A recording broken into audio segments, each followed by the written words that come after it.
Yeah.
Good morning.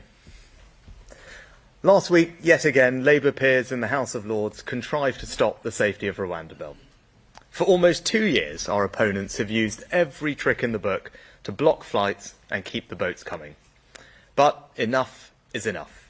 No more prevarication, no more delay. Parliament will sit there tonight and vote no matter how late it goes. No ifs, no buts. These flights are going to Rwanda. We are going to deliver this indispensable deterrent so that we finally break the business model of the criminal gangs and save lives. Starting from the moment that the bill passes, we will begin the process of removing those identified for the first flight. We have prepared for this moment. To detain people while we prepare to remove them, we've increased detention spaces to 2,200. To quickly process claims, we've got 200 trained, dedicated caseworkers ready and waiting. To deal with any legal cases quickly and decisively, the judiciary have made available 25 courtrooms and identified 150 judges who could provide over 5,000 sitting days.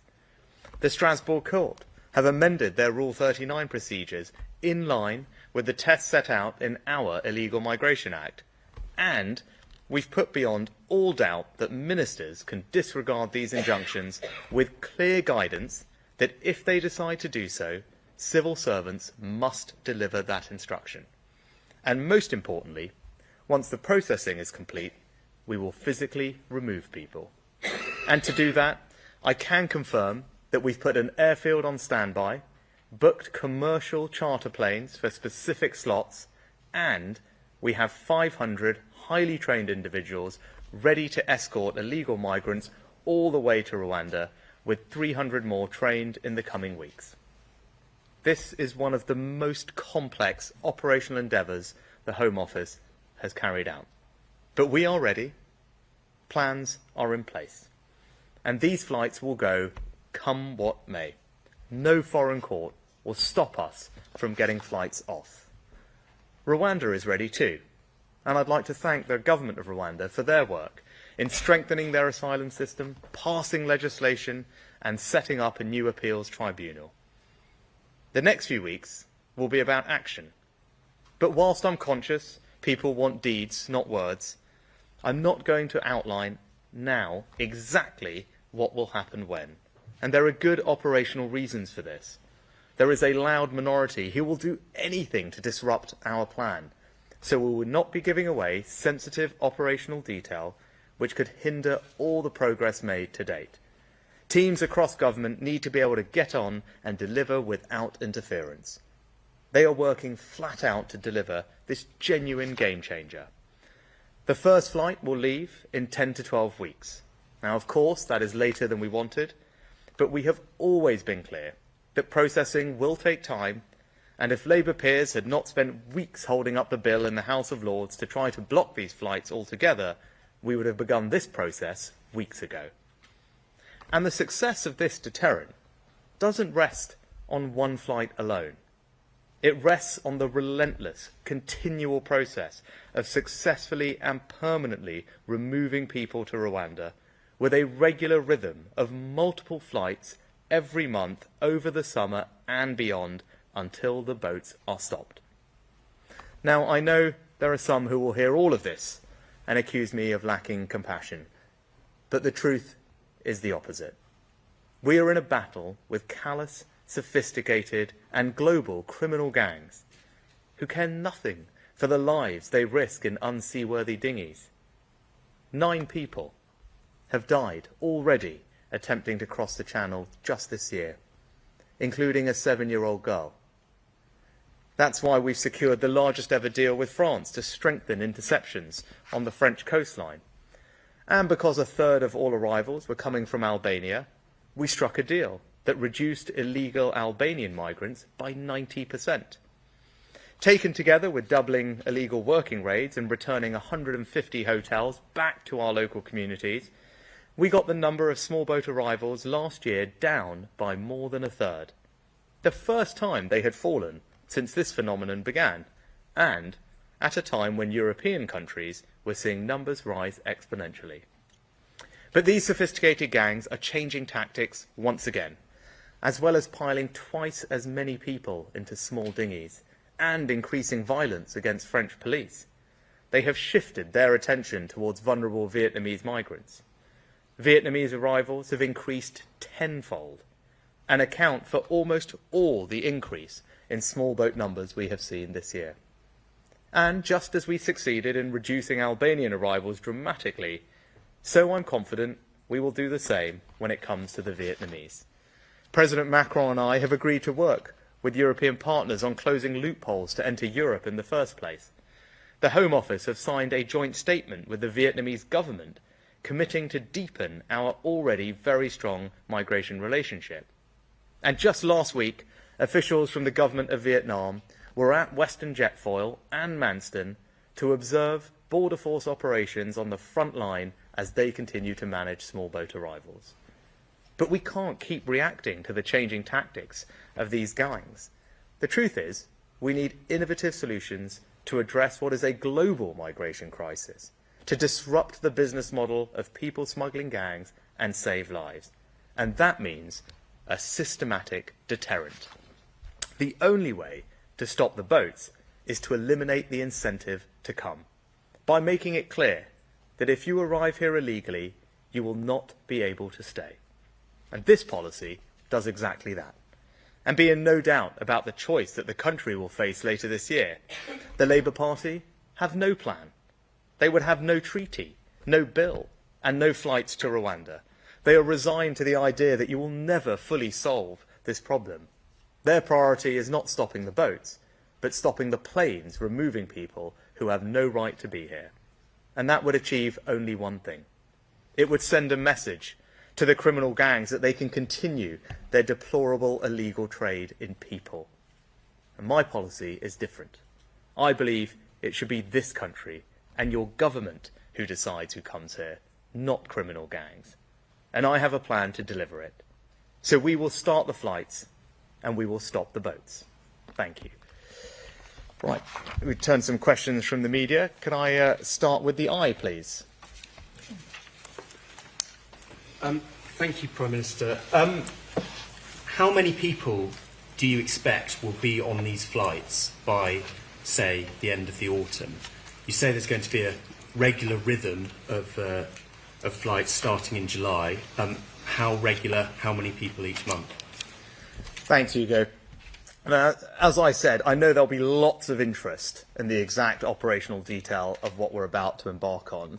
And I've tried very hard in my statement to give everyone a sense of the preparation work that's gone into this, and as much as I am able to say about the future, and that's for a very good reason. It's clear that there is a loud minority of people who will do absolutely anything and everything to disrupt this policy from succeeding.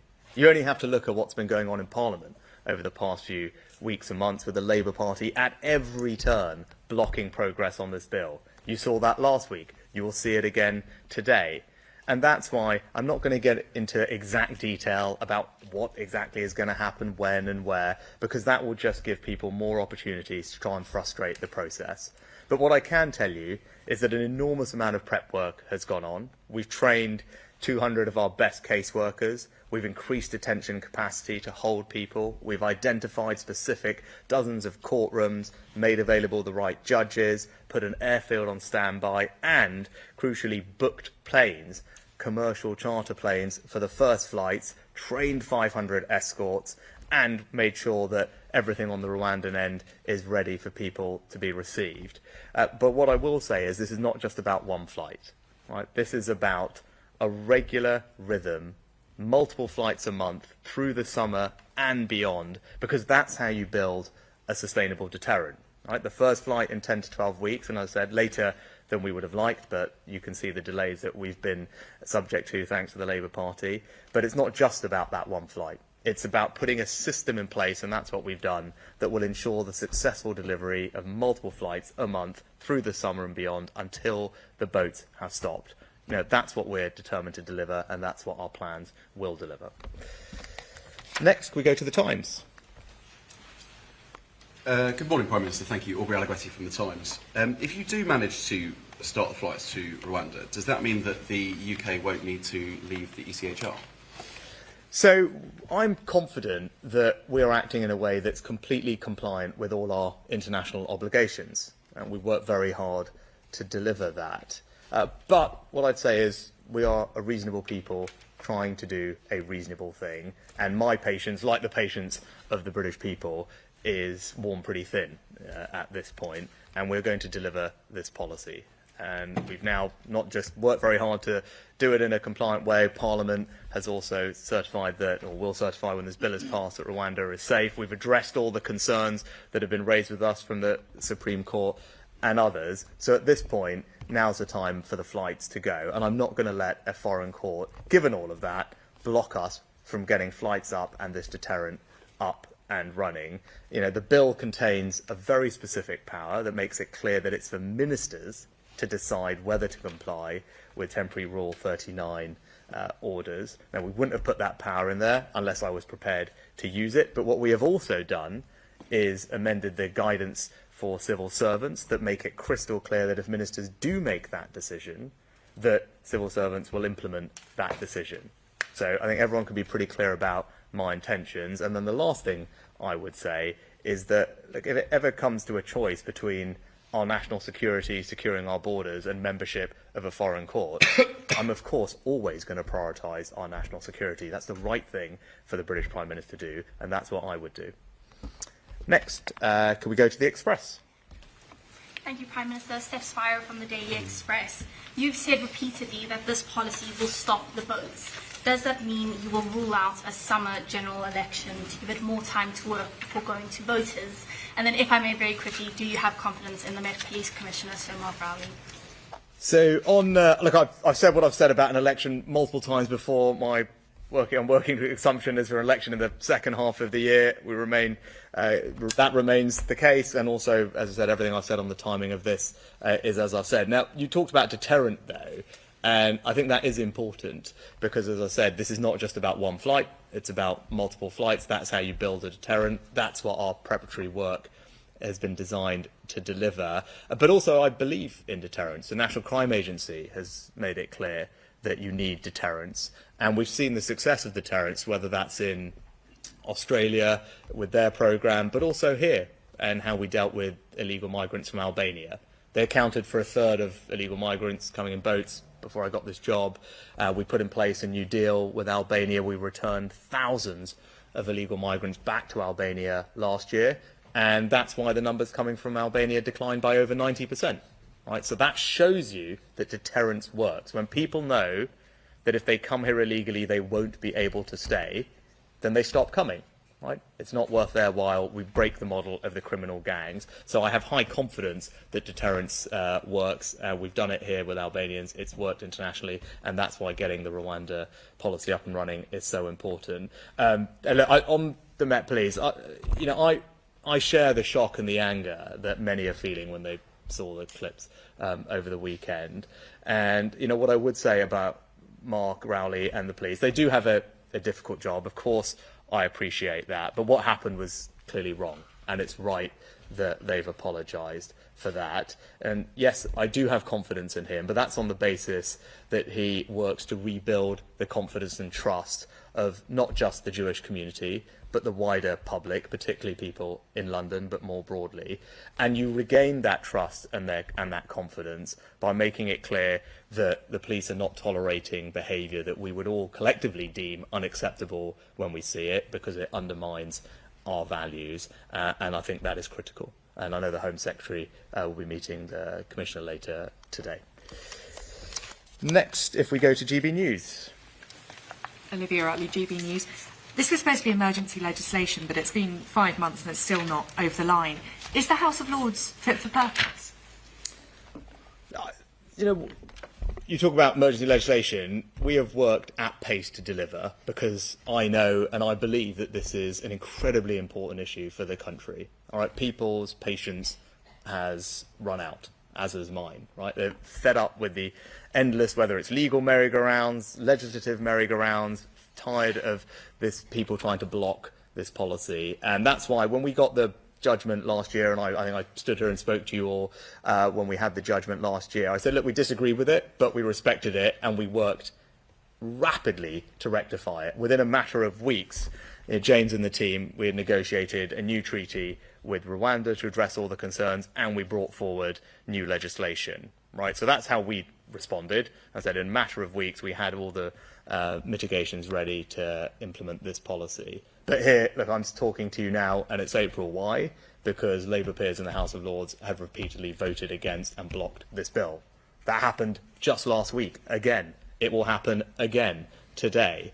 And I think it's crystal clear that the country believes this is a priority. I've been clear from the first day that I got this job that it's a priority for me to stop the boats. And that's why I'm talking to you today about all the prep work that has gone in behind the scenes and why I'm confident about our delivery going forward. And I think, all the team are here, and we chaired the first meeting this morning of the Illegal Migration Operations Committee. Home Secretary stood up a Gold Command operation at the Home Office to deliver this. This is an incredibly complex operation, and I want people to be reassured that whilst the Lords have been taking their time to continually block this policy, we have been getting on working hard to prepare to implement it. And that's what we discussed this morning. As I gave a hint of earlier in answer to a previous question, it is a complex process, but we have been doing everything you would expect us to do to be ready for this moment. Training caseworkers, building detention capacity, getting the judiciary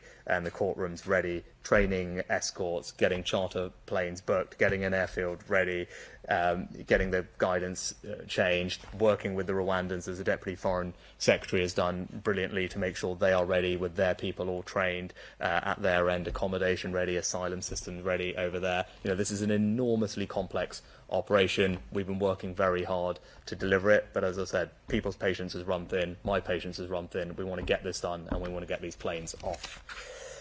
Next, Sky News. Oh, thank you. Prime Minister, you hope to get the flights finally away in the summer. You state your reputation on this policy. Is this a moment of success for you when that bill passes?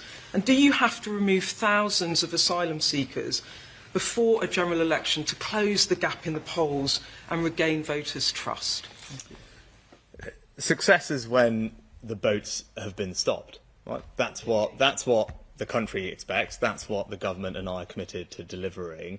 And yes, whilst 10 to 12 weeks from now is later than we wanted, as I've been talking about, the delay for that is crystal clear and obvious to everybody. You heard Labour peers blocking this time and time again last week, again today. But we've been preparing, and I won't rehash all the things that we've been doing. We've been preparing, we're ready, and we will implement this policy. And what I'd say is, I think people can have some confidence about my commitment to deliver this because of our record to date, right? And I remember when I got this job, there seemed to be this general sense that no one could do anything about this. Like, this is just something we had to live with. It was just a fact of modern life. The numbers had gone up every year, doubled, quadrupled over the past few years before I got this job. And I didn't think that was right, because this is fundamentally wrong. It's fundamentally unfair that people jump the queue, undermine our sense of fairness, and come here illegally, put pressure on services, and, by the way, risk their lives and are exploited by criminal gangs in the process. None of that is right. And I do think we can do something about it. And I think our record since I became PM is one where we can make a difference. We got the numbers down by 36% last year. For the first ever time, right? For the first ever time, the numbers were down, they were up in Europe. We are now on track to return 150 hotels back to local communities, right? That is fantastic. Communities across the country had seen their local hotel taken over to house illegal migrants. 150 of those returned back to their local communities. We've arrested almost 1,000 people connected with this trade, right? And there's something like over 300 or 400 years worth of jail sentences for those that have already been convicted. We've shut down 7,000 bank accounts. We've arrested thousands of people on illegal working raids. So all of that, the asylum backlog, which I said we would clear, we cleared it. We tripled the productivity of our caseworkers. We doubled the number that we hired. We processed more people last year than in the last 2 decades, right? So all of that should give people confidence that you can do something about this issue. Right? If you put your mind to it, you're prepared to go through all this detail and be bold when it comes to solutions like Rwanda, you can get a grip of this problem. Right? We're not there yet by any means, right? But the plan is working. Last year showed, and all those numbers I just gave you show that the plan is working, but we've got to finish the job. Right? We can't, as you saw this year, we've got this increase in Vietnamese. That's the new issue. Last year it was Albanians, or year before it was Albanians. We dealt with the Albanians. We will deal with illegal migrants from Vietnam. But we can't keep playing this whack-a-mole strategy, dealing with it in a piecemeal fashion. You need a systematic deterrent. That's why the Rwanda scheme is so important. That's why the team they're all here, because they've all been working very hard across government to get this up and running. It's not just about me. This is about the government collectively delivering for the British people on an issue that they care about. And I said the contrast when that election comes, and I won't go over this election thing all over again, other than to say that there's a clear contrast to that election, right? We are a party, we are a government that cares about this issue because it's wrong. We fundamentally think illegal migration is wrong, it's unfair, it's dangerous, and the government is going to do something about it. We have a clear plan to do something about it. Yes, it's novel, I get that. Yes, it's radical, but that's what this situation demands, right? And our track record shows that we can deliver, and in spite of everyone trying to block us, the Labour Party at the front of that queue, right, we will get this done, and that is a choice at the next election. If you care about this issue and you want something done about it, then it's really only one party that's going to deliver that for you, because the Labour Party can't tell you at all what they would do about this issue. And worse than that, they have actively tried to frustrate us at every turn. I talked earlier about the 900 people that we've arrested, right, with the powers that we've passed. The Labour Party voted against that. Right? There's a very tangible difference. Right? Those are new powers that a Conservative government passed that have now led to the arrest of almost 1,000 people, sentenced to almost 500 years' worth of jail time. The Labour Party didn't just kind of, sit back. They literally voted against that. And that is helping us bring these numbers down and tackle this trade and save people's lives. And if it was up to them, all those people will be out on the streets continuing to ply this awful trade. Right? So that's the contrast when that general election comes. Right, next, Talk TV. Peter Cardwell, Talk TV. The Rwandan President, Paul Kagame, you met him recently. He has said that money could be returned if this scheme doesn't work. We know the Bwiza housing development, 70% of that housing development has been sold. It was originally meant to be from people who were sent to Rwanda. You've talked about the preparation a lot on the UK side. You've talked a little bit about the Rwandan side. How confident are you that even though the migrants might be on board, that the Rwandans still are? Yeah, so I met President Kagame just the other week when he was in London. We have a very good, close relationship, and we're very lucky. Our Deputy Foreign Secretary, Andrew, has a very long-standing relationship with the Rwandans and the Rwandan government, and has been crucial in making sure that we work well together. But to your point, Peter, that they're doing absolutely everything that is required to make sure that the scheme is successful. Just to give you a sense of that, they've got initial reception accommodation centres ready, Hope Hostel being the first one, and longer-term accommodation beyond that will provide accommodation for thousands.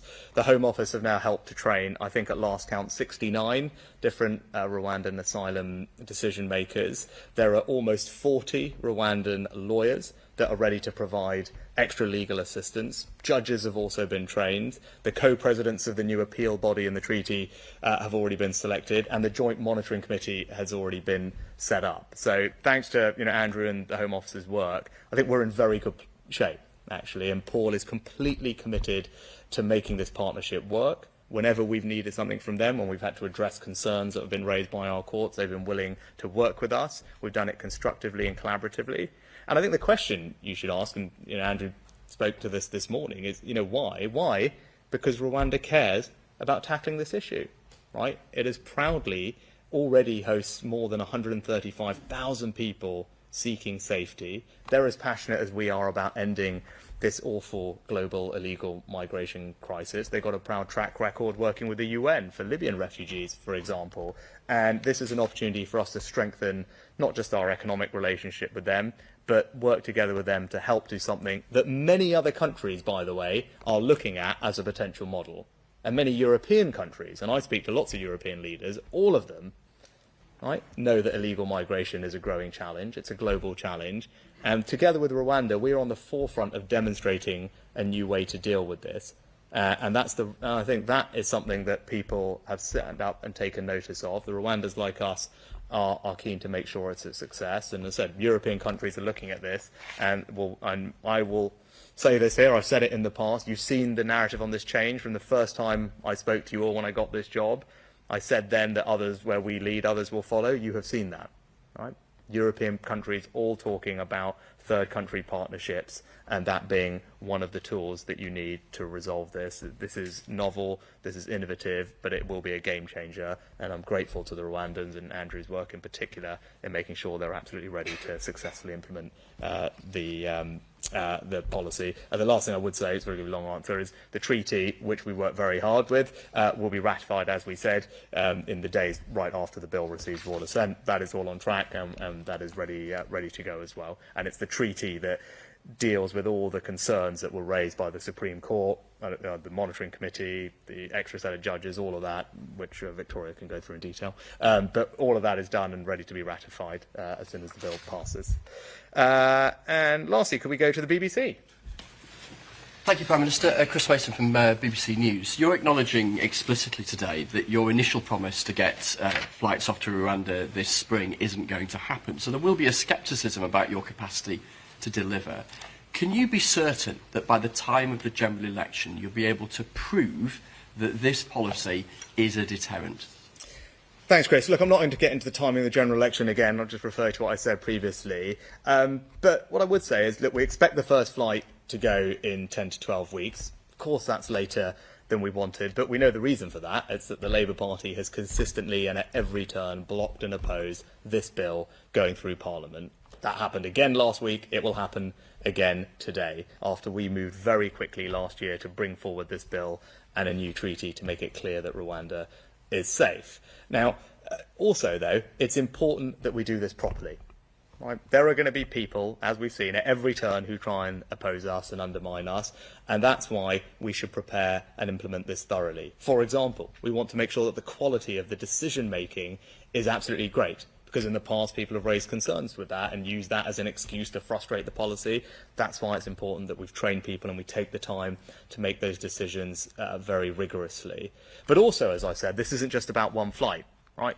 Yeah, could you rush and get one flight off? Maybe you could, but that's not the priority here. The priority is being able to deliver a regular rhythm, a drumbeat of multiple flights a month over the summer and beyond, because that's how you build a systematic deterrent, and that's how you will stop the boats. And that is a system that the team and I have worked very hard to put in place, and it's important that we take the time to get that right, to build the deterrent that we all want to see to stop the boats. And lastly, as I said previously, when people say, can people have confidence and trust, I'll just point you to what we've already achieved. Last year, for the first time, the number of small boat crossings down by 36%, 150 hotels being returned back to local communities in just a few weeks' time, thousands of people arrested, more raids, the backlog getting cleared, and all the preparation work that I've given you a sense of today should give people the confidence that we are ready, plans are in place, these planes will go.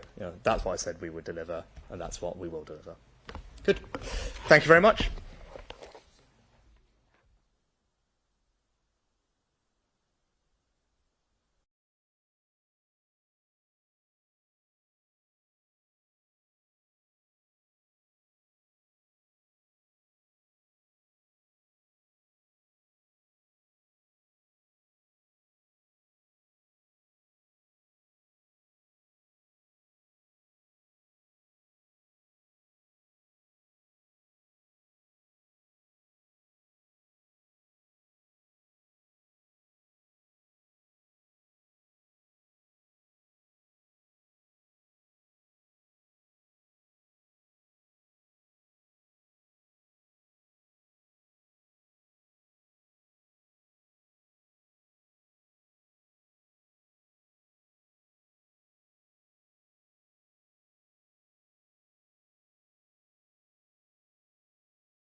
In the Consumer Rights Acts of 2015 and the Digital Economy Act of 2017 dealt with some of the issues around bots in the secondary market.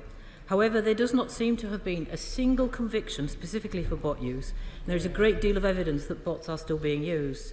Secondly, the Minister claimed that measures brought to cap resale prices in Ireland have increased fraudulent activity, but in fact there is no evidence whatsoever that fraudulent activity has increased.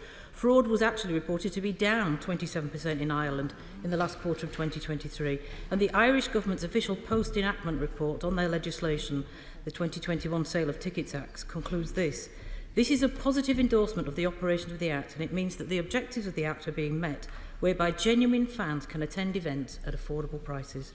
I seek your advice, Mr Speaker, about how we might encourage the Minister to correct the record. I thank the Rule Member for the point of order and for notice of it. It is for the Minister to correct the record if they wish to, and in the meantime she certainly put the points on the record for everyone to see. We now come to presentations of bills. Sarah Olney. Thames Water Special Administration Bill. Second reading what day? Friday, 21st of June. Friday, the 21st of June. Right. We now have the clerk to proceed and read the orders of the day. Safety of Rwanda Asylum and Immigration Bill. Consideration of Lord's message. Now, before we move to the consideration of the Lord's message, I can confirm that nothing in the Lord's message engages Commons financial privilege. We'll begin with a government motion to disagree with the Lord's Amendments 3G, with which we will consider the other government motion to disagree with Lord's Amendments 10F as listed on the selection paper. I call the Minister to move the motion to disagree with Lord's Amendments 3G. Minister Tomlinson.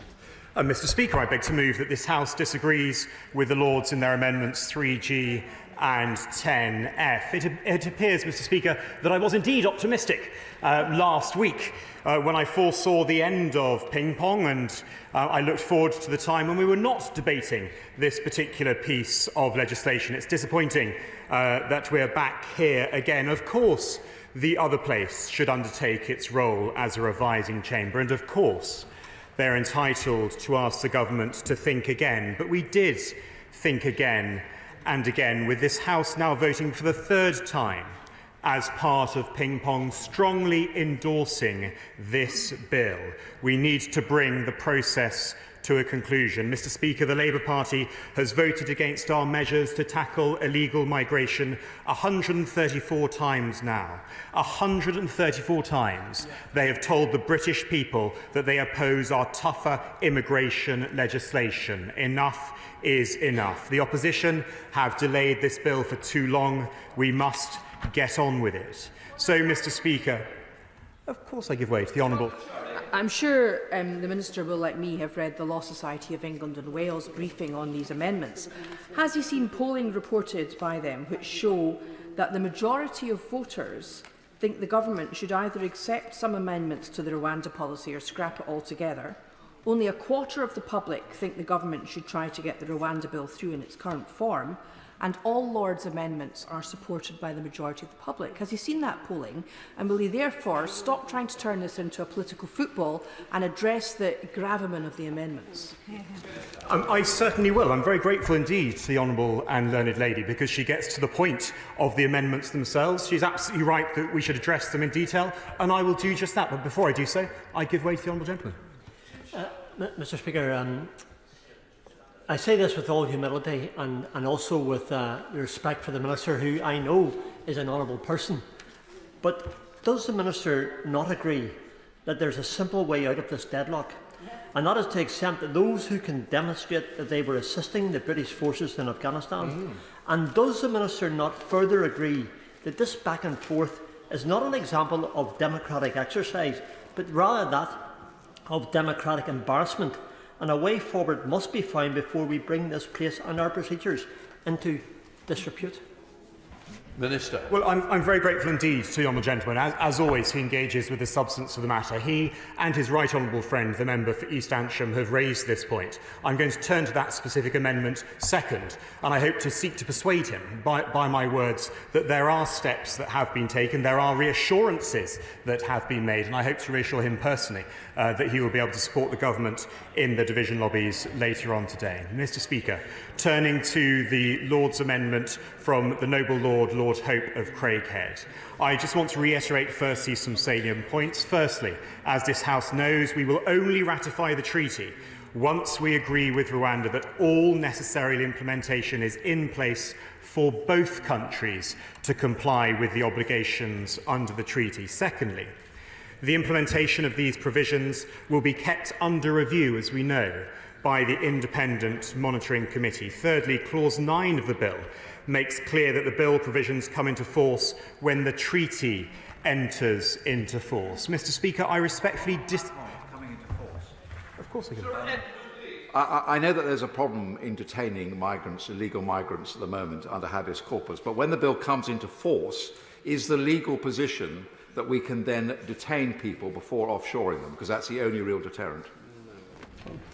Minister. Well, my right honourable friend may have heard a few words from the Prime Minister in this regard this morning, and that is exactly right. Specifically, in relation to this amendment, however, I respectfully disagree with the noble Lord Hope. There is no obligation, whether in legislation or in the treaty, to send anyone to Rwanda. As my noble friend Lord Sharp has said, Article 4 of the treaty sets out clearly that it's for the United Kingdom to determine the timing of a request for relocation of individuals under the terms of the agreement and the number of such requests made. Of course I give way.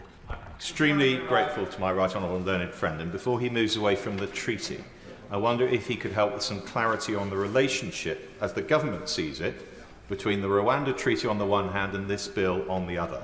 Specifically, is it the case that an assessment of Rwanda's safety for the purposes of this bill is the same thing as compliance with the Rwanda Treaty on the part of the state of Rwanda? And if not, what is the difference? Does the concept of safety extend beyond compliance with the treaty, or is it solely limited to the question of compliance with the treaty? Well, as ever, I'm very grateful to my right honourable and learned friend for his engagement both inside and outside the chamber. He's been a regular attender, and Mr. Speaker, as you know, to these ping-pong sessions. In terms of the treaty itself, the treaty is the operating legal instrument between two international bodies, between the United Kingdom and between Rwanda. That is the status of that treaty. This bill brings it into effect in law in this country. And he knows, dealing with the system of dualism, in fact, he's appeared in the Supreme Court arguing these very points himself. So he knows in detail the differences between the treaty and between an Act of Parliament. As I set out within the treaty itself, there is no obligation. It's there, it's plain, it's written, as he knows, in Article 4.1, that the United Kingdom shall not be obliged to make any request for relocation under this agreement. I will do in one moment, and that means that the government would not be obliged to relocate individuals under the terms of the treaty if there had been, for example, unexpected changes of circumstances. And I know that's something that my right honourable friend and learned friend has been concerned about. I give way.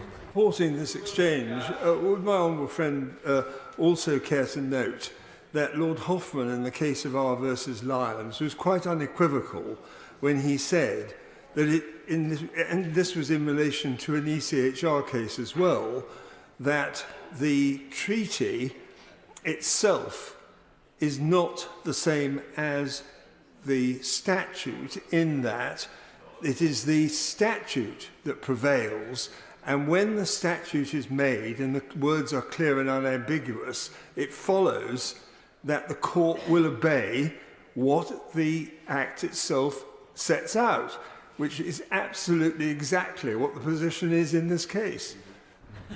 And Mr. Speaker, my honourable friend has also been a consistent member of these ping-pong sessions, and he has consistently cited that passage. That's paragraph 144 from the Supreme Court judgment, and he knows that I agree with him on this point, and that I firmly believe that this legislation as drafted is clear and is unambiguous, and I hope that reassures him on that point. But again, turning back to my right honourable and learned friend, there are procedures already in place under the terms of the treaty to monitor the safety of Rwanda for those who are relocated there. And I can reassure my right honourable and learned friend and this House that we have already established the right mechanisms so that should the situation ever arise, the government will respond as necessary.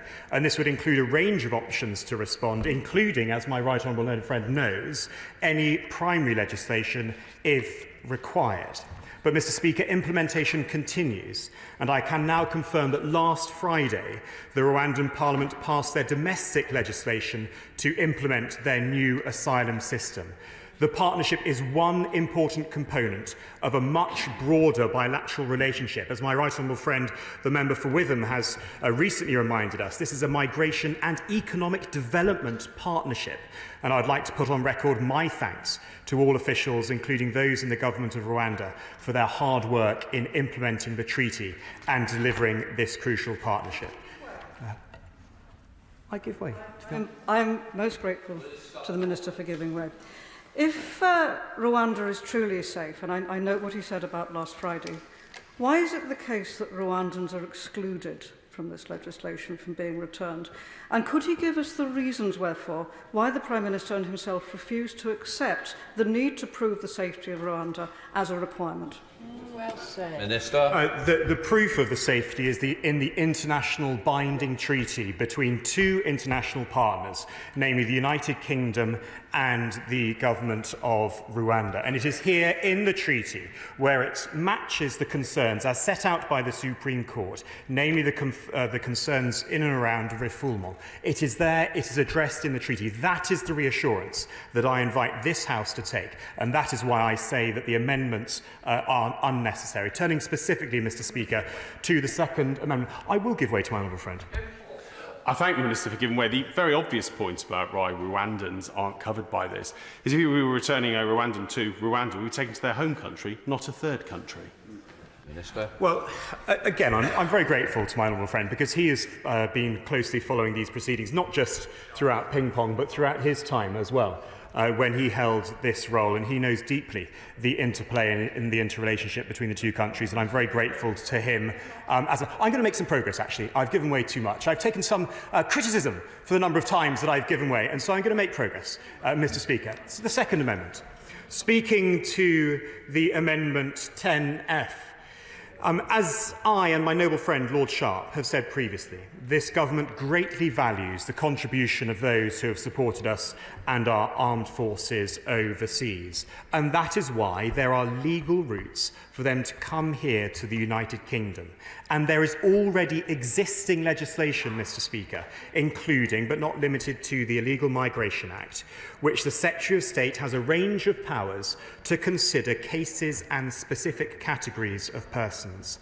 I have already made a clear commitment on behalf of His Majesty's Government that we will consider how removal under existing immigration legislation would apply. And that means that once this review of Arab decisions for those with credible links to Afghan specialist units has concluded, the government will not remove to Rwanda those who received a positive eligibility decision as a result of this review where they are already in the United Kingdom. Just wait 1 minute, please. As of today. This is an important point, and it's a point that I emphasise today in front of this House. Yes, I give way to them, please. I thank the Minister for giving way. He may have read about my constituent today in The Guardian.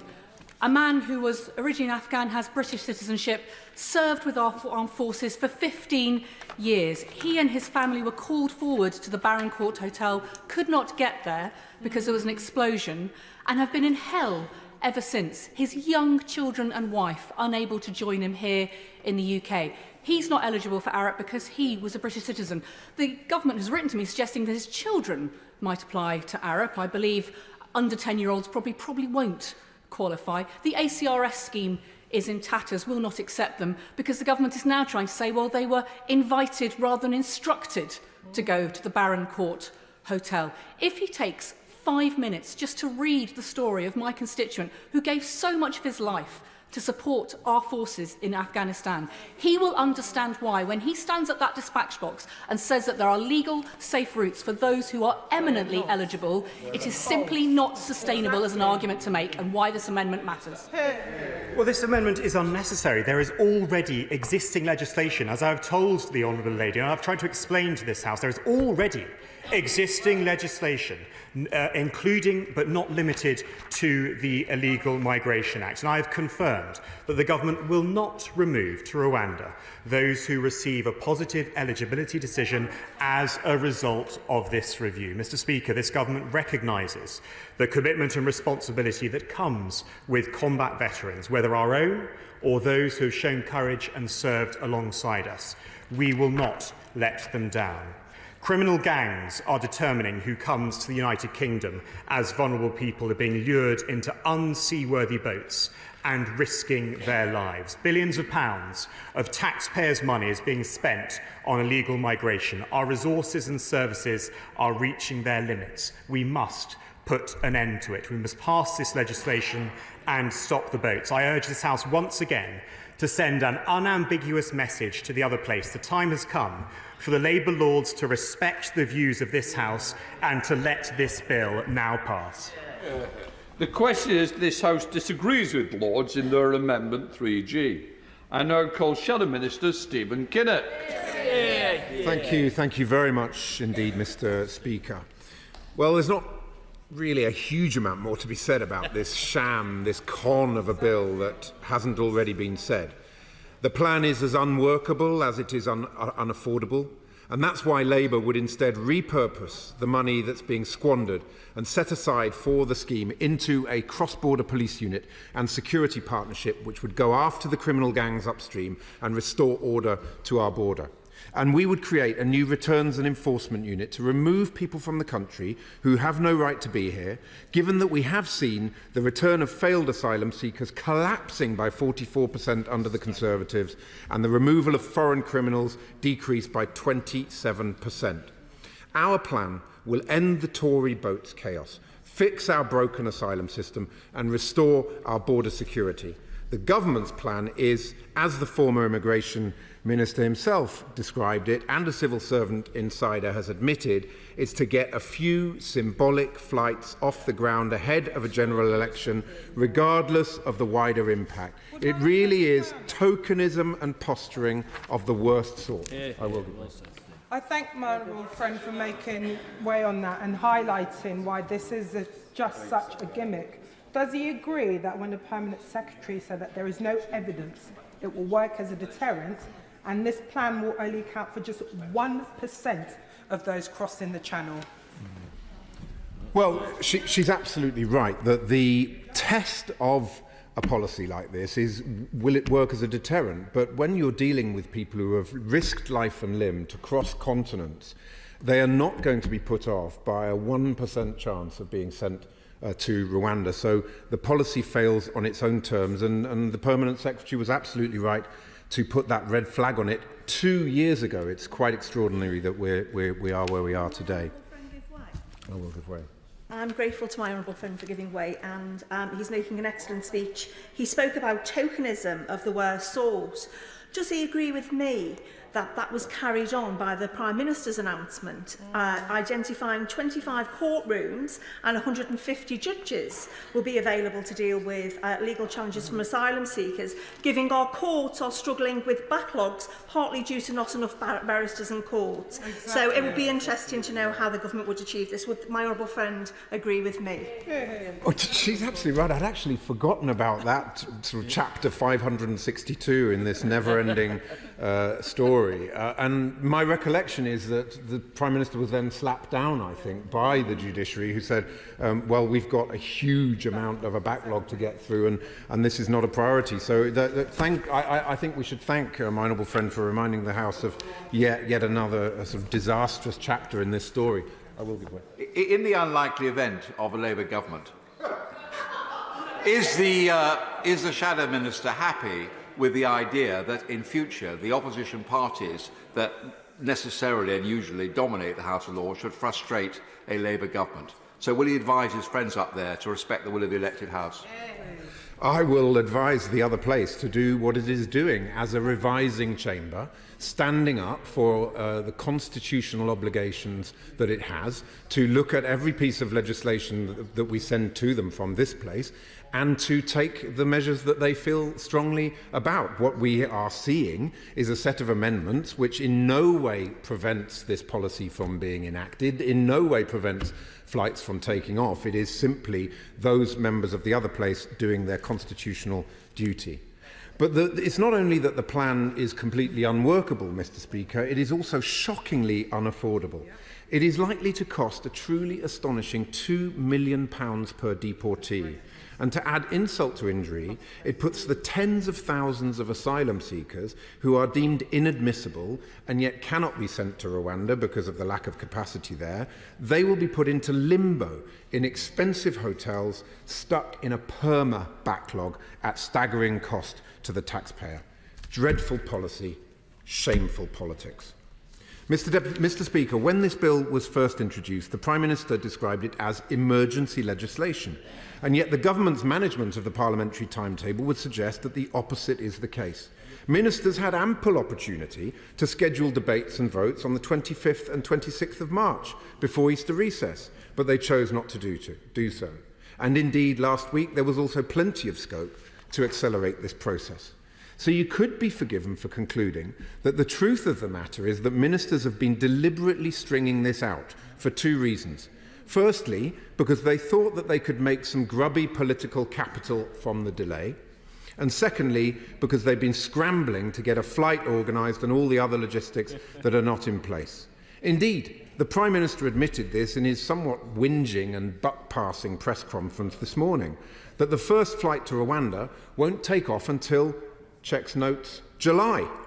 I mean, July, really. Today is the 22nd of April. We were initially told that this was emergency legislation, and yet we're now being told that there'll be a 10 to 12-week delay in getting the first flight off the ground. Madam Deputy Speaker, I don't know about what your definition of an emergency is, but a 10 to 12-week response time does seem to be a bit of a stretch. And of course, given that none of the amendments to the bill could by any stretch of the imagination be seen as wrecking amendments, it really is quite difficult to see why the benches opposite couldn't just accept them and get on with it. Because the fundamental point is that not one of the amendments that have been coming to us from the other place would prevent planes from getting into the air. Turning first to the amendment in the name of the noble Lord Hope. Well, this amendment simply reflects what the government has already said, that court judgments are taken at a moment in time, and that a country may well be safe at a given point, but not at another. And that, if this bill passes unamended, then this House will, in essence, be asserting that Rwanda will be a safe country forevermore. But, Madam Deputy Speaker, surely the indisputable lesson of recent times is that we live in a dangerous and turbulent world, where authoritarians are on the march, and the rules-based order is under threat. So who knows what might happen in Rwanda in the future, or in any other country, for that matter. I'm very grateful to the Honourable Gentleman. And he will agree with me that, again, the Minister today made the point that just because we've entered into a treaty and we've been told it's safe, that suddenly should be treated as the way forward. Surely that's setting a very serious and dangerous precedent for the future, that we can work our way out of any unsafe country just because we have a treaty with them.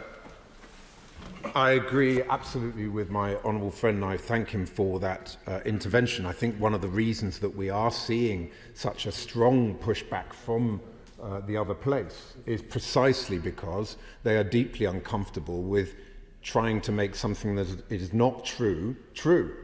The Supreme Court has ruled unanimously that Rwanda is not a safe country, and yet we are being asked to legislate to say that it is. Now we can legislate to say that the sky is green and the grass is blue, but that does not make it so, and that is why we have such an important point of principle in this bill. I thank my honourable friend. Just before the honourable lady makes another intervention, I must draw to the attention of the House that we only have till 5:15 to debate this matter. I have 8 people on the back benches who wish to speak. Their speeches at the moment will be limited to 3 minutes, and it might not be entirely fair for the honourable lady to keep meeting. No, but please, Mr. Kinnock. Thank you, Madam Deputy Speaker. Courtesy, Mr. Kinnock. Thank you, Madam Deputy Speaker. Thank you. Therefore, the amendment in the name of the noble Lord Hope simply requires the Home Secretary to lay a statement before Parliament confirming that the Rwanda Treaty has been implemented and that the country is safe. And prior to issuing his statement, the Home Secretary would presumably be taking account of advice provided by the government's hand-picked monitoring committee as specified in the treaty. And of course, Lord Hope's amendment also allows the Home Secretary to lay a statement making clear that Rwanda is no longer safe should the situation on the ground in Rwanda change. This trust but verify approach is embedded in countless pieces of legislation that have made their way onto the statute book over the centuries.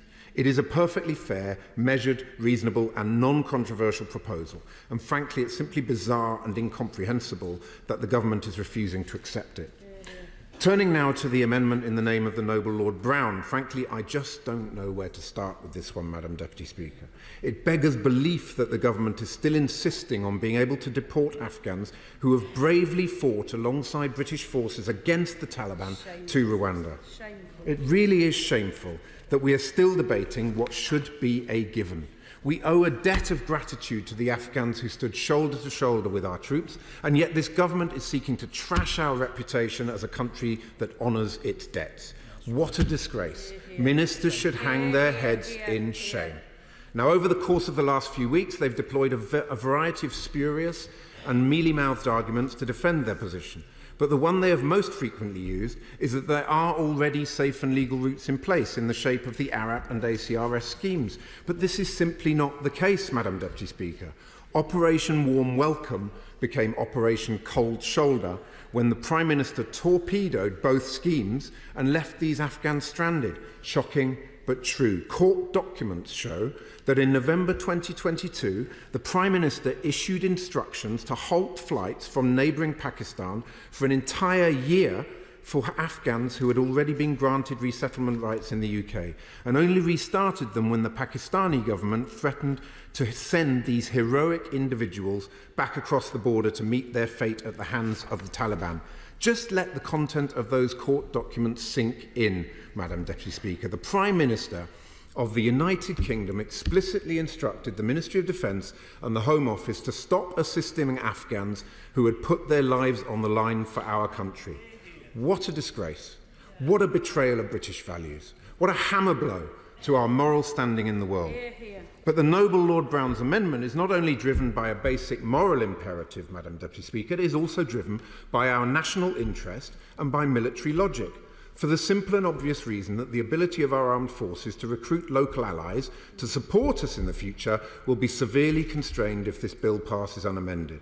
It should therefore not come as a surprise to anyone that our armed forces are outraged and repelled by the government's refusal to accept Lord Brown's amendment. Indeed, just last weekend, 13 senior military figures signed a letter to the Sunday Telegraph stating robustly that any brave men and women, and I quote, who have fought alongside our armed forces or served the UK government overseas must be exempt from removal to Rwanda. Madam Deputy Speaker, I therefore urge all those across the House to join with me in supporting these two amendments that are in front of us today. This whole process has been a farce, but if we can just pass these amendments, we can at least send a message that we are not a country that chooses to deport its military allies to a country on the other side of the world, and that we are a country that cares about whether or not we are sending some of the most vulnerable people on the planet to a place which is safe for them. At the very least, we owe that basic level of respect and decency to ourselves as a nation and to the people that this policy will affect. Unfortunately, respect and decency for anyone, whether it's in relation to our nation, to asylum seekers, or indeed to the British taxpayer, is not something that this Prime Minister and his government hold in any regard whatsoever. And that is why their time is up. They are not fit to govern. And I fear tonight that they will demonstrate that point in spades yet again. Thank you, Madam Deputy Speaker. As I've just intimated, there will be an immediate time limit on backbench speeches of 3 minutes.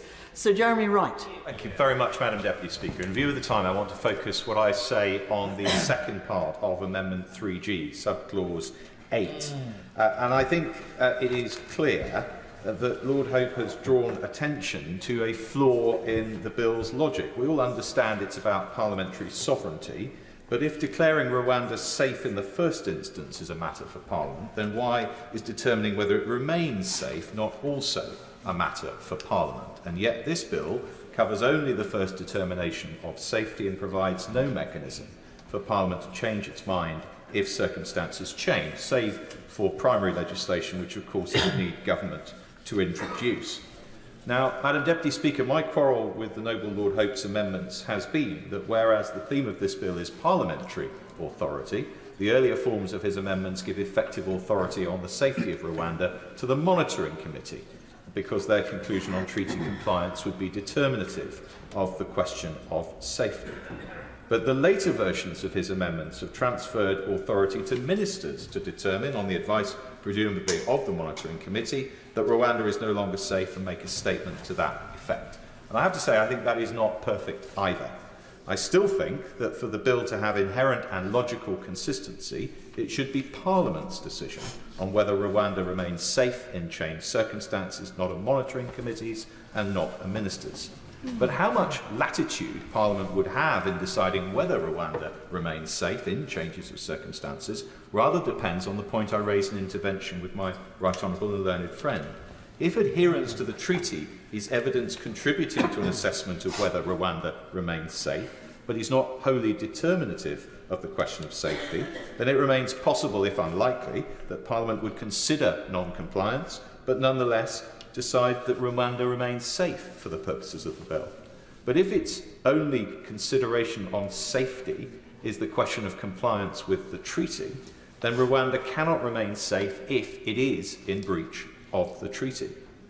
And I think, Madam Deputy Speaker, we need to be clear which of the two it is. But either way, determinative or not, if Parliament is to be the sovereign decision maker, it must know of non-adherence to the treaty. And directly or indirectly, the monitoring committee is the body which can tell us. So it seems to me we must look at Amendment 3G in the light of the late stage in proceedings we are at. We cannot keep batting this bill backwards and forwards across the building.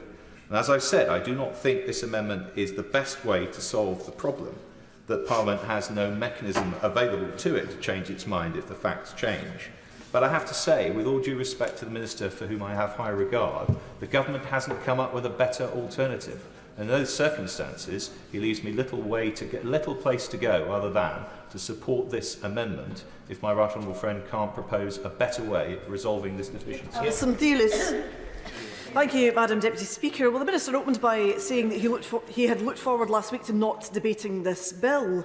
Well, I wish indeed that the bill had never been brought to this House in the first place and that we wouldn't have to debate this bill. I wish that it had never seen the light of day. And if he never wanted to debate it again, he could have, of course, accepted the Lord's amendments last week instead of stringing this out for even longer, because these are perfectly legitimate amendments that the Lords have brought. But I see that the members on the benches opposite are seeking to get around the tedium of voting on amendments to render vulnerable people overseas. There's a text message circulating on X in the name of the Government Chief Whip saying, "Dear colleagues, with a potentially long and historic night ahead, on behalf of the Prime Minister, I would like to invite you to drinks this evening from 9:30. These will take place in the Prime Minister's office in the House of Commons. I look forward to seeing you there." How absolutely heartless and despicable that the members in the opposite benches are quaffing drinks while they're thinking about sending people to Rwanda. How utterly without any kind of moral background whatsoever. And should the Lords send back further amendments tonight, should they carry out the procedural, unusual procedural matter of double insistence, I would certainly support them very much in that endeavour. Any mechanism that we can use in this place to stop this bill is what we should do. I will. I thank the honourable friend for giving way, and I congratulate her on using every procedure that is available to her to state the SNP's opposition, not least, Madam Deputy Speaker, by moving amendments in the Reasons Committee last week, because we in the SNP will take every single opportunity to express our opposition to this outrageous plan. I thank him for his intervention and would note on the record that Labour did not vote on any of the reasons that I sought to amend in the Reasons Committee, and I've yet to have any explanation as to why they wouldn't use any mechanism available to them to oppose this bill. And, Madam Deputy Speaker, we had yet another press conference this afternoon where the Prime Minister didn't come to this House to talk about his gurning and his greeting that those mean old lords wouldn't let him have his way. And I would point out that the Conservatives have over 100 more lords than Labour, and perhaps a lack of enthusiasm from their own lords is reflective of the fact that many of them didn't even show up to vote last week. Because this is not in the Conservative Party manifesto. They have no mandate for the Rwanda plan whatsoever. And indeed, what manifesto would they put in front of people which would say we're going to set out to breach our international commitments and engage in state-sponsored people trafficking? What manifesto indeed would that be? And just to mention very briefly, Madam Deputy Speaker, some of the things that the Prime Minister mentioned in his statement, suddenly conjuring up a whole load of judges to determine these cases, when they could be better served, perhaps, looking at the appeals backlog that his incompetent bulk processing of asylum claims has created. He mentioned charter flights being booked. Well, many commercial companies had refused to be involved in the charter flights at all, including the Rwandan state carrier. So which companies have been engaged to do this, and at which cost? We still don't know. He said that the first flight will leave in 10 to 12 weeks. Will this be before or after we reach summer recess? Because we know already how far the timescale has slipped for the government on this, and what scrutiny will occur should these flights take off during recess. Madam Deputy Speaker, if they do indeed manage to send anybody to Rwanda, where are they going to put them? Because we know that the Rwandans have sold off the housing that they set up to place people in. Will they be piling them up in tents? I wouldn't put it past this government, but it would be useful to know. Moving to the Lords' amendments themselves, Madam Deputy Speaker, we fully support these Lords' amendments, which do their very best to mitigate an absolutely dreadful piece of legislation. And I cannot see what the government's objection really ought to be in Amendment 3G. They were all about taking back control, but yet there were absolutely no parliamentary scrutiny whatsoever of whether Rwanda remains a safe country. And the honourable member from Kenilworth and Southam quite rightly pointed out, we have no means in this place of declaring Rwanda unsafe. We say it's safe for in perpetuity, forever and ever and ever. We can't declare it unsafe should something happen. That is just not logical. And I would note also that the Irish High Court ruled last month that the UK, in fact, is not a safe country to send asylum seekers to in light of these plans. I fully support also the new Amendment 10F from the Lords regarding Afghans. And I've mentioned it many times before, my support for those Afghans who served and supported UK objectives in Afghanistan, and how woeful the government's response to the need of those people has been. I will briefly, yes. I'm grateful to her for giving way. Would she agree with me that rather than spending £11,000 per person to deport them to Rwanda, that money could be used right now to rescue my constituent and his wife who got out of Afghanistan into Pakistan and are now stuck there waiting for the UK government to rescue them? I wholeheartedly agree, and I know of many such cases of people who have been sorely let down by this government.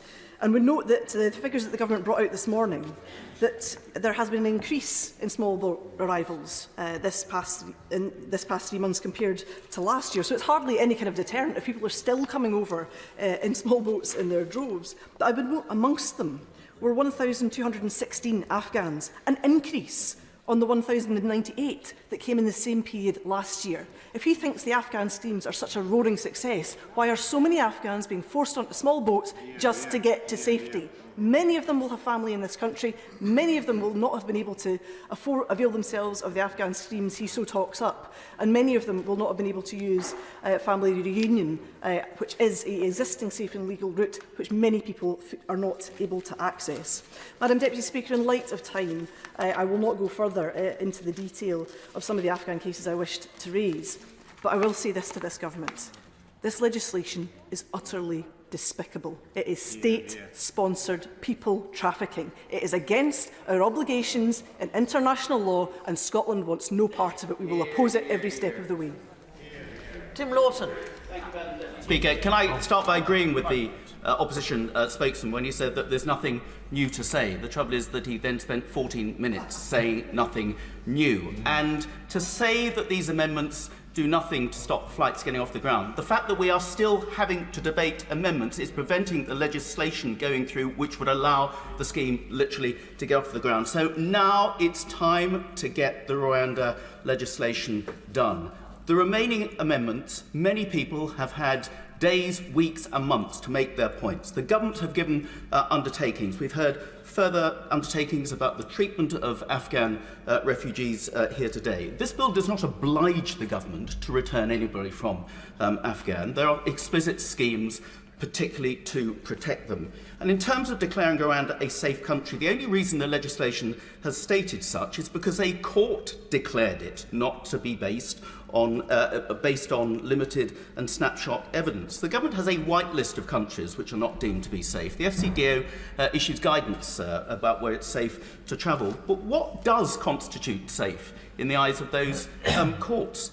Is Spain safe if you're a Catalonian dissident who is in exile because they've taken issue with the Spanish government? Is it safe to go back to France? Some of the refugees I've met in the Napier barracks claim that they are beaten by French police and it's not safe for them to go back to France. Indeed, is London safe if you are openly Jewish in the eyes of some court judgments? There are plenty of safeguards that are given in this bill. It will bring people back to the UK if it's deemed not to be safe or appropriate. There's plenty of international legal scrutiny now added into this bill. The issue of refoulement, which was the major complaint about by the Supreme Court, has been dealt with. Legal assistance is available for those sent to Rwanda. And we know, and I'll say it again, when the Home Affairs Select Committee went to Calais last year, we were told by all of those in charge of the policing system on the beaches that when the government announced the Rwanda scheme in the previous May, there was a surge in migrants around Calais approaching the French authorities to try and regularise their position in France because they did not want to risk being sent to Rwanda. What is disgraceful, Madam Deputy Speaker, is time and time again, those behind these amendments, the Labour Party continuing this ping-pong, have not come up with a single solution to the really important question of what do you do with asylum seekers who have come to this country illegally, who have no credible case to be in the UK, but for whom it is practically impossible to return them to this country. And what's also absolutely disgraceful is just this morning the Shadow Home Secretary has made it quite clear that a Labour government would abolish the Rwanda scheme, whether it's working or not. What they are saying to people the other side of the channel, just wait a few months, then you can come in your droves as much as you like. That is the truth of the matter. These amendments need to be beaten again. Dame Diana Johnson. Deputy Speaker, and whilst I agree with quite a lot of what the honourable gentleman says at times, that point that the honourable gentleman just made about Labour's policy is absolutely incorrect. Can I just say that I'm very pleased that the Minister has stated at the beginning of his remarks that the other place has absolutely the right to act as a revising chamber and to give their advice to this chamber. Lord's Amendment 3G is tabled by the noble Lord Hope of Craighead, as we know, a former Deputy President of the Supreme Court, and it states that Rwanda cannot be considered a safe country for the purposes of the Act until the Secretary of State has obtained and laid before Parliament a statement from the Independent Monitoring Committee confirming the treaty provisions have been implemented. And it also allows for the Secretary of State to rescind the confirmation if the treaty stops being adhered to, rather than the nonsense position of claiming that Rwanda is safe forevermore. This is a sensible and measured amendment to deal with the facts and for allowing them to, when they change. And on the day that the Prime Minister has stated that some asylum decision makers and judges have been trained, the Joint Monitoring Committee set up and the President of the new appeal body selected, we still don't know whether all the other provisions of the treaty have been fully implemented or whether the number of officials in place is sufficient. So with the Prime Minister insisting that flights will begin in 10 to 12 weeks, Lord's Amendment 3G provides a vital safeguard ensuring everyone sent to Rwanda will be protected by the implementation of the treaty provisions. And I think this is entirely reasonable, and I agree with what the Right Honourable Member for Kenworth and Southam said. Just turning to Lord's Amendment 10F, tabled by the Noble Lord Brown of Leyderton, a former Secretary of State for Defence, it provides the exemption for people who supported the armed forces overseas or who have otherwise been agents or allies of the UK overseas. Anyone seeking to rely on the exemption would need to provide notice to the Secretary of State within 1 week of arrival in the UK. Now, ministers have sought to reassure members that they were reviewing the position and that they would consider and revisit how the Illegal Migration Act and removal under existing immigration legislation will apply to those who are determined ARAP eligible. But I must note that responding in the House of Lords, the Noble Lord Brown dubbed this assurance as worthless. And we should all be conscious of the strength of feeling amongst those former senior armed forces personnel who support this amendment. When individuals risk their lives to support British troops overseas, we must honour our commitment to providing sanctuary, not outsource it. And that is why I'm going to support the Lord's amendment. Hear, hear. Sir Robert Buckland. Thank you, Madam Deputy Speaker. I'm mindful of time as always. It's quite rightly being reduced as we deal with this bill rather similar to some sort of exotic recipe where the sauce is reduced and reduced on every occasion. We're now down to two important amendments, and I'm glad that in his tone and in his approach to this, my right honourable learned friend on the dispatch box has absolutely embraced this debate as he should, which is all about the detail, getting it right. He knows that I support this policy. We've heard a lot of rhetoric again in this chamber which is unfortunate and misleading. We are doing something genuinely innovative, and it is right that we should do so. However, I do think that the revised Amendment 3G in its form now, particularly in light of the remarks of my right honourable learned friend, the member for Kenworth and Southam, does actually strike an appropriate balance here, not only in terms of making sure that the reality of the position in Rwanda is met by the deeming provision in law, but that there is a mechanism by which we can deal with this as a parliament if indeed circumstances change. And I think with great respect to my right honourable learned friend, he did almost concede that if there was to be a change in the situation in Rwanda, then primary legislation would have to be at least considered by the government. It seems to me, Madam Deputy Speaker, that it would be far better to ensure against that, to avoid the need for further primary legislation by making sure that in this bill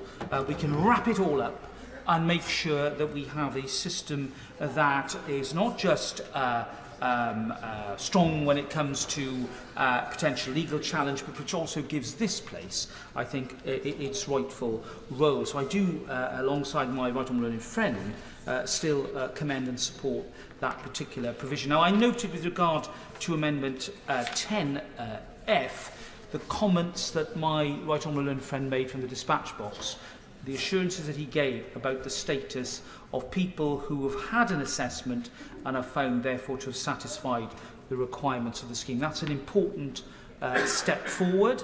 I don't take the view that we should regard these matters as worthless. I do regard it as having quite a lot of weight, and I'm grateful to him for that. I do think that making that very clear on the face of the bill would probably clear the matter up once and for all, and it may well mean, not that I mind being here till the wee small hours of the morning, Madam Deputy Speaker, but it may well mean that we can clear up this business once and for all. And I'm in the market for sorting this out now, so this bill can become law before it is too late this evening. And that's why I would commend perhaps a little further movement on 10F by my right honourable friend. Sammy Wilson. Throughout this bill, my party, both here and in the other place, has given by and large support to the government, even though at times we've been sceptical and we have been concerned about how effective some of the measures are. But I've got to say, Madam Deputy Speaker, we draw the line when it comes to the Lord's Amendment 10F and the protection of people who have served with our armed forces in dangerous situations and now find their lives being put in jeopardy. And this amendment, I don't believe, the Minister has made the point time and time again that some of these amendments are wrecking amendments or attempts to create loopholes, etc. Let's look at the amendment. People who will be covered by this amendment, first of all, will have served this country. Secondly, as a result of that, their lives will be in danger. Thirdly, when they arrive in this country, they have within a week to immediately inform the authorities that they're here. And then that allows for their records to be looked at, for their claims to be verified, and for their connections with the armed forces to be ascertained. And lastly, if they haven't done that, then in any subsequent cases the courts can draw inference from it. So nothing can be more watertight than this particular amendment. And yet the government is refusing to accept it on the basis, well, there's already arrangements in place. Well, why is it, and my colleague from Strangford has raised time and time again in this House, and as of others, why is it that there are people who serve the armed forces in Afghanistan who find themselves in danger at present? They're on the run from the police in Pakistan. They're hiding because the police in Pakistan want to send them back to Afghanistan where they'll be in danger. Why? Because the system has not worked for them. And that's why I think it is important that this amendment is accepted. We have a moral duty. And as has been pointed out, if we're going to look to the future and recruit people in trouble spots to help the armed forces, then we have got a strategic duty. And I believe that if the Minister really wants to get this stuff through tonight, he's got a political reason for doing this. Because at least by accepting this amendment, he takes away another leg that the other House is seeking to stand on when it comes to opposing this bill. And for all of those reasons, I hope that the Minister will accept this amendment to protect those who have served us, to get this bill through, and to avoid any further delay. John MacDonald. Just to follow on from the member for East Antrim, we get to this stage I think this is a disgraceful bill. I want to oppose it at every opportunity, but you have to accept at some stage the bill will go through, and therefore it's the normal run of things in these matters that the government will compromise on a number of issues, and usually by this time. And for the life of me, I can't understand why we haven't reached that compromise so far, particularly on this particular amendment. I just want to make this particular point. It's exactly as the member for East Antrim said, if the system was working it was at the moment, we wouldn't be finding the cases that we've got. I think the situation in Afghanistan in particular is deteriorating at the moment. I just give one example of a case I'm dealing with. There's a woman who is in this country now who campaigned for women's rights in Afghanistan. The Taliban are now arresting and torturing her family. And that's just because she stood up for women's rights.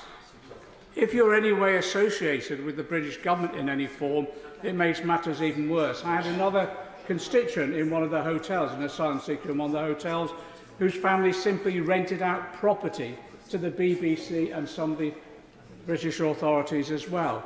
The family got out, but they actually still had their connection with their video. They showed me the videos of the Taliban turning up and beating up almost to pulp the staff of that family who were working in those premises then. The situation is deteriorating. The existing system is not working. People who are in any way associated with the British government and the British forces in particular are targeted, and their family are targeted, and they're not just abused, they're actually tortured. I just think we have a debt of honour, and the compromise has to be done tonight. This amendment cannot be seen as a wrecking amendment in any way. It's simply a logical conclusion of the debate that we've had in both our houses. And I urge the other place to stand firm on this one, because I actually do think the British public support this amendment as well as this. But I actually do think maybe a majority in this House really want to support it too. So I urge the government to think again, because this has gone beyond the normal process. My honourable friend from the front bench said, what is there to gain from the government in continuing this process overall? If they think this is about demonstrating their own bravado, their commitment, trying to get some publicity out of this, I actually think it's going the other way. I think at the moment the general political mood and public mood is, for goodness sake, accept when there's a compromise offered, you should seize it, particularly on this particular issue. Tim Farron. Deputy Speaker, I hear from the other side impatience and irritation that we're still here, still debating this. I would respectfully just point to them the impatience, irritation, even outrage on the part of my constituents at the fact that this government is wasting vast amounts of their money on something they know and the government knows will not work. That there's a 1 in 200 chance that an asylum seeker might be sent to Rwanda is clearly not going to be a disincentive. What could be a deterrent would be to process the applications that we have and remove that 25% of asylum seekers who turn out not to be genuine. You will never know that if you don't have the competence to process it. What also would be sensible is to actually set out safe routes, so you are able to bypass and therefore undermine the model of the evil people traffickers. That outrage from my constituents also goes to the knowledge that what could be done with the money that has been spent on this nonsense scheme so far. It's the equivalent, Madam Deputy Speaker, of 5.7 million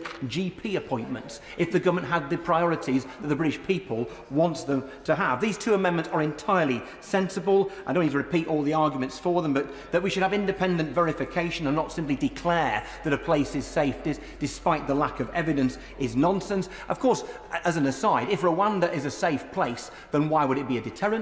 And if it's not a safe place, why would any decent government send anybody there? But I support the Lords in pushing 3G with 10F.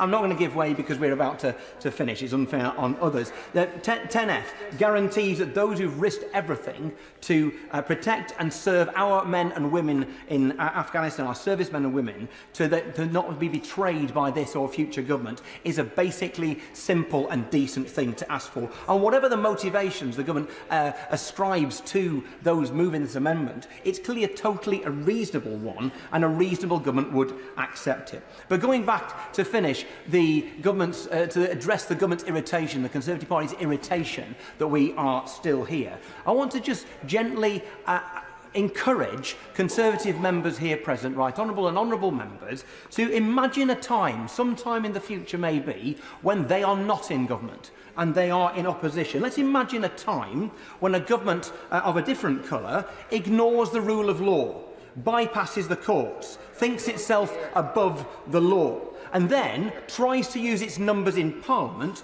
to steamroller through something that was not in their manifesto and for which they have no mandate. An honest answer to that question would lead to this government yield. This is awful legislation, it is cruel, it is inept, it is expensive. We should vote the amendments through, the Lords should keep going, the government should concede.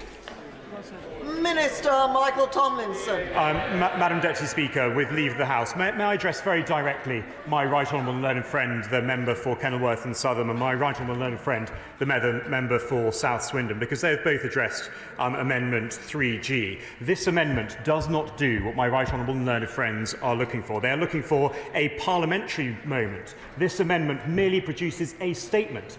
And I would invite them to imagine a scenario whereby what we have been discussing would not produce a statement in any event, would not produce an urgent question, would not produce a moment for a Secretary of State to have a statement in the chamber of the House of Commons in any event. And I repeat to my right honourable friend, this amendment does not meet the challenge that he has set, and I would encourage him to be with the government in a few short minutes' time. Madam Deputy Speaker, we must get on and put an end to this. We must pass this legislation and to stop the boats. Perhaps in the words of my honourable friend, the member for Stone, I urge this House once again to send a clear and unambiguous message to the other place, and I beg to move.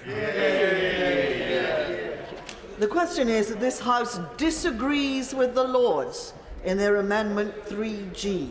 As mayors that opinion say aye. Aye. Of the contrary, no. No. division. Clear the lobby.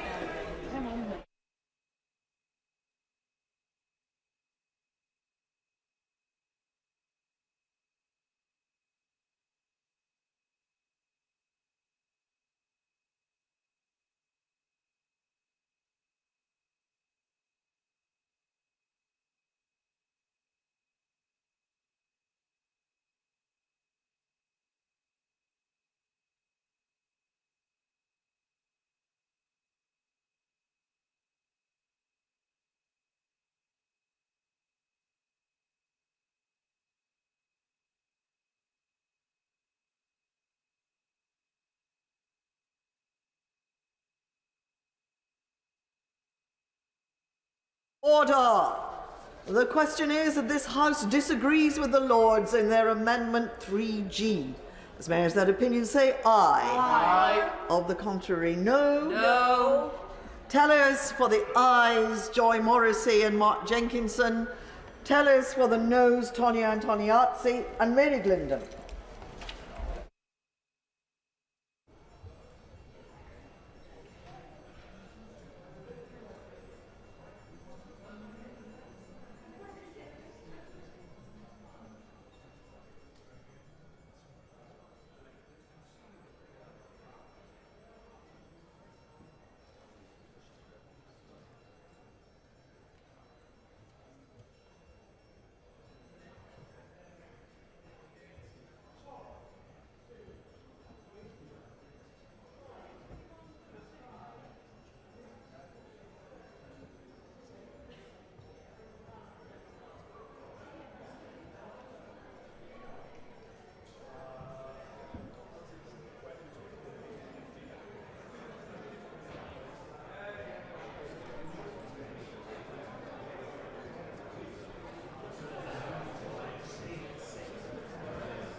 ayes to the right were 306. The noes to the left were 229.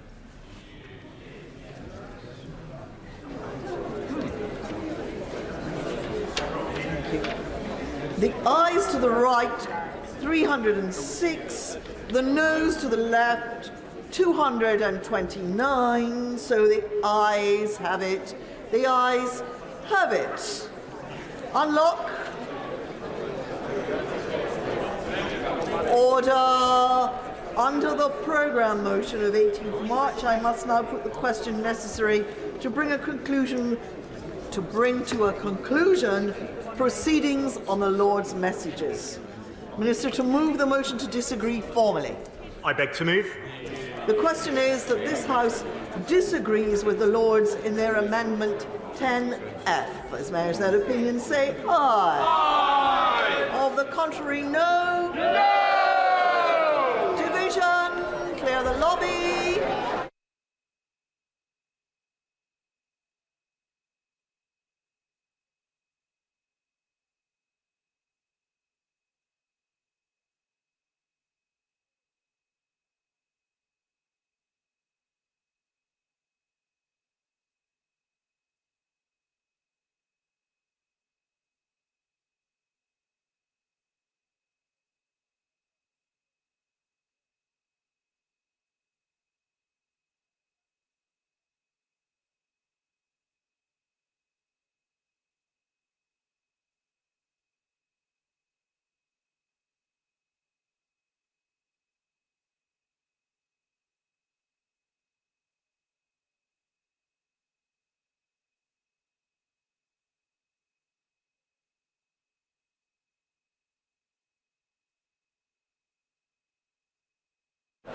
Order.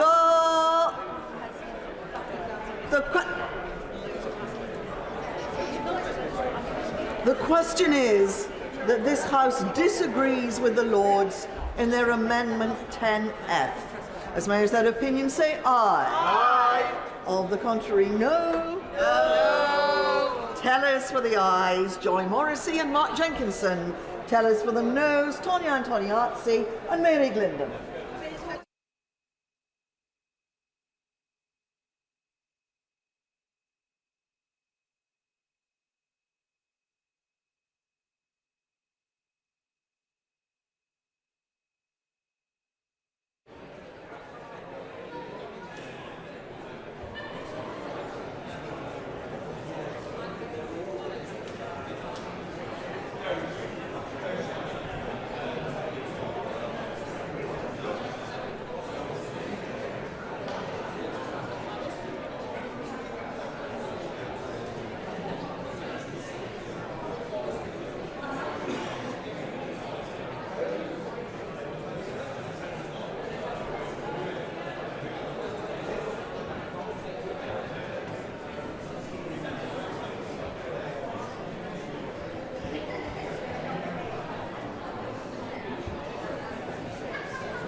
Order! Order!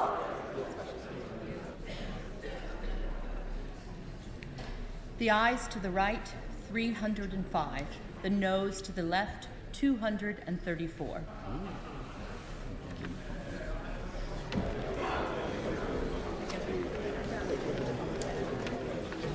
The ayes to the right, 305. The noes to the left, 234. So the ayes have it. The ayes have it. Unlock. Minister to move that a committee be appointed to draw up reasons. I beg to move that a committee be appointed to draw up reasons to be assigned to the Lords for disagreeing to their amendments. That Michael Tomlinson, Scott Mann, Kieran Mullen, Jane Sunderland, Stephen Kinnock, Colleen Fletcher and Alison Thewlis be members of the committee. That Michael Tomlinson be the chair of the committee. That 3 be the quorum of the committee. That the committee do withdraw immediately. The question is that a committee be appointed to draw up reasons to be assigned to the Lords for disagreeing to their amendments 3G and 10F. That Michael Tomlinson, Scott Mann, Kieran Mullen, James Sunderland, Stephen Kinnock, Colleen Fletcher and Alison Thewlis be members of the committee. That Michael Tomlinson be the chair of the committee. That 3 be the quorum of the committee. That the committee do withdraw immediately. As members of that opinion say aye. Aye. Such enthusiasm. Of the contrary, no.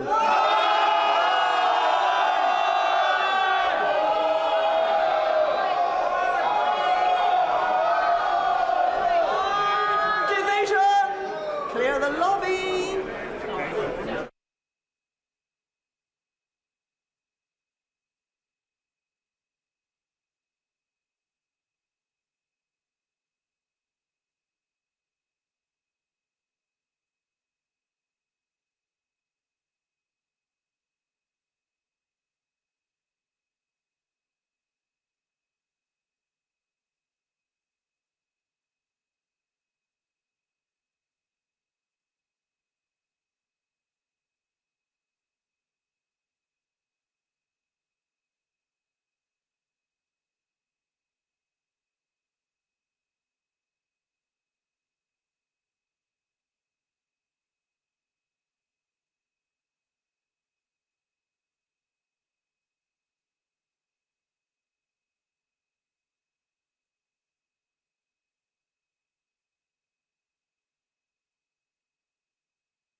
The question is that a committee be appointed to draw up reasons to be assigned to the Lords for disagreeing to their amendments 3G and 10F. The remainder of the motion I have already put to the House. As many as are of that opinion say aye. Aye. On the contrary, no. No. Tell us for the ayes. I've got it. And I can't take it on the voices. The no voices are pretty loud. Tell us for the ayes, Joy Morrissey and Mark Jenkinson. Tell us for the noes, Peter Grant and Stephen Bonner.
Order!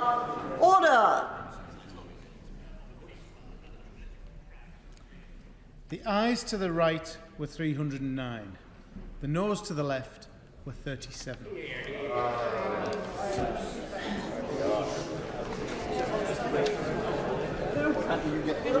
The ayes to the right, 309. The noes to the left, 37. So the ayes have it. The ayes have it. Unlock.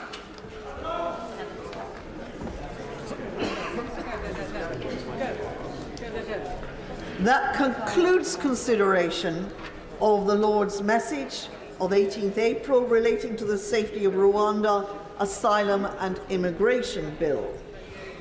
Just for clarity, I should say that the result of that division means that the House has decided that the Reasons Committee should be appointed.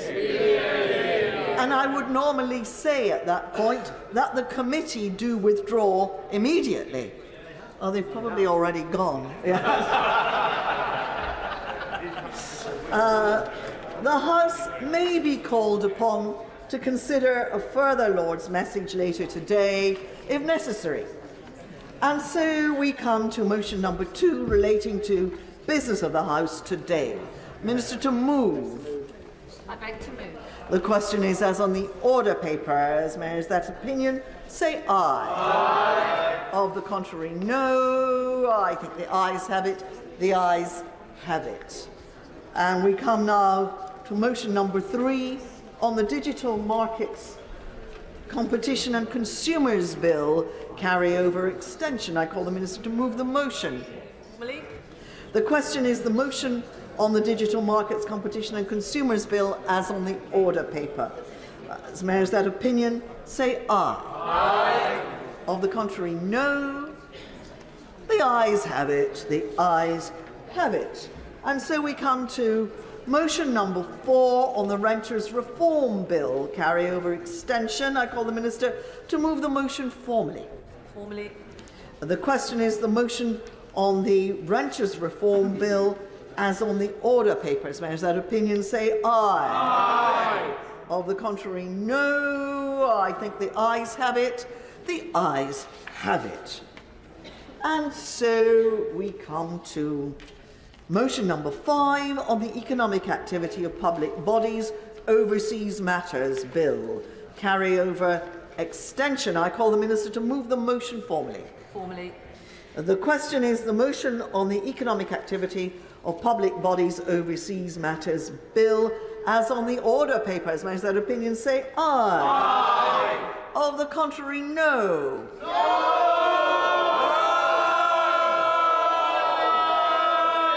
Division, clear the lobby.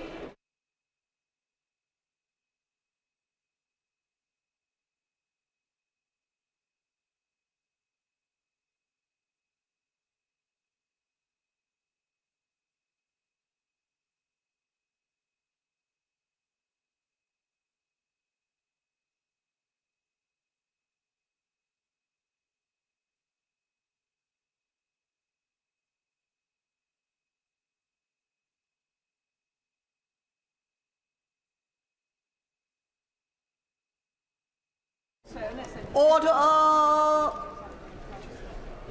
The question is the motion on the Economic Activity of Public Bodies Overseas Matters Bill as on the order paper. As Mayor is that opinion, say aye. Aye. Of the contrary, no. No. Tell us with the ayes John Morrissey and Mark Jenkinson. Tell us with the noes Peter Grant and Stephen Bonner.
Order!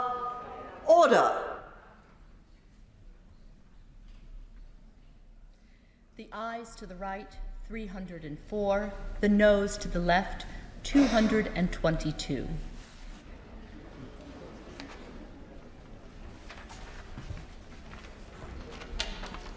The ayes to the right, 304. The noes to the left, 222. So the ayes have it. The ayes have it. Unlock. We now come to the money resolution in respect of the pensions special rules for end of life bill. Minister to move. I beg to move. The question is, as on the order paper, as those that opinion say aye. Aye. Of the contrary, no. I think the ayes have it. The ayes have it. And we come to the money resolution in respect of the International Freedom of Religion or Belief Bill.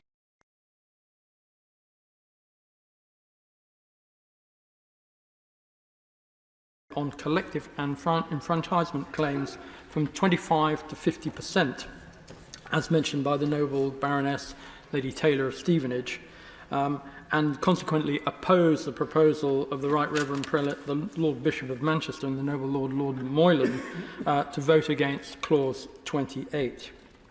Your Lordships have heard how giving more say to leaseholders in mixed blocks of residence and commercial units would be a bad idea and negatively impact on investment and the effective running of these blocks. Reform would only help some foreign leaseholders and investors and would result in fewer homes being built, it has been said. My Lords, this is far from the case. I have lived in 2 blocks of mixed developments. One was controlled by a residents' right to manage company with a NatWest bank in the basement, and another contained a number of commercial units and was 100% controlled by the freeholder. I can say categorically that the right to manage block was run better and with cheaper service charges. The freeholder-run block exploited the residents, cross-subsidised the commercial units at the residents' expense, and gave them no effective say over how the block was run. The difference, I would point out to the noble Earl Lisson, was that the RTM block was actually run by the residents and they were managing their own money, whereas the freeholder block was run by a managing company and the freeholders were profligate with the use of residents' cash. So let us be frank, my lords, maintaining the 25% cap is about the freeholders retaining control and nothing about fairness or efficiency. If anyone lives in or invests in a flat in a block, they should have a say over how it's run. For that reason, I oppose the amendments in the names of the noble Lord Thurlow and the noble and Lord Sandhurst, which would have the effect of restricting enfranchisement and further strengthen the position of freeholders by limiting the number of leaseholders who could vote to manage their own blocks of residence. And I must say that also RTM directors are perfectly capable of managing mixed blocks of developments. Freeholders, of course, are keen to take leaseholders' money, but don't want to relinquish control. This can result in a situation where leaseholders represent 95 to 99% of the investment in a building, but have no control, whereas the freeholder, who has an investment of just 1 to 5%, is deemed to own the building and run it for their own profit, while appointing a property management company which proceeds to rip off the leaseholders via excessive service charges and insurance commissions. And as I said, because it's not the freeholders' money, they don't care. That's the difference, my lords. Any leaseholder's attempt to challenge this is fraught with risk and a potentially ruinous cost, so this aspect needs reforming too. My lords, I'm aware of a major lobbying effort by the great estates to protect their feudal privileges built up over hundreds of years. I was invited to dinner by one of them, but didn't go. And, my lords, I must say, following the intervention of the Right Reverend Prelate, the Bishop of Derby, I would like to refer to the amendment in the name of the Right Reverend Prelate, the Lord Bishop of Manchester, who was refreshingly frank at second reading. He said, yes, the system could be described as feudal, and some of the church property dealt with dated back to the 11th century. In the Church of England's case, their property portfolio is valued at £2 billion. It's a business. They have assets of at least £6.7 billion. And of course, the Church of England, as we all know, does a lot of work with charities and work with the poor. But some have already questioned whether the Church of England's 105,000 acres could be better used, in part at least, to provide the social housing so badly needed by the needy and homeless. And with the great estates, the story is also about retaining their wealth, not about losing it. I have no problem with that. I just don't think it should be at the expense of leaseholders.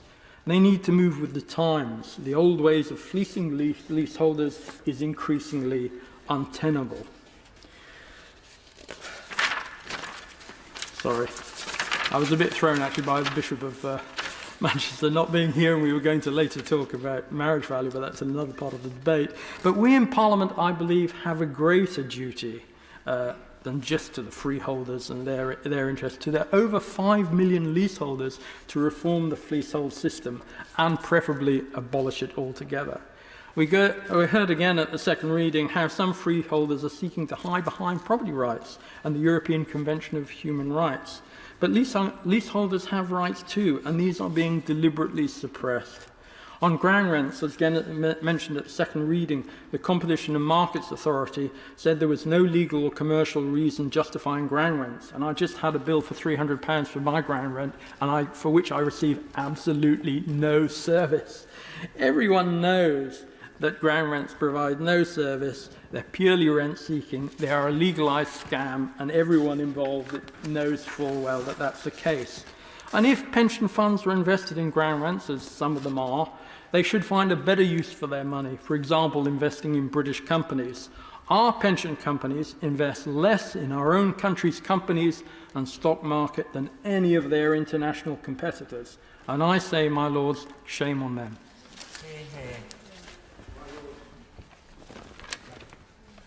My lords, Noble Lord Truscott, having sort of mentioned my name, although I haven't spoken yet in this particular group, I'd just like to say that, of course, he represents one viewpoint, and the Noble Lord Ortello and the Right Reverend Prelate and the Bishop of Manchester and Noble Lord Sandhurst represent another, and of course they are portrayed as often being mutually exclusive, but in property terms, that isn't necessarily the case.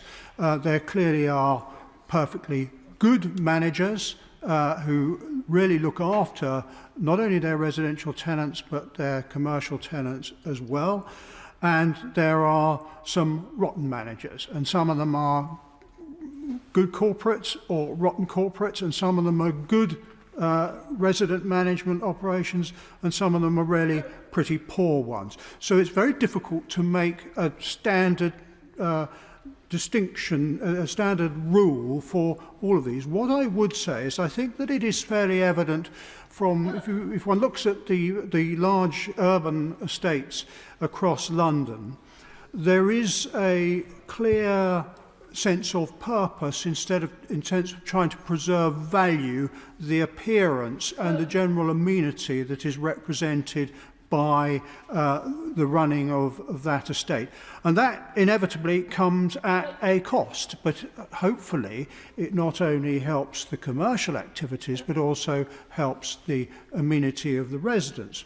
So let us look what happens if things start going wrong and getting fragmented. Well, the first thing that would happen is there becomes a distinction, if one's not very careful, between the purposes of long-term management in the views of the residents and the purposes of long-term management in the views of what I might call the commercial operator, the commercial landlord. And under the purposes of this bill, if the enfranchisement of a 50% commercial ownership block goes ahead, there will be an enforced lease back to the original freehold owner.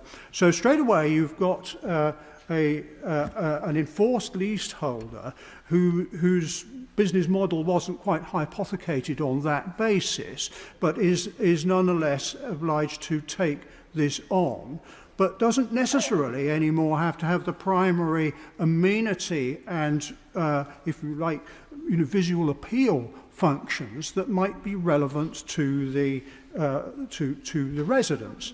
And I've seen this happen in historic high streets where ownership has become fragmented in this way, and you tend to find that when a shop becomes vacant, if there are difficulties in the letting market, it'll be let to a charity shop or a slot machine operator or a tanning shop or some other type of operator, because the person who has that needs to move it on quickly. There isn't that fat on the bone in terms of having the larger estate, nor is there the fat on the bone to take on some assignee, as I have had to deal with in the past, who really runs a rather low-grade sort of business, but is well funded, and therefore you have to try and work out whether you can afford to fight an appeal or fight a case on an assignment of a lease in order to see that person off, in order to see that particular trade off. And if you can't, there is a general deterioration of the area. It might be a fast food takeaway that opens late at night. The police might be around every now and again. There might be people congregating there because it is late at night. And that sort of thing affects residents. And if one's not careful, things like the emptying of bins and deliveries of incoming goods to a retail operation can start being operated at times which aren't actually that helpful to the interests of residents who once might have been part of this overall concern. And so I can see both sides of this, and I think we do have to be very careful that not to make standard rules about things which are, where the decision actually is much more nuanced and much more difficult a decision to pick. It really does depend where one is starting from, the circumstances and everything else. As I said earlier in this debate, my interest is in consumer protection. I do not want to see degraded environments. I want to see environments that are lively, that are looked after, where everybody has confidence in them being managed. Fragmented management very, very seldom achieves that. So I think there is an issue, as I said earlier, about management being a slightly different issue to the ownership as such. And I think it's a big issue we've got to address, because this isn't going to be dealt with by a local authority. It has no function there, and beyond the planning functions of a change of use or licensing for some premises that needs licensing, it has very few powers of control.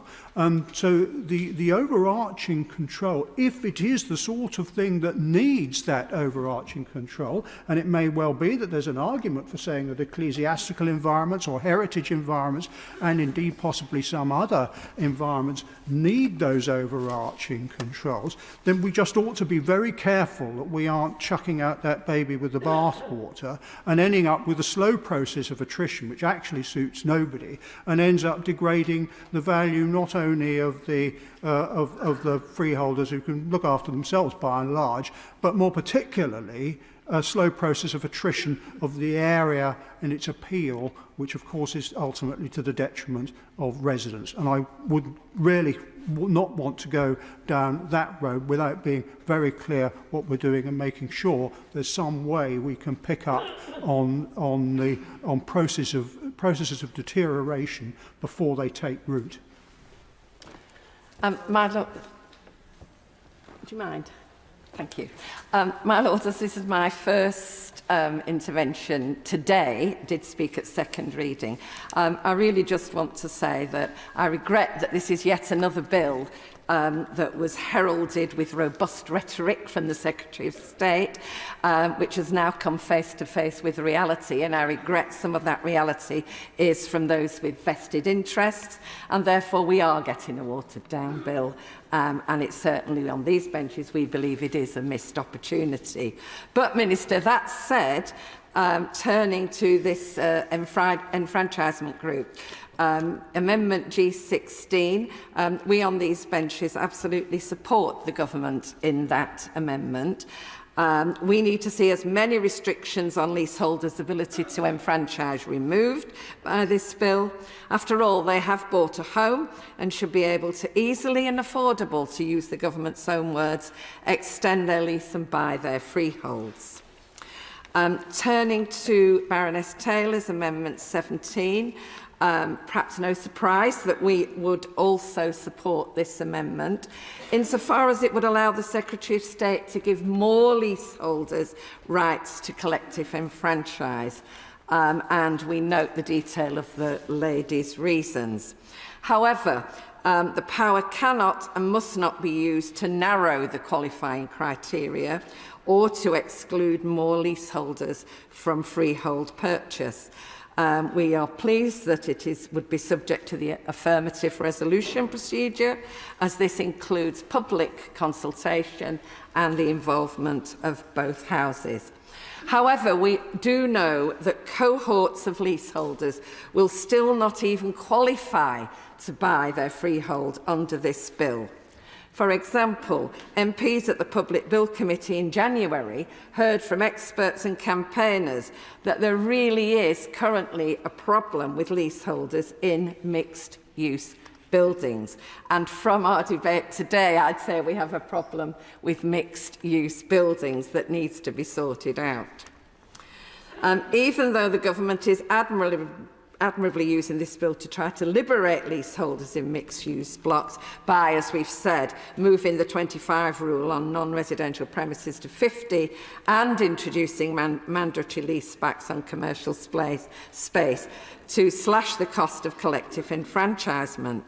But, and I found this a strange one, they have not lifted the restrictive regulations in the 1993 Act that means shared services such as a plant room would disqualify leaseholders from buying out their freehold. Apparently there is even a regulation stipulating that the mere existence of pipes, cables or other fixed installations connecting residential and commercial premises in a mixed-use building would block leaseholders from buying their freedom. My Lords, this means that many leaseholders who would otherwise stand to benefit from the changes on mixed use will be blocked from securing collective enfranchisement and from being in control of their buildings. Perhaps the noble lady, I could ask if we could discuss this particular aspect before we go into report stage. Turning to the three, well, I'll just call them tricky amendments. I noted that the noble lady Baroness Taylor kind of hedged her bets on these very wisely, I think. I suspect it's because, like me, she absolutely knows that the intentions of the Honourable Lords who are speaking are based on really good experience and a genuine wish to see this, but actually worry whether, in fact, this is just another means of putting commercial interests before residential interests. And not getting that balance right. So instinctively, as the noble Lord Truscott stood, and I was really relieved when you stood up and made your comments, that we would instinctively oppose these three amendments, because in our view they do seek to row back. But it has to be said that, you know, I have listened attentively to what's been said, and I'm completely changing what I was going to say to actually say that I genuinely believe that there are some serious areas that do need looking at. There is much experience in the House, but I am concerned that we're being subject to special pleadings, and in particular, Lord Santos, you're pleading with regard to overseas owners. I don't see why we should be bending over backwards to placate overseas owners who are absent and aren't going to do their duty and are hard to contact, and lots of phrases that you all use. I don't see why we should be pandering to that. Surely we should be trying to solve the problem, to bring them into the fold. And phrases such as management difficulties, I think we should be able to solve that.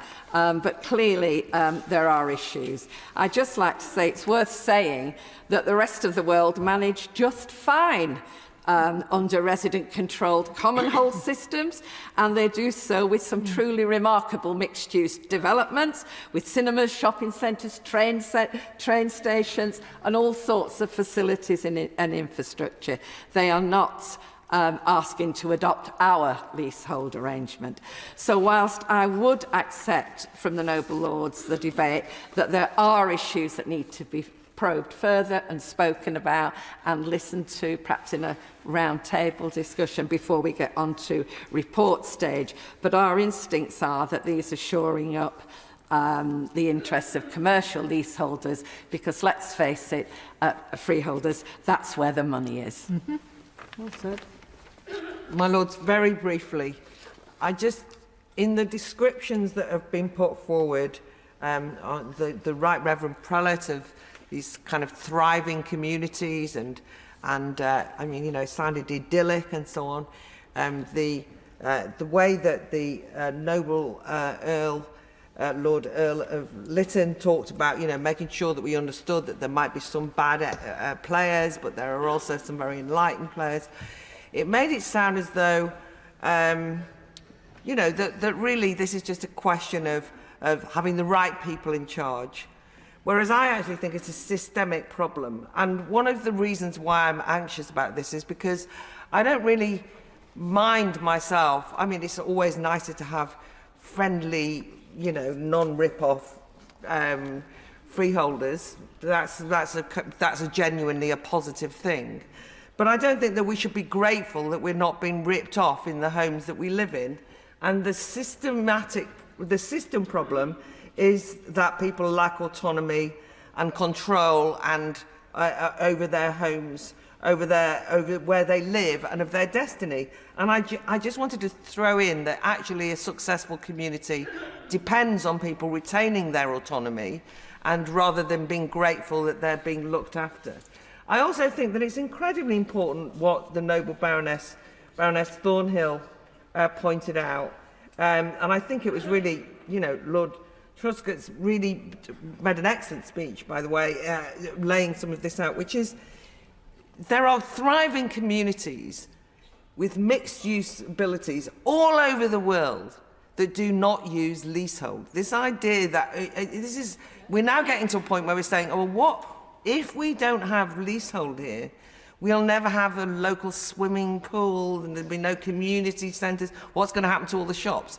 I mean, this is actually mythological. So I just wanted to point out that although I agree that one needs to look at the complexities, and I, for one, am actually all for nuance in relation to this and not just blustering away, I also think we should stop myth building about the wonders of the system, when in fact inherent in it is and why we want enfranchisement in the first place is because our citizens, when they buy a house, should have control over it, and they should not have that's their home, and then they can work collectively on building the community.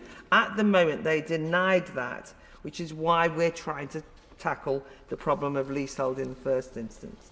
Okay.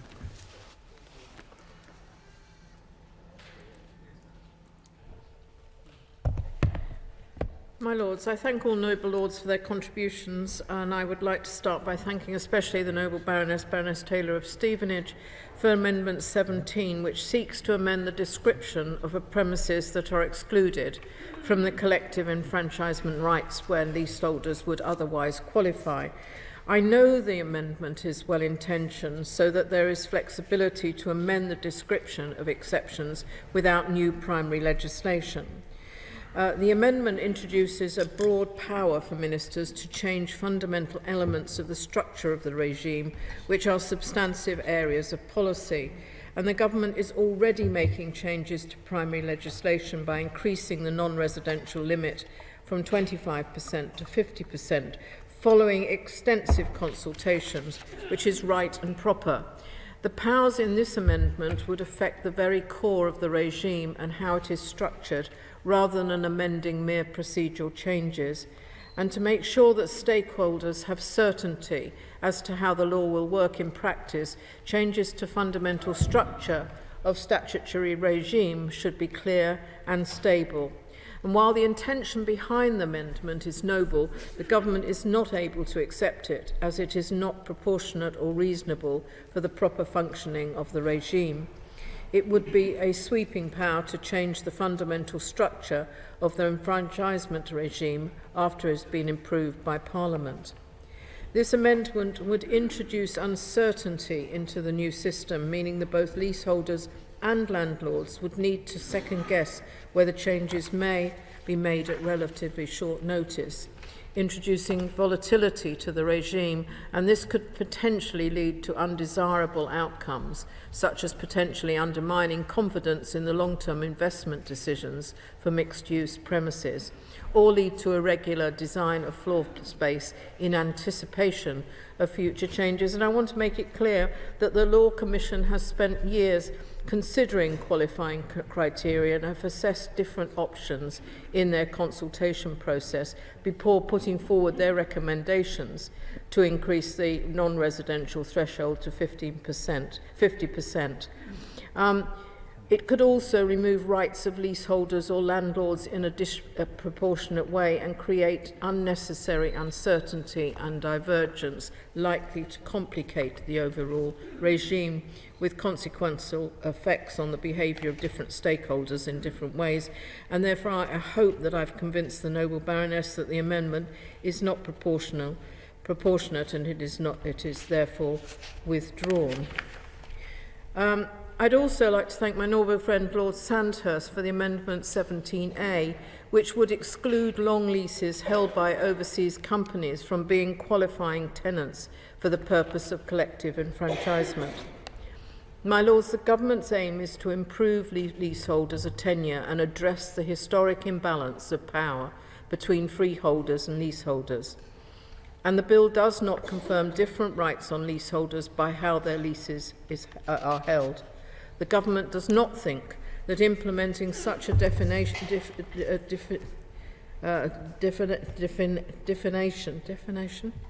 yes, in respect of which leaseholders have rights and which do not is workable or desirable.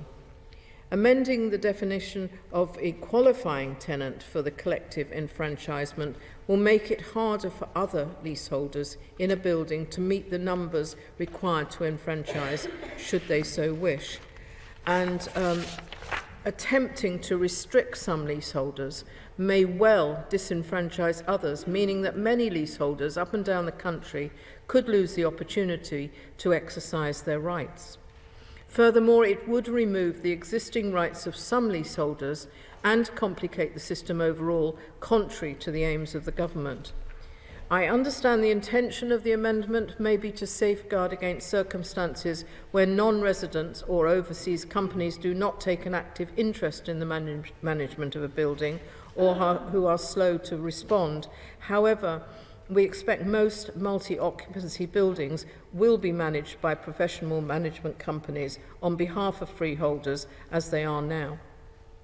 And I would like to thank my noble friend again for the amendment, but I cannot accept it because it runs contrary to the aims of the government and may restrict leaseholders' rights. I therefore ask that I hope my noble friend is content to withdraw his amendment. My Lords, I'd also like to thank the Lord Bishop, or the Right Reverend Lord Bishop of Derby, for speaking on behalf of the Lord Bishop of Manchester, who I have had a number of meetings with about this issue.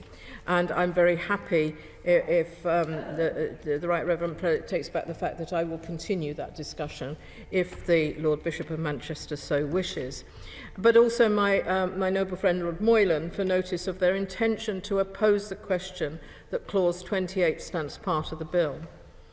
Clause 28 increases the non-residential limit for the collective enfranchisement claims to proceed in mixed-use buildings from 25 to 50%. The clause implements the Law Commission recommendation, which has been subject to comprehensive consultation by the Law Commission and the Department. I note the Right Reverend Prelate and my noble friend's concerns, which have been raised through various consultations and with freeholders and with landlords. The bill's impact assessment considers the impact of increasing the non-residential limit for collective enfranchisement claims, including the potential impact on freeholders, high streets and businesses.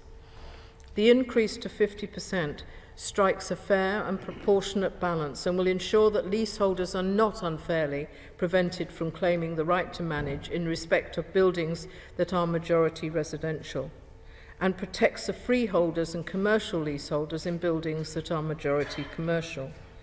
Freeholders can also protect their commercial interests by taking back a lease back of the commercial unit by securing their interest with a 999-year lease back at a peppercorn rent.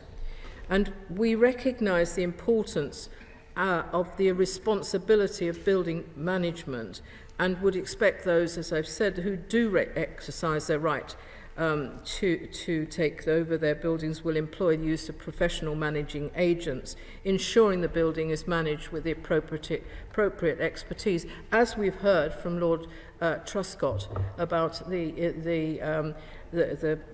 issues that he is aware of. So I would ask that the increase, I would say that the government considers that this increase is proportionate, and I would ask the Right Reverend Prelate and my noble friend to support Clause 28 and that it stands part of the bill. I'd also like to thank the noble Lord Thurlow for Amendment 18, which seeks to apply a residency test to the collective enfranchisement claims in buildings with more than 25% non-residential floor space. As we've discussed, Clause 28 of this bill amends the Leasehold Reform, Housing and Urban Regeneration Act 1993 to increase the non-residential limit for collective enfranchisement claims from 25 to 50%. Clause 28 implements a Law Commission recommendation that seeks to broaden access to collective enfranchisement for leaseholders living in mixed-use buildings where the non-residential elements can constitute up to 50% of the floor space. The existing qualifying criteria requires leaseholders representing at least 50% of the flats in a building to participate in a collective enfranchisement claim. When compliant with this existing criteria, the noble Lord's amendment would only allow claims in mixed-use buildings with more than 25% non-residential floor space, where at least 25% of the flats are owner-occupied. For leaseholders in mixed-use buildings where less than 25% of the flats are owner-occupied, but more than 25% of the floor space is non-residential, this new clause would have the effect of removing all the benefit of Clause 28. This would leave leaseholders unable to collectively buy the freehold of their building because of how their neighbours choose to use their properties. It would also complicate all claims in buildings over 25% non-residential floor space, as participating leaseholders would be required to demonstrate that they are owner-occupiers. This could lead to claims taking longer, costing more, and would provide freeholders with another opportunity to frustrate leaseholders' right to buy their freehold. And this is counter to the government's aims in this area to broaden access to collective freehold ownership for all leaseholders and simplify and not complicate the system leaseholders use to do so. Lord Thurlow asked about why we weren't introducing it, and the government is committed, as I've said, to broadening this access to collective enfranchisement and making it cheaper and easier for leaseholders to buy their freehold. And as I've said, any residency test would complicate this system, my lords. Lord Thurlow also asked about compensation, and our reforms to enfranchisement valuation ensures that sufficient compensation is paid to landlords to reflect their legitimate property interests. And for these reasons, my lords, I would ask the noble lord to withdraw his amendment and move my amendment, my lords. On clause 27, amendment 16. Question is that amendment be agreed to. As many of that people say content. To the contrary, not content. The contents have it. The question is that clause 27 as amended stand part of the bill. As many of that people say content. Contrary, not content. Contents have it. Amendment 17, Baroness Taylor, not moved. Amendment 17A, Lord Sandhurst, not moved. The question is that clause 28 stand part of the bill. As many of that people say content. Contrary, not content. The contents have it. After clause 28, amendment 18, Lord Thurlow, not moved. Schedule 3, amendment 19, Baroness Scott.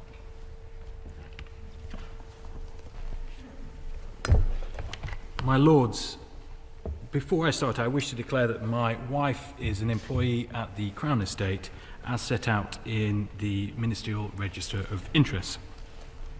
I beg to move Government Amendments 19, 20, 21 and 22 in my noble friend Baroness Scott's name. These amendments are consequential to the repeal of the right for public authorities to block freehold acquisition and lease extension claims of houses for purposes of redevelopment. This relates to Section 28 of the Leasehold Reform Act 1967.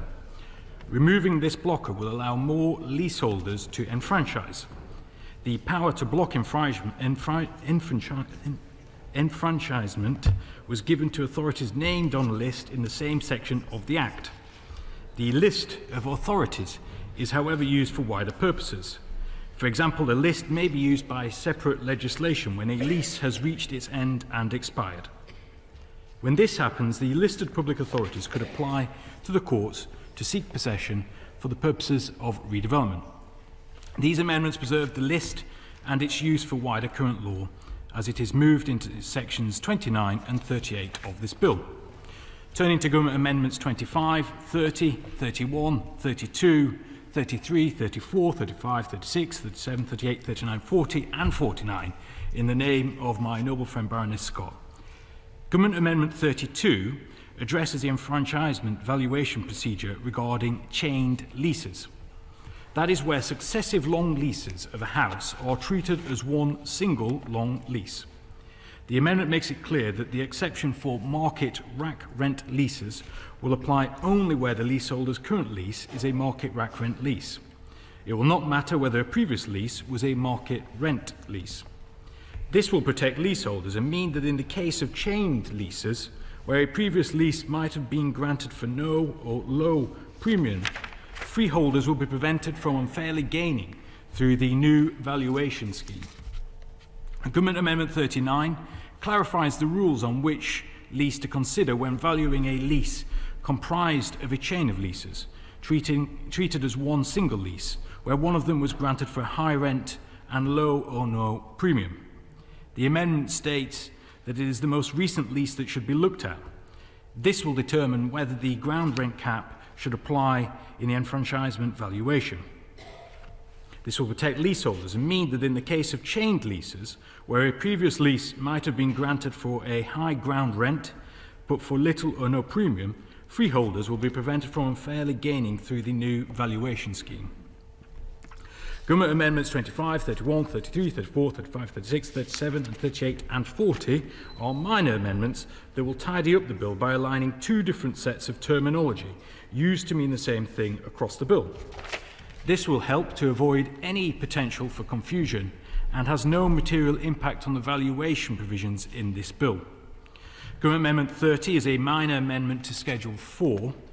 As currently drafted, the bill would incorrectly require valuation of a freehold for a lease extension. We are fixing this to align with the new valuation scheme so that a lease extension will require evaluation of a notional lease. This will ensure that the provision works for lease extensions as intended. This amendment does not change the scope or effect of Assumption 3 in Schedule 4. It simply makes sure that it is phrased correctly. Government Amendment 49 is a minor correctment of a grammatical error in Clause 41, so that it refers to the appropriate tribunal. In this case, the appropriate tribunal can make orders regarding the new right for intermediate landlords to commute, that is, reduce, the rent that they pay following lease extensions and ground rent buyout claims by their tenants. Turning to Government Amendments 50, 51, 52 and 56 in my noble friend Baroness Scott's name, as noble lords are aware, whenever making new legislation, it is of the utmost importance that we review any consequential amendments required to be made, including to other acts of Parliament. We have therefore conducted a thorough review of how the reforms brought forward in this bill will require necessary changes. The following amendments focus specifically on consequential changes resulting from Part 2 of this bill. Government Amendment 52 is a minor and technical amendment which reflects the movement of material from Section 175 of the Housing Act 1985 into the new Section 7A of the 1967 Act. This amendment preserves a part of the current law which deals with a number of exemptions for the valuation of a freehold acquisition under Section 9(1) of the 1967 Act, which will still be available under a preserved law claim. This will make sure that the bill retains the current restrictions and will remove any potential for unintentionally expanding the number of tenants who qualify for a Section 9(1) valuation and consequently for a preserved law claim. Right to buy tenants who qualify for enfranchisement rights will be no worse off, and they benefit in the same way from the new valuation scheme as with other leaseholders. Government Amendment 53 inserts a new clause which acts as a paving amendment to introduce a new schedule. This new schedule brings together the consequential amendments to other legislation. As a result of this new schedule, Government Amendments 50 and 51 remove consequential amendments to the Housing and Planning Act 1986, which are currently contained in Schedule 8. These are now addressed in a new schedule. Government Amendment 56 inserts the new schedule entitled Part 2 Consequential Amendments to Other Legislation. This new schedule is extensive and brings together the consequential amendments across 19 other acts into a single place. None of the amendments make separate substantive changes, but rather the new schedule allows this bill to mesh with and integrate seamlessly with other legislation. So to summarise, these consequential amendments will remove provisions which will become obsolete as a result of other changes made by the bill, enable freehold acquisition claims of houses under Section 9(1) of the Leasehold Reform Act 1967 to continue to operate as they do currently, whilst making sure that provisions in other legislation do not override our new valuation scheme, make clear how to treat the valuation of freehold acquisitions for right-to-buy tenants, preserve the current law so that non-litigation costs payable on enfranchisement do not attract stamp duty land tax, allowing the operations of stamp duty land tax to continue as intended, and make sure that provisions of other acts governing shared ownership leases will still function properly following the repeal of some shared ownership provisions in the 1967 Act.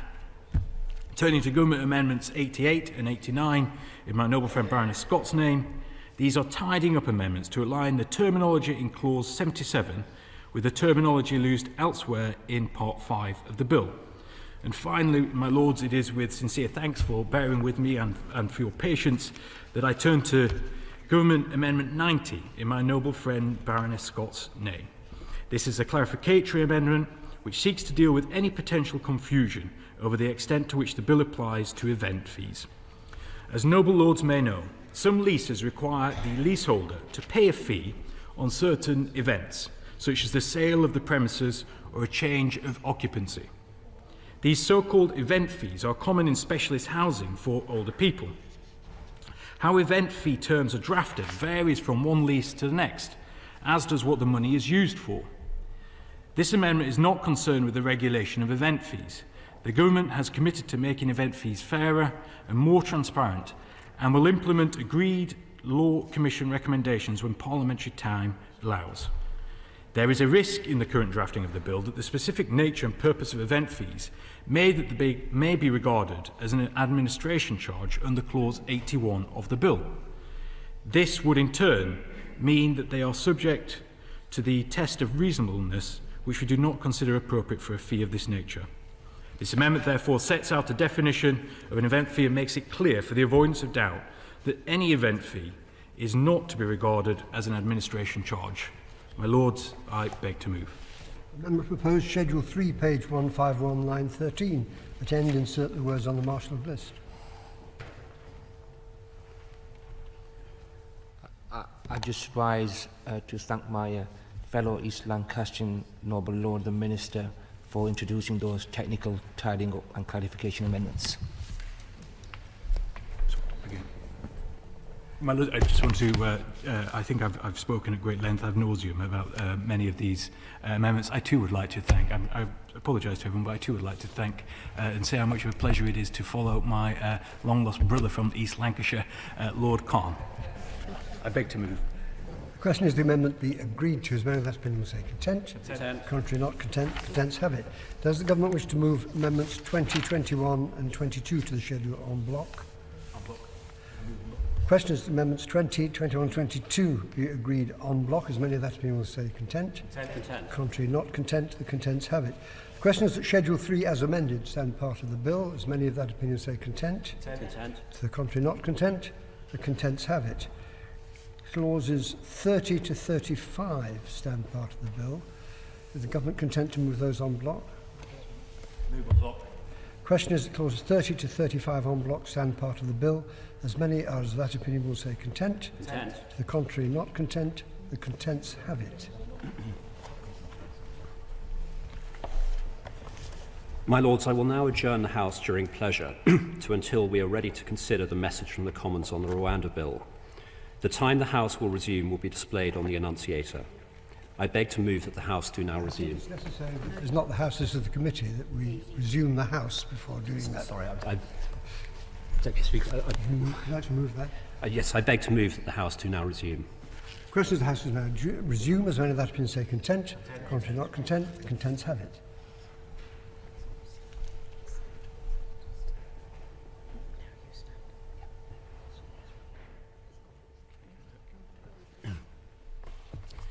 I beg to move that the House do now adjourn during pleasure.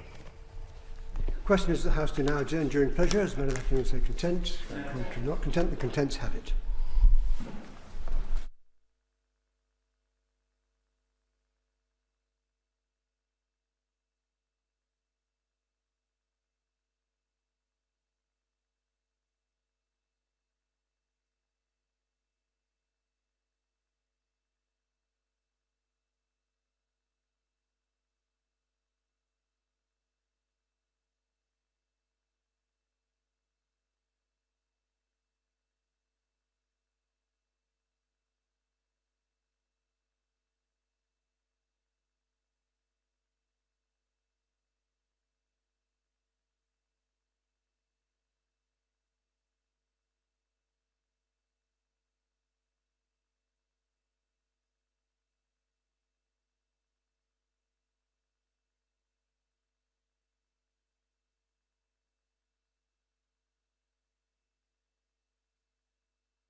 Lord Speaker.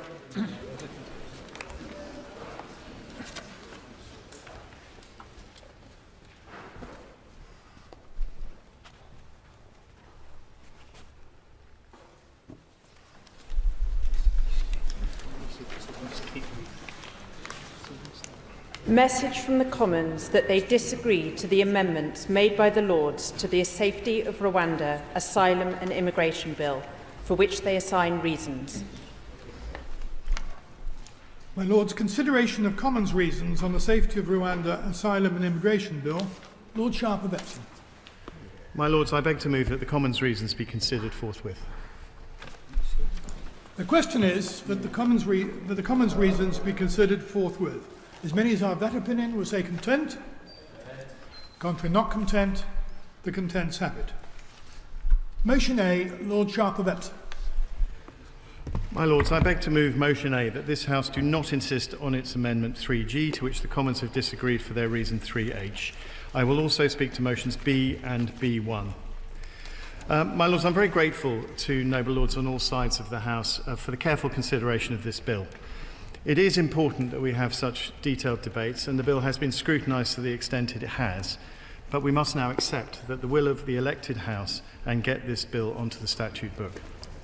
My Lords, turning to the amendment in the name of the noble Lord, Lord Hope. Having now debated this issue on so many occasions, I will not repeat the same arguments, but I will remind your Lordship's House of a key point of which I'm sure by now you are fully aware. The bill's provisions come into force when the treaty enters into force. And the treaty enters into force when the parties have completed their internal procedures. My Lords, we will only ratify the treaty in the UK once we agree with Rwanda that all necessary implementation is in place for both countries to comply with the obligations under the treaty. And I refer to the noble and learned Lord Hope's remarks during our debate on the 20th of March, where the noble Lord set out, I want to make it plain that I do not for a moment question the good faith of the government of Rwanda when they entered into the agreement or when they seek to give effect to what the treaty says. I do not for a moment question their determination to fulfil the obligations that they are undertaking. My Lords, the government entirely agrees with this sentiment. The noble Lord was right not to question the determination of the Rwandan government to fulfil the obligations that they are undertaking. Their commitment to the partnership and their obligations under the treaty have been demonstrated by the progress they are making towards implementation. And I set out last week the recent steps that have been taken to implement the treaty, and I don't intend to repeat those again, but I am pleased to be able to confirm further progress.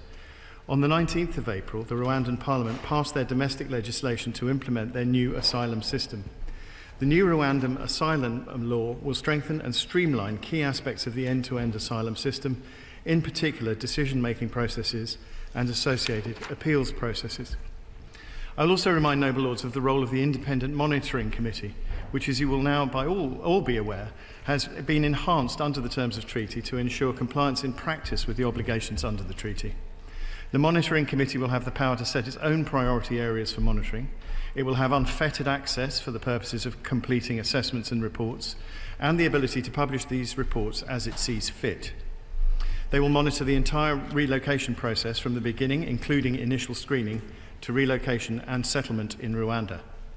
Crucially, the Monitoring Committee will undertake daily monitoring of the partnership for at least the first 3 months to ensure rapid identification of and response to any shortcomings. And as we have made clear, if the Monitoring Committee were to raise or escalate any issues to the Joint Committee, where standing members of the Joint Committee are senior officials of the Government of the UK and the Government of the Republic of Rwanda, with responsibility for areas related to the partnership, or areas with a strong interest and relevance in this activity, the government will, of course, listen. And I will remind noble Lords that it is up to the Independent Monitoring Committee to raise any issues at any point. My Lords, the government is satisfied that Rwanda is safe.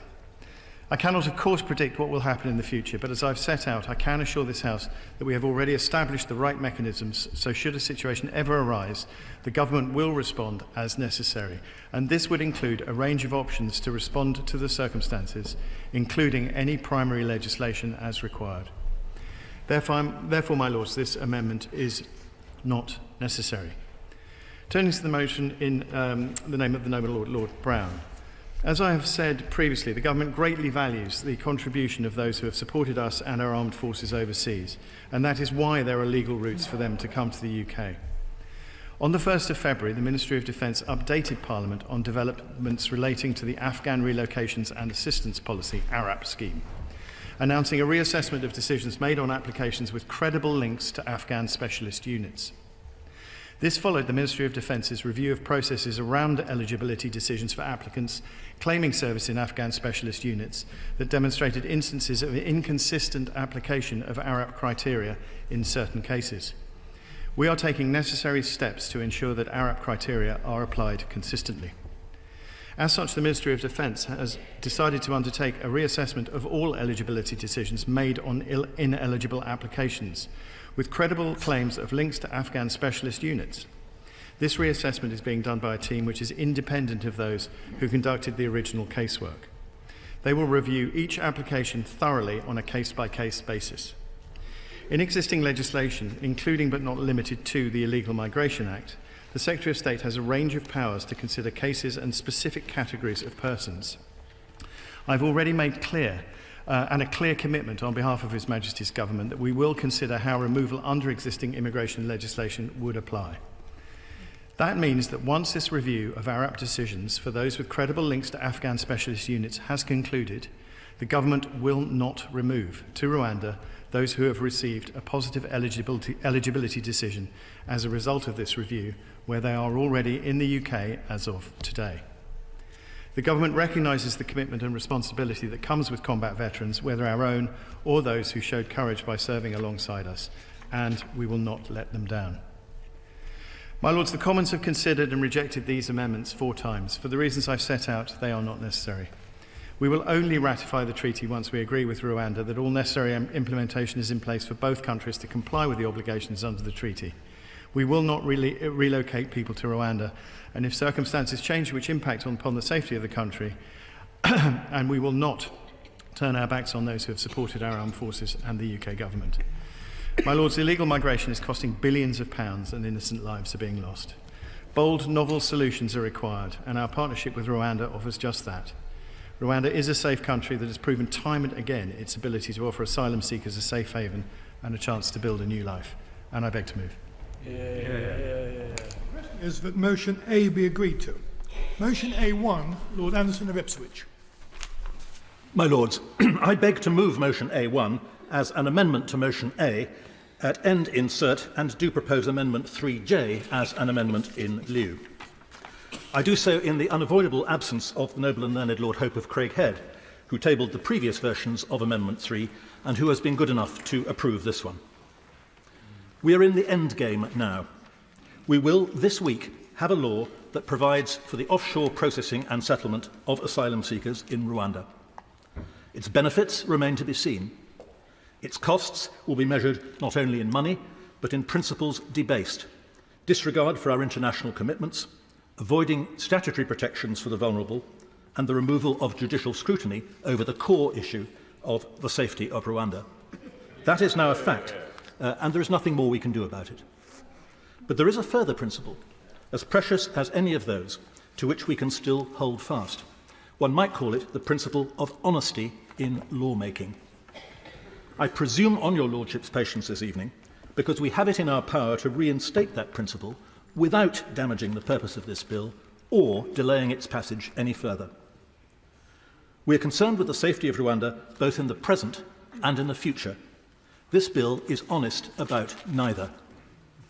The present position is governed by Clause 1(2) of the bill, which, and I quote, gives effect to the judgment of Parliament that Rwanda is a safe country. Yet there has been no statement, even by the government, that Rwanda is currently a safe country, as defined in Clause 1(5). The noble Lord the Minister said just now, and I noted his words, they're the same words he used last Wednesday, we will only ratify the treaty once we agree with Rwanda that all necessary implementation is in place for both countries to comply with the obligations under the treaty. My Lords, this has not yet happened.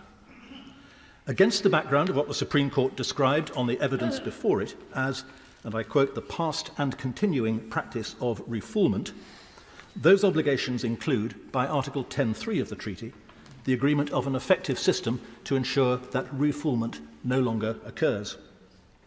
The Minister has repeatedly declined the invitations of the Noble Lord Kerr to confirm that this system, a precondition for the safety of Rwanda, is fully set up and ready to go. Neither have we heard anything from the Monitoring Committee. So while the Minister's confidence is comforting up to a point, we are simply not in a position to make the judgment that this bill imputes to us. The bill's treatment of the future is still further from reality. Parliament is asked to declare that Rwanda will always be a safe country, even if the progress made since the genocide of the 1990s, and one can only commend Rwanda for that, should ever falter or go into reverse. Decision makers, immigration officials, courts, even the Secretary of State are bound by Clause 2 to treat Rwanda conclusively as safe in perpetuity. So bluntly, we are asked to be complicit in a present-day untruth and a future fantasy by making a factual judgment not backed by evidence, then by declaring that this judgment must stand for all time, irrespective of the true facts. This in the context not of some technical deeming provision in the tax code, but of a factual determination on a matter of huge controversy on which the safety of human beings will depend. This is a post-truth bill. To adapt a phrase we have often heard from the Noble Lord Norton of Louth, it takes the culture of justification, which is the trademark of this House, and replaces it with a culture of assertion. It takes hopes and rebadges them as facts. It uses the sovereign status of this Parliament as a shield from scrutiny, and it makes a mockery of this bill. My amendment addresses first the present and then the future. The first part, subclause 1.7, requires the Secretary of State to tell us when, in his judgment, Rwanda is safe. It is this statement, not the judgment we are supposed to be reaching tonight, that will determine when the flights may lawfully begin. He has the detailed evidence on this. We, despite our best efforts, have had only scraps. In previous versions of the amendment, this ministerial statement on the safety of Rwanda has been conditional on a favourable opinion from the government's own monitoring committee, established under the treaty, which we are told is already operational and which is ideally placed to assess the evidence. It has been objected on previous occasions that the monitoring committee should have no more than an advisory role. Lord Hope and I have listened and revised this amendment, which now provides only for the monitoring committee to be consulted. The statement on safety would be purely for the Secretary of State. The Noble and Learned Lord Faulkner asked the Minister last Tuesday to confirm that, and I quote, "Before the government are satisfied that Rwanda is a safe country, they will seek the views of the monitoring committee." No such assurance was forthcoming. I cannot say why not. Perhaps we will get an assurance this evening. Failing that, this amendment would write one into law. The second part of my amendment, new subclause 8, deals with the future. Lord Hope pointed out the problem in these terms. No provision is made anywhere in the bill for what should happen if the facts change and everyone can see that Rwanda is no longer safe. Sir Jeremy Wright, Sir Bob Neal and Sir Robert Buckland, none of them lefty lawyers the last time I checked, have made the same point in the Commons debates. The Minister indicated last week that if the government thought Rwanda had become unsafe, there might be some unspecified parliamentary occasion to mark that development. But of course, no such occasion, other than the passage of a full Act of Parliament, could do the trick. That, I think, was effectively acknowledged by the Minister in the Commons this afternoon. This assumption of perpetual parliamentary infallibility is an embarrassment and a nonsense. Fortunately, there is an alternative which presents not the slightest threat to what the government is seeking to achieve.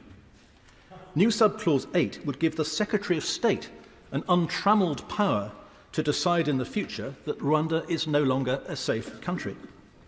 Such a decision would release all decision makers, including himself, from a legal fiction that makes the law look like an ass and those who make it asses. So, my lords, there is a speedy and effective way to reinstate the principle of honesty in lawmaking. To quote the parting words of Sir Robert Buckland, who rebelled this afternoon alongside Sir Jeremy Wright, "Sort this out now." I persist in the hope that reason may yet break out in the Minister's response. If it does not, I propose to test the opinion of the House. I beg to move. Yeah. The original question was that motion A be agreed to.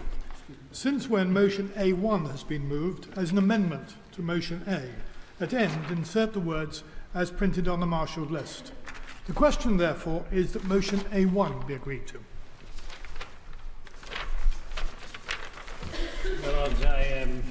I rise to speak to motion B1 and amendment 10H in lieu. My Lords, I've given a great deal of thought in recent times to the question of what courage and strength looks like. So I ask myself today, is it a desperate and unpopular Prime Minister threatening to keep some of us septuagenarians up all night if we do not bow to his will? Or is it putting yourself and your family in mortal peril by fighting totalitarianism alongside British forces with no idea of how that struggle will end? I know which I consider to be brave and strong, and I believe that the overwhelming majority of your lordships, like others of whatever age or political persuasion up and down the United Kingdom, agree. For weeks, ministers have toured the TV and radio studios saying that to repay our debt of honour to those who served the Crown in Afghanistan in particular would let some floodgates of application open. Well, my Lords, if the concession I seek would open such floodgates, creating oceans of impostors, this would only be as a result of the government's own incompetence and lack of preparation. And it's incompetence as well as dishonour that has brought us here this evening. Yeah. In the summer of 2021, the former Foreign Secretary, Dominic Raab, told us in a statement to the Foreign Affairs Select Committee that Her Majesty's Government was developing a plan for the evacuation of our exposed allies and agents from Afghanistan. If you'll allow me a moment to get this part of my script, I'll read the exact words to him. He told the Foreign Affairs Select Committee in July 2021 the government were planning for the possibility of an evacuation of British citizens and those who were quite rightly entitled to think that we had a moral obligation to secure their lives. I remember, in fact, post-Operation Pitting, asking if someone would share that plan to me to see if the plan included the very reality that those who were sent to help people evacuate left before those who needed to be evacuated could be. My Lords, later we were told by the Prime Minister, with a statement repeated in your Lordship's House. The statement was repeated in your Lordship's House, and I read now from the Hansard of Tuesday the 7th September, where the statement in its full is set out.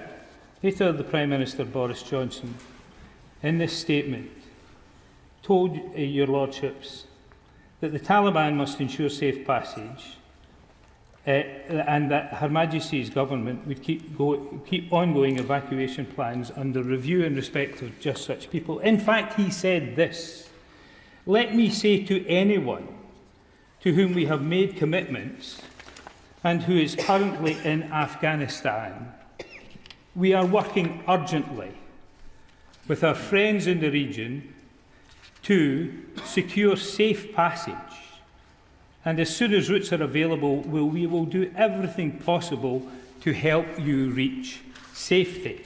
That's the words of the Prime Minister that were repeated here. And in fact, when this particular statement was repeated in your Lordship's House, we were then told also that this plan had been in existence for most of that year, and that it had been reviewed in January and was repeatedly reviewed in order that the chaos that we saw at the Kabul airport would not happen, but it did.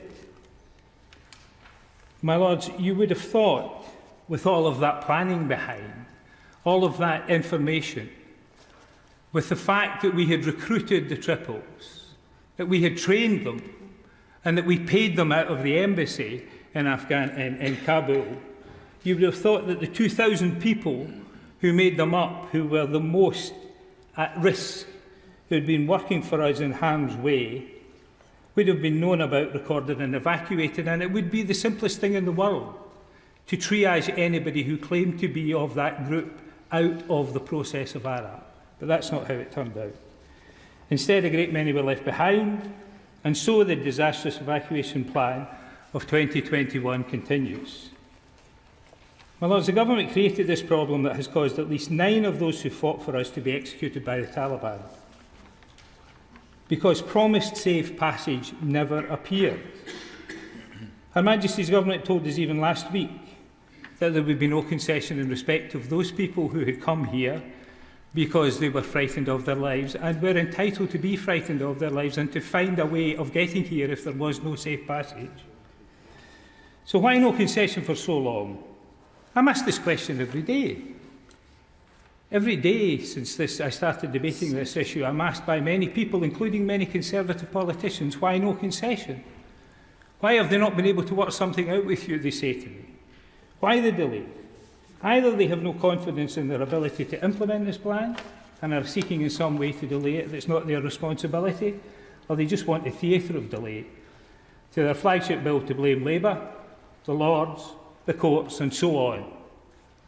Today, they finally bring a concession, having offered and then withdrawn it last week. They refuse to put it in the face of the bill. And I break away now because, my Lords, I'm going to ask the Noble Lord the Minister if he will either reread the passage of his speech that I call a concession. I know he doesn't, but that I call a concession, and he will read it a bit more slowly to your Lordship's House so that you can understand what the implications of it are. If not, if he has a printed copy, I'll read it slowly. I invite him to read it again, please. Would you do it now? Because it's important to the rest of my speech. Yes, I will. With the leave of the House, I will read it very slowly. That means that once this review of Arab decisions for those with credible links to Afghan specialist units has concluded, the government will not remove to Rwanda those who received a positive eligibility decision as a result of this review, where they are already in the UK as of today. Already in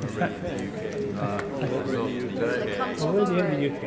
Well, you cannot be removed and deported to Rwanda unless you are here by what the government call illegal means, but what I call irregular means. So, my Lords, those words are important for this reason. The Noble Lord, the Minister, does not believe this to be a concession. It is to him a restatement of what he has been telling us for some time, but in a different form. It is, my Lords, quite clearly in my view, a concession, although I guarantee you now that the media out there are being briefed that it's not, because there can be no concessions with this bill. But let me tell you why it's a concession. In the report stage of the debates in your Lordship's House on this bill, on the 4th of March, at column 1421, I asked this question of the Noble Lord the Minister. Will the Minister answer the question I asked in February when this review was announced, meaning the Triples review of eligibility to Iraq? Will anyone who is eligible but was told they were ineligible and acted in a way in which a small number of them did in extremis to protect themselves from possible death be disqualified from being allowed to become eligible on review? Will they be excluded from the requirement of the Illegal Migration Act and this bill, if it becomes law, that they must be deported to Rwanda? The Noble Lord answered for the first time he was in a position to do so. I think he said, I understand they will be deported to Rwanda. Now they will not be. Now that is a concession in anybody's language. Absolutely. Until then. And it is an extremely important concession, because these are the small number of people that in every speech I have made in support of my amendment, I have said that are the target of my ambition, that they will not be deported. So today they finally bring a concession, having offered and then withdrawn. So should I trust them at their word? They left these people behind. They messed up any subsequent evacuation plan. This is the third opportunity competently to do the right thing. Why should I trust them now? I'll tell you, my lords, why I am minded to consider doing so, although I haven't yet made up my mind. Because we, my lords, are now part of a grand coalition, including noble and gallant lords, many very senior politicians and officials who have secured this country for years, who have put their names to this, veterans, campaigners, and so many voters of all persuasions and traditions across our nations, and we will not be silent until today's promise is honoured by this government or the next one. Finally, my lords, what does this ignominious history tell us about the Rwanda policy as a whole? There were no safe routes for those heroes to whom we owe a debt of honour. Still less are there safe routes for any other genuine refugees worthy of the promise of the Refugee Convention, also paid for in courage and strength in an earlier war so many years ago. So while I may not press my motion this evening, I look forward to the day when a Labour government repeals this immoral and unlawful excuse for legislation in total. My Lords, it's a privilege to follow the noble Lord, Lord Brown of Ladyton. His persistence, his clarity and his determination have, in my view, led to a meaningful concession, and it is a concession, by the government on a very important issue. To those who say that your Lordship's House has not behaved in a legitimate and constitutional way in relation to this bill, we can at the very least point to the concession that's been made to the noble Lord, Lord Brown, as justification for still being here debating this bill tonight. I stand principally to speak in favour and in total support of the absolutely admirable speech given by my noble friend Lord Anderson in favour of Amendment A1. I will return briefly to Amendment A1 in a few moments, but before I do, I wish to place on the record something that concerns me very much about the fact that we are debating this matter at all today. And I do so with appreciation for the characteristically gracious and considerate words spoken by the Government Chief Whip. When she spoke earlier this afternoon, I wasn't in the House because I didn't know she was going to say it, but I have been able to watch it on that splendid organ, Parliament Live TV. I speak as a religiously confused person, born with 100% Jewish blood, but brought up in the Church of England by convert parents. I note that there may well be some Jewish peers in the House today. Others I know are absent on the grounds of conviction and conscience, for today is the first day of the Passover festival of Pesach, one of the Jewish religion's most sacred holidays, a day when Jewish families gather together with their friends sometimes, I should have been at one such event tonight, around a dinner table to pray, to eat, to sing, and to retell the story of the Exodus with the help of a narrative liturgy called the Haggadah.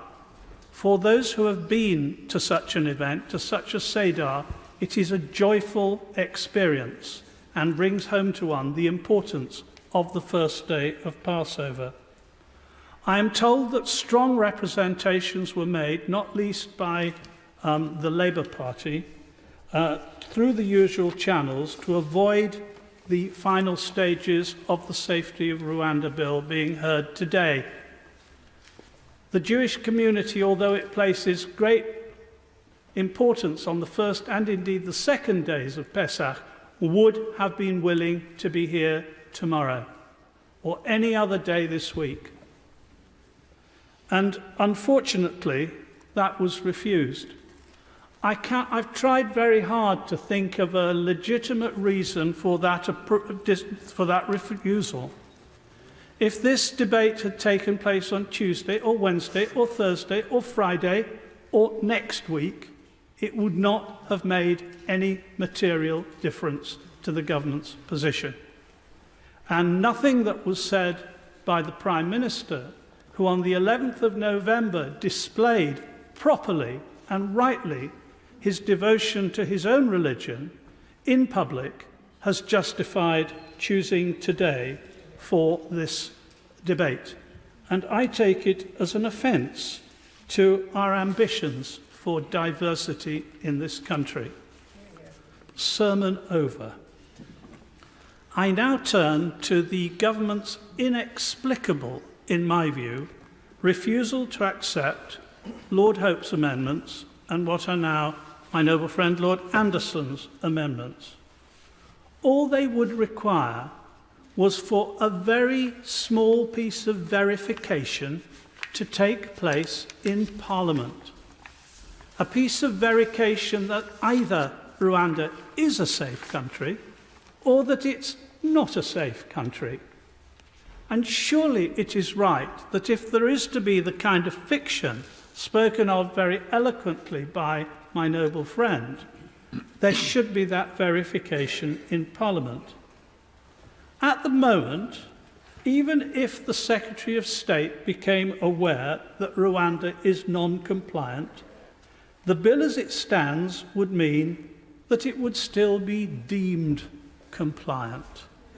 Is there anybody in this House who doesn't honestly think that that is nonsense? And then we have the rhetoric that has been behind this. Even this morning, the Prime Minister talked about stopping the boats and claimed that the worldwide publicity that this bill has received has resulted in stopping the boats. Well, he's not been reading the same newspapers and watching the same websites as me, I'm afraid, my lords. In the last 2.5 months, the number of people on those boats has increased over the previous year. He chose to give the figures for an earlier period in his extraordinary press conference this morning. And what that adage, "stop the boats," has become is just an idle boast. And I would say to the government, it's time to stop the boasts, because this is not stopping the boats. Then we've discovered in recent days, do you remember, my lords, that picture of then Home Secretary Suella Braverman sitting, watching admiringly, looking admiringly on some quite nice-looking houses which had been built in Rwanda for the refugees to come from the United Kingdom. And now we learn they've been sold, or a lot of them have been sold. My lords, if you tried to book a holiday and the travel agent said to you, it's a beautiful island, but there is no property for you to stay in and we're not sure you can get there, you'd think that travel agent was mad. But that's a fair metaphor for the government's behaviour on this bill. And then there's the question of the aircraft. Well, we heard this morning from the Prime Minister that apparently there is a contract with a carrier, and I hope that the noble Lord the Minister, who has treated this House with enormous care and respect on this bill, I really do admire the way he's dealt with it, I hope that he will continue to do so by telling the House some detail as to whether there really is a contract, because I'm afraid, given the fictions that there are around at the basis of this bill, at the root of this bill, I'm not sure that I believe that there is a contract, what sort of company it's with, and whether there are pilots who have declared that they're willing to fly the planes carrying these refugees, because I am far from sure that that is the case. And then, would the Minister take the trouble to get someone to go and explain to the Prime Minister that it is deeply insulting to the jurisdiction that brings so much foreign money into the United Kingdom to describe the European Court of Human Rights as a foreign court? It's not a foreign court. It's an international court. I'm sure that the government somehow or other might be persuaded to get that into their heads, but it really is causing enormous difficulty for those of us who try to defend our jurisdiction to hear ministers telling that untruth too. And perhaps the Minister would care to tell us how many times the United Kingdom government has relied on the European Convention on Human Rights in international cases and in cases in this country. When I was a part-time judge, I used to sit in the administrative court, a great privilege for any part-time judge. And I'm absolutely certain that the number of times the European Convention was relied upon by government lawyers appearing for their client, the government, is beyond normal counting. And finally, I would ask your lordships just to reflect for a moment upon the cost of this whole bill. We've now had some accurate numbers from the relevant government accounting organisation. We were told in this very chamber that a maximum of 300 people were going to Rwanda at a cost which at that time, a couple of weeks ago, was estimated at something between 550 and 600 million pounds. I commented at the time that we could send them to the Ritz Hotel in Paris for a couple of years and still have some change. I have been corrected, to be honest. I'm not sure how much change there would have been. But it is an enormous sum of money to deal with a very small number of people. And the government has suddenly decided to do something it should have done years ago, which is to appoint more judges to deal with asylum and immigration cases, to have more civil servants who are specialised in dealing with these cases and dealing with the problem that they have brought upon themselves. So I am very disappointed that by the end of tonight, this bill will pass. I think it's an awful bill. I think it's the worst bill I've seen in my 38 years in one or other House of Parliament. But I will certainly vote in favour of Amendment A1. My Lords, I just wanted to say a few words after that bravura performance from the Noble Lord Anderson of Ipswich and Noble Lord Carlisle. Very good. I take a slightly different view, and I think before we get into the detail, we need to remember the purpose behind the bill. The purpose behind the bill as seen across the country. The bill is designed to stop the boats. And the Noble Lord Carlisle just pointed out that, in fact, at the moment, the number of people crossing on the boats is increasing. Well, that is probably because they realise that if this is stopped up, they better get here before the... Secondly, the second thing we need to remember is that in doing that, we are seeking to stop people drowning, dying in the Channel. Thirdly, we are trying to break the economic model of the people smugglers. And fourthly, and most importantly, we are trying to ensure that people do not jump the queue, either because they are coming from countries which are safe, or because they are economic migrants and they are not themselves in any way asylum seekers or refugees. Now, whether the bill will meet its objectives, of course I don't know. Of course I don't know. It may well be that I told you so will be a very frequent refrain a year from now. But I do know two things. The first is that it cannot make the situation worse. People will not go down to the beaches in Calais to come here because we passed this bill. And secondly, at present, it is the only game in town. So when we turn to the amendments of the Noble Lord Anderson, of course, he has very persuasive arguments, honeyed words, which we have heard, and I've heard him many times, congratulated on them, on Radio 4 and other times, that this is going to be a small amendment, doesn't really make a difference. And I entirely accept what he says. But, my lords, I think anybody who's going to vote for this tonight does need to think in their heart whether they're really seeking to improve the bill, or whether what they're really seeking to do is to impede it, but not wreck it. They want to impede it, but not wreck it. They are engaged in what I might describe as a game of dragon's teeth. The House will recall that the mythological tale the cavemen at the foundation of Thebes killed the dragon and planted the teeth in the ground. And they had the fortunate aspect of springing up into fully fledged warriors, and each time they were struck down, more warriors came up in their place. And that sometimes, my lords, when I hear speeches round your lordship's house, behind all the obvious belief that comes, I think, hang on, behind this is actually not a wish to let this bill through at all. We don't like the bill, but we don't want to be put in a position where we are going to kill it. And it is particularly revolved around the issue of the judgment of whether of the Supreme Court, or whether Rwanda is a safe country. And safe, of course, as a word, my lords, is a big word, particularly a big word with the weight that is being placed on it in this regard.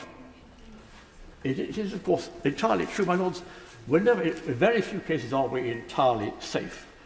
So I find myself wondering whether the judgment is the right word, or whether what the Supreme Court undertook was a risk assessment, which is a different case, a different category, a different approach. And members of your lordship's house will probably be aware of the concept of assessor bias. That is, we are much more ready to put low risks onto aspects of problems with which we're familiar compared to those where we are unfamiliar.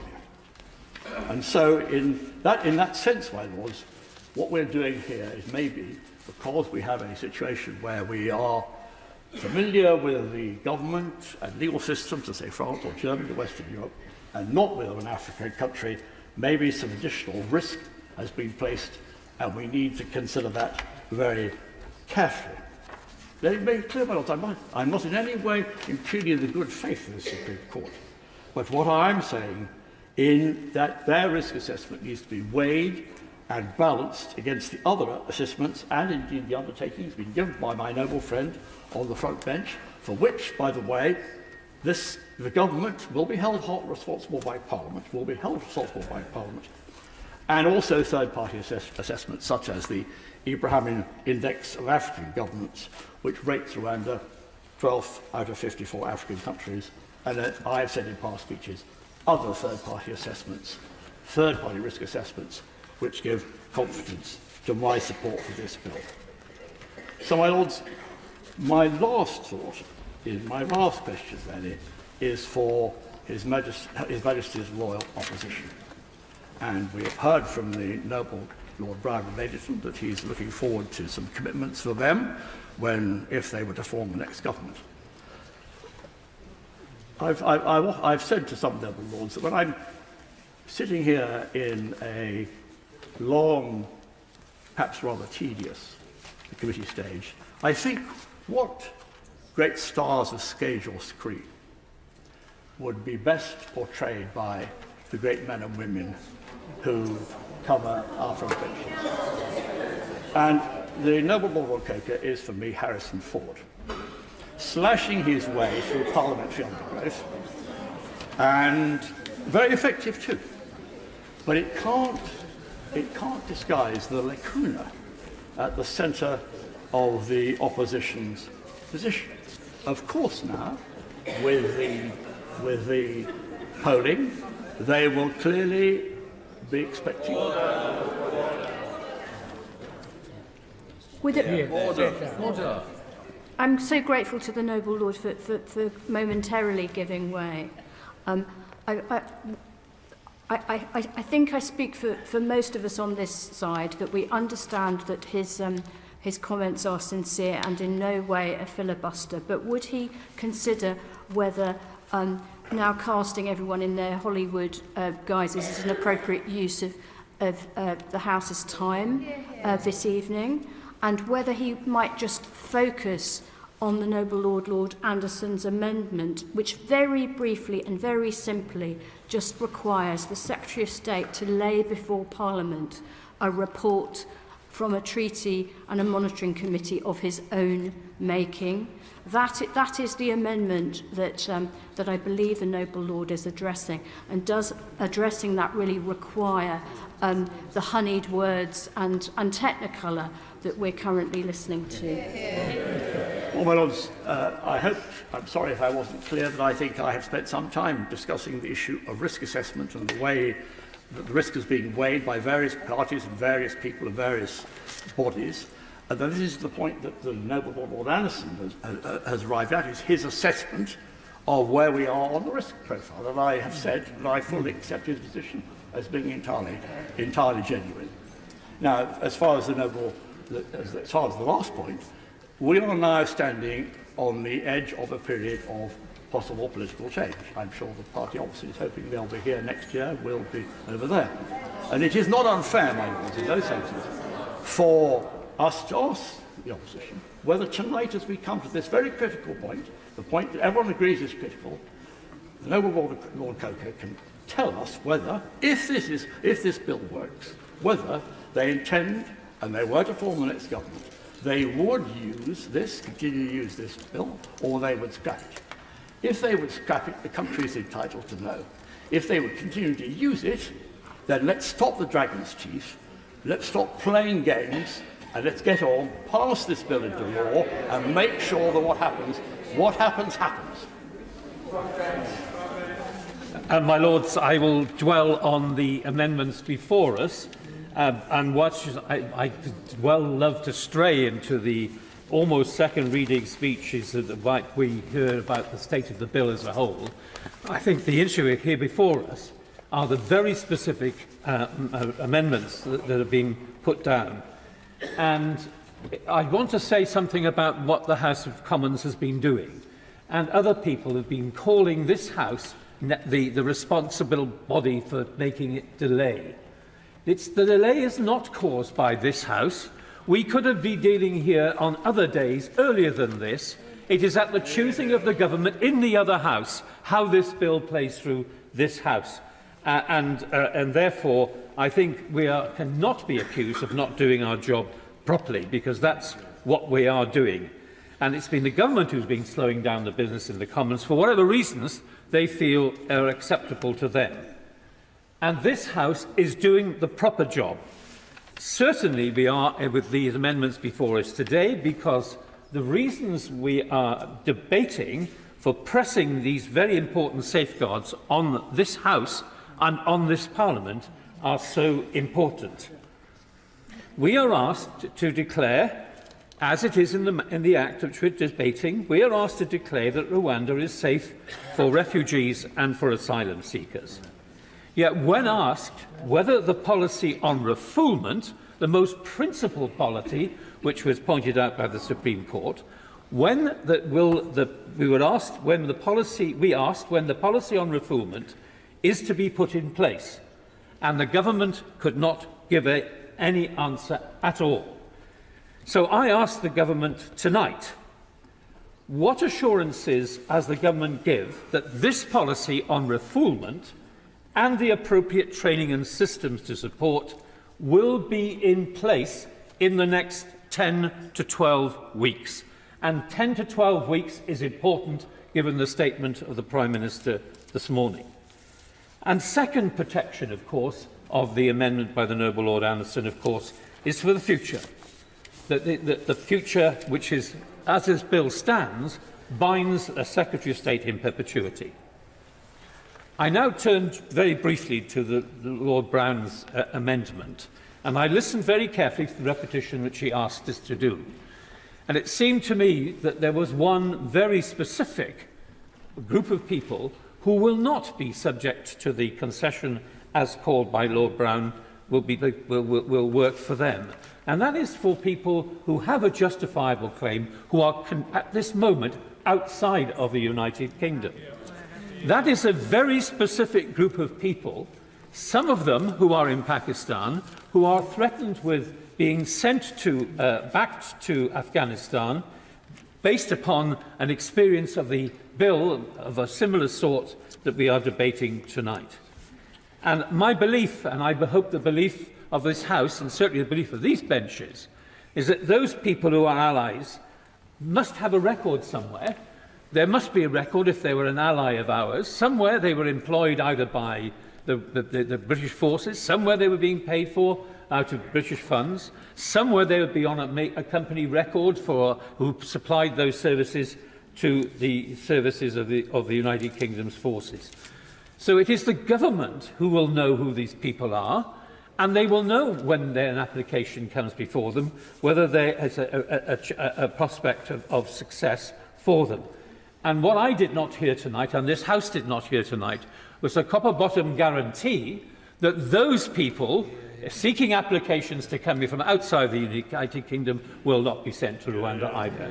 And that guarantee was not given, and I do hope that the Noble Lord Brown will reflect on that matter when he comes to put this matter or discuss this matter at the conclusion of this debate. In conclusion, my Lords, it seems to us on these benches that despite what we feel about this bill, and I echo many of in fact all of the criticisms made by the Noble Lord Carlisle, because we made them. We made them right at the beginning of the bill, at the appropriate time. But now is the time for seeking amendments which actually safeguard critical groups of people and, most importantly, the critical role that this Parliament plays, and we're being asked to make a judgment, and the motion by the Lord Anderson helps this Parliament makes a brave and right choice to be able to tell the truth about matters rather than leaving it to fiction. Yeah. My Lords, can I start by saying to Lord Hodgson straight away that he asked me what we would do if we win the next election, and I emphasise if we win the next election, we will repeal the bill. We've been quite clear about that. But that's not what we're debating here this evening. We're debating the bill that we have before us, and in particular the two amendments that A1 and B1. But I wanted to just start by because I think it's important that we dispel some of the myths around the debate that has taken place today, started by the Prime Minister this morning in his press conference, who seemed to imply that the debate in this chamber is between those who want to stop the boats and those who don't. Whereas I've made the case continually, as every member across this chamber has done, but we all agree that we need to stop the boats. The dispute in this place is to exactly the right way to go about that and the way to do that. And that's the important distinction that lies between us. We believe that the bill as it stands is inconsistent with the principles and traditions of our country, and as such, that's why we oppose it, and various arguments have been made. The argument has never been about, never have I stood at this dispatch box and at any time said to the Noble Lord, Lord Sharp or Lord Stewart, or indeed to the Government Chief Whip, or indeed the Leader of the House, that we will block the bill. That has never been the policy of His Majesty's opposition, never been something that we have said from this dispatch box. And indeed, we voted against a motion that was put before it some weeks ago to do that. But what we've also said is that we will stand up for the proper position of this House, the proper role of this chamber, to argue, to debate, to revise, to suggest amendments, and to put forward that case. And I would just say to the Noble Lord Sharp, I hope he's in a position in a few months' time where he stood here doing exactly the same as I am, being as frustrating, as challenging as I'm trying to be to him, because that's the proper role of the House of Lords. And therefore, it's important that we do that. And it has been made, I can't remember which Noble Lord, if the government was as worried about delay as they say they would, why on earth didn't they sort all this out before Easter, when all their own side was whipped to be here on a Monday after we debated on the Wednesday, only to have a further email go out to say that is no longer the case and you will no longer be required. That's how much of an emergency legislation it was. The government could have cleared this before Easter, and yet they didn't, presumably because the Prime Minister couldn't guarantee that everything was in order for the bill to work. So let's not talk about this House of Lords delaying the legislation. Let's look at the government's timetabling of its own business and its inability to actually get that right. And even today, the government, in a press conference to the lobby, as I understand it, couldn't give any detail of the numbers it expects to be subject to the provisions of this treaty, the numbers of flights they expect, or indeed the exact date when it will take place. Never either has it been an argument about the questioning about the integrity of this chamber. I do not believe there is a single member of this Parliament, whether it's in the other place or in this chamber, or indeed of any of the journalists who report our proceedings, who have not got proper integrity.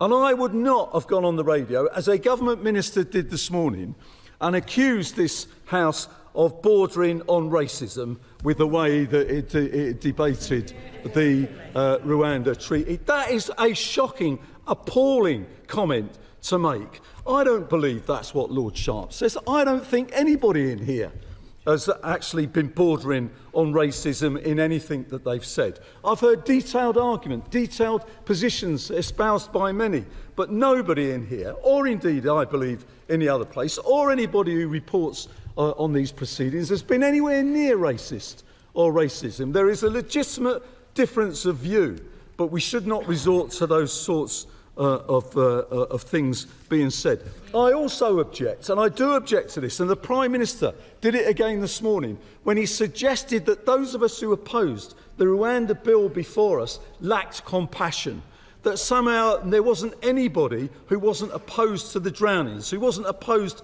to some of the appalling things that we see. Of course we're all opposed to that. There isn't a single individual in this chamber, in the press, in the other place, who doesn't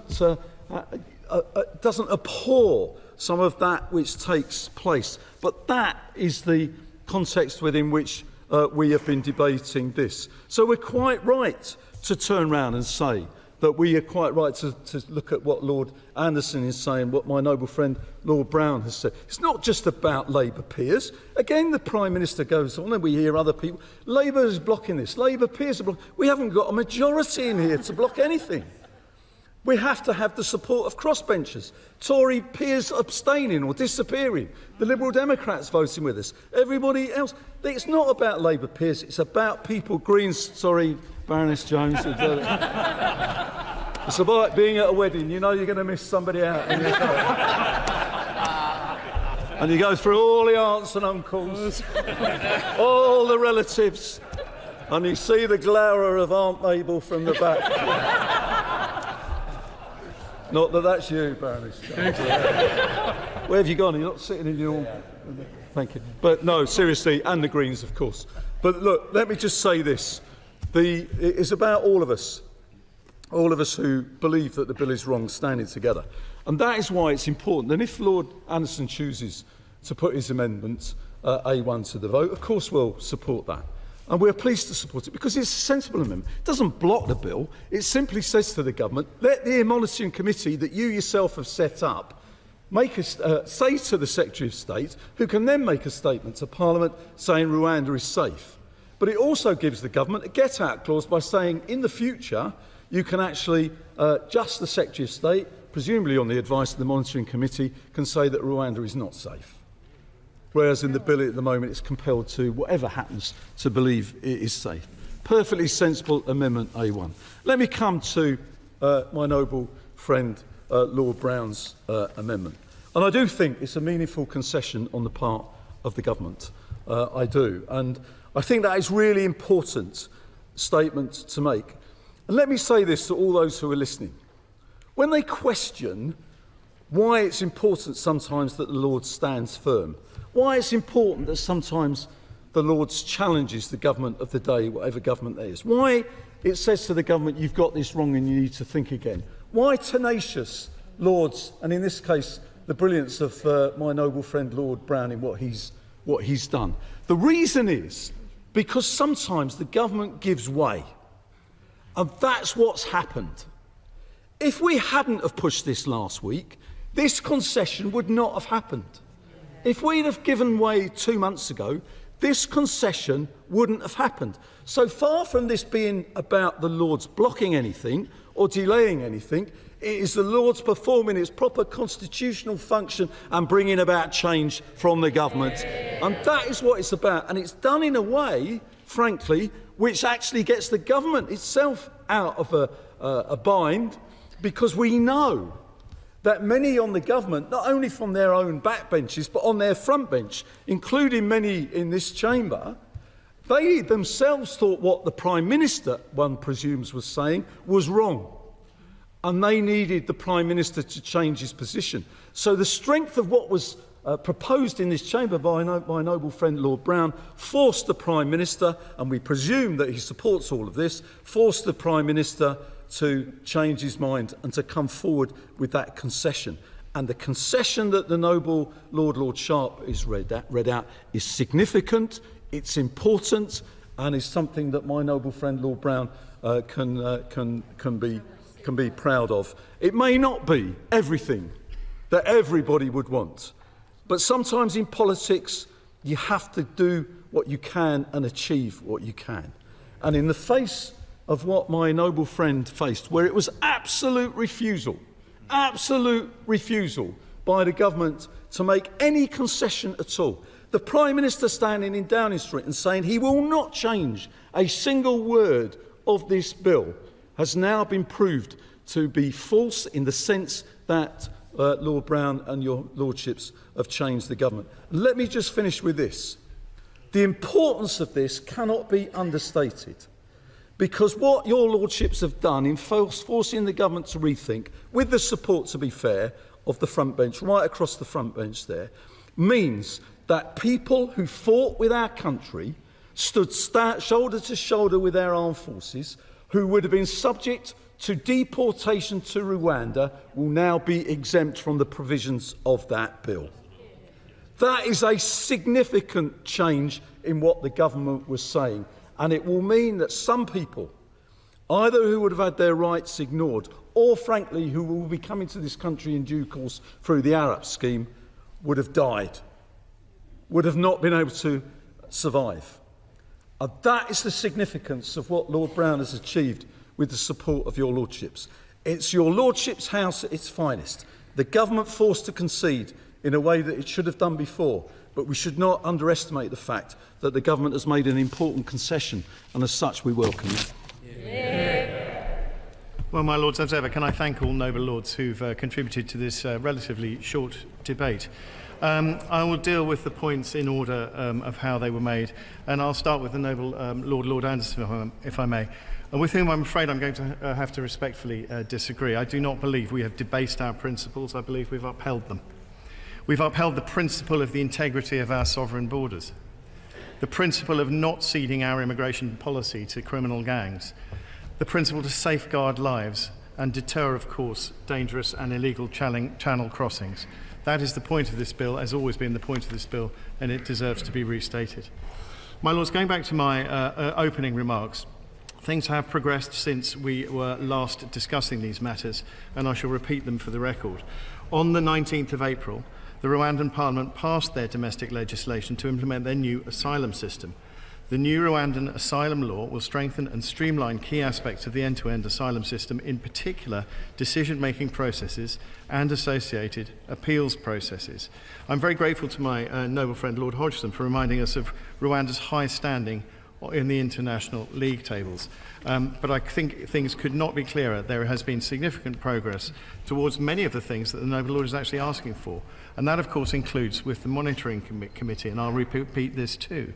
If the monitoring committee were to raise or escalate any issues to the Joint Committee, where standing members of the Joint Committee are senior officials of the Government of the UK and the Government of Rwanda, with responsibility for areas related to the partnership or areas with a strong interest and relevance in this activity, the government will, of course, listen. And I would remind noble lords that this is up to the independent monitoring committee to raise issues at every point.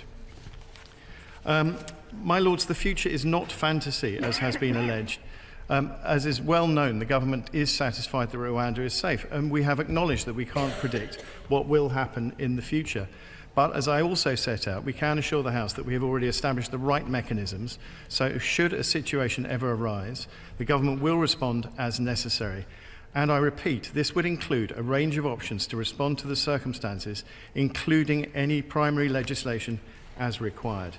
My lords, we don't regard this as the noble and learned Lord Carlyle asserted as inexplicable. We regard this amendment as unnecessary. My lords, turning to the noble Lord Brown's amendment, I'm not going to get into the semantics of what this is or is not. What it actually is the right thing to do. I would say to the noble Lord German, in his remarks, he seems to have missed the entire point of the bill.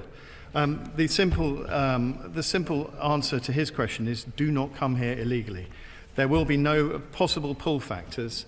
There is a safe and legal route available to those in Afghanistan who have served and can prove their eligibility under ARAP, and over 15,000 people have already availed themselves of it.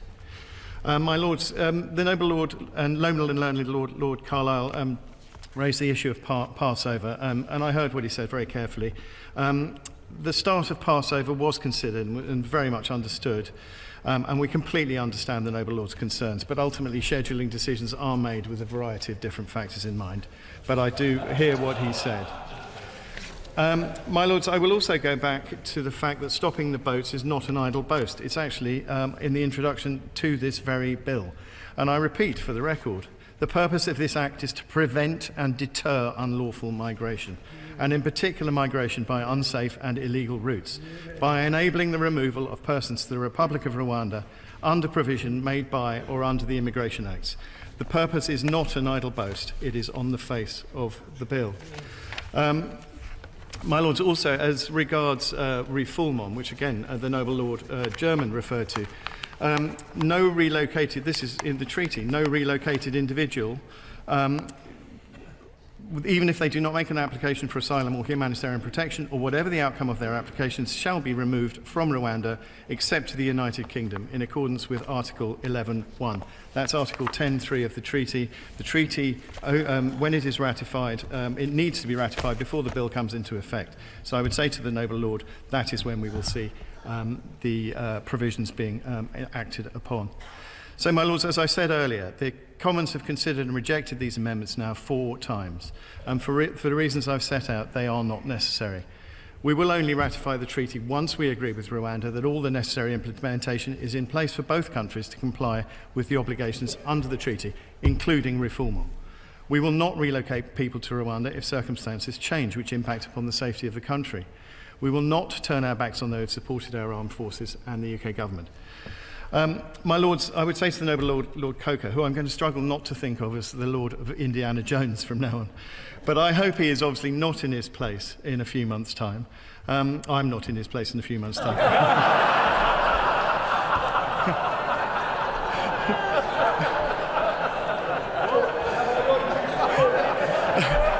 Couldn't read my own writing, my lords.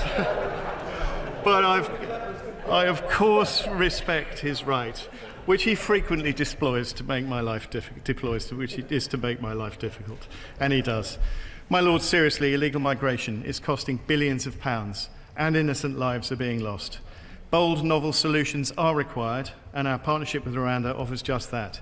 Rwanda is a safe country that has proven time and again its ability to offer asylum seekers a safe haven and a chance to build a new life. I beg to move. Before the noble lord sits down, would he deal with one piece of nitty-gritty? Would he tell us a little bit more about the contract that apparently has reached with an airline? I would say to the noble and learned Lord, no, I won't. That's about an operational matter. We are discussing the amendments in ping-pong. I thank all noble lords who have spoken to my motion A1. 2 short points, if I may, in response. First, to the noble Lord Hodgson of Astley Abbott, who knows how much I appreciate the work he does in this House and its committees. A vote for this amendment is not a vote for delay. It simply gives the Secretary of State a power to declare Rwanda safe, having consulted his monitoring committee. He could do that tomorrow if he had the evidence for it. And if he does not have the evidence for it, how can he expect us to do it tonight? Secondly, to the noble Lord the Minister, I thank him for his measured response, not to mention the best laugh of the evening, and for the additional scrap of information concerning the Rwandan law, I assume the asylum law, that he says was passed on Friday. I'm afraid it's the first I've heard of that. I don't know how many of us in the House have had an opportunity to study that law. But he knows that these scraps fall very far short of the comprehensive picture that we would need if we were seriously to make our own judgment that Rwanda is safe, and that the concerns identified by the Supreme Court and by our own International Agreements Committee in great detail only in January have been satisfied. My Lords, in a less frenetic political environment, this common sense amendment, or something very like it, could, I am sure, have been hammered out between sensible people around a table. Sadly, that does not appear to be the world that we are in.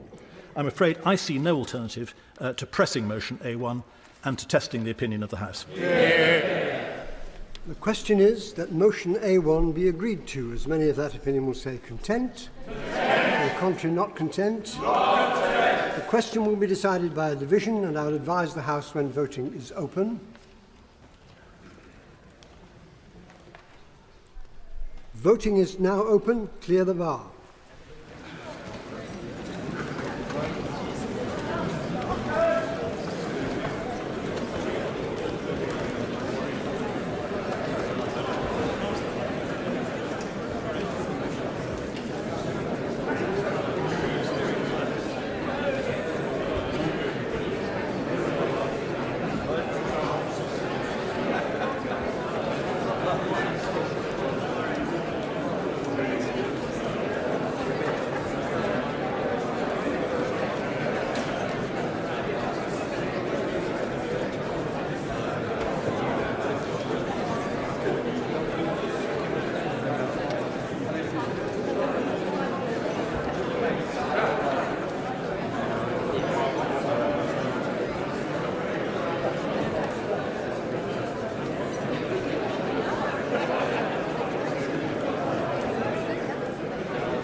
The question is that motion A1 be agreed to.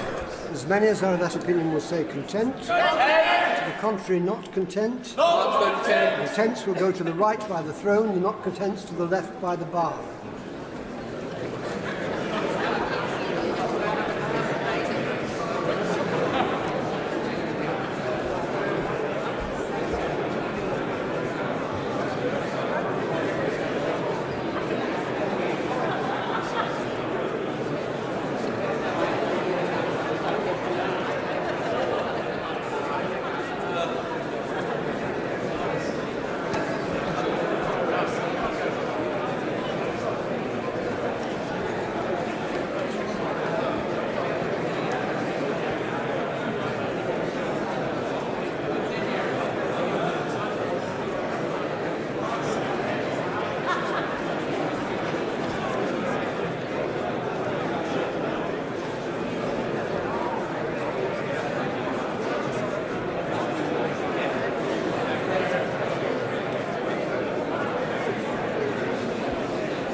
The question is that motion A1 be agreed to.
There have voted content 240, not content 211.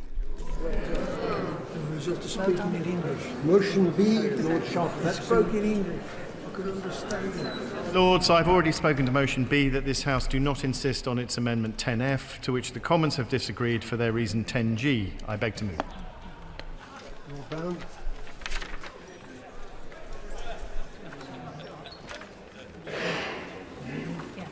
So the question is that motion B be agreed to. No. Lord Brown. No. It's a motion. I'm not moving. Not move. You've got to withdraw it. The question is that motion B be agreed to. As many as are of that opinion will say content. To the contrary, not content. The contents have it. We move now to a question for short debate, and I think we should have a brief moment while members take their places.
Question for short debate. Support for parents considering separation. Lord Farmer. My Lords, I thank all noble Lords contributing to what I consider an important debate this evening. I won't soft-pedal why we are discussing these issues today. Parental separation is an enormous and egregious problem, the scale and ramifications of which few seem ready to acknowledge. Parental separation is a recognised adverse childhood experience. By the time British children turn 14 years old, 46% no longer live with both their natural parents. Family breakdown is a major risk factor for children and young people's poor mental health. Children who experience it are significantly more prone to anxiety and depression. Also, Institute of Psychiatry research also found greater susceptibility to severe mental illness such as schizophrenia. The IFS's Deaton Review on Inequality reported that between 1971 and 2019, the percentage of births outside marriage ballooned from 8% to 48%. Half of all births take place in inherently less stable cohabitating couple families, or to parents living apart from the outset.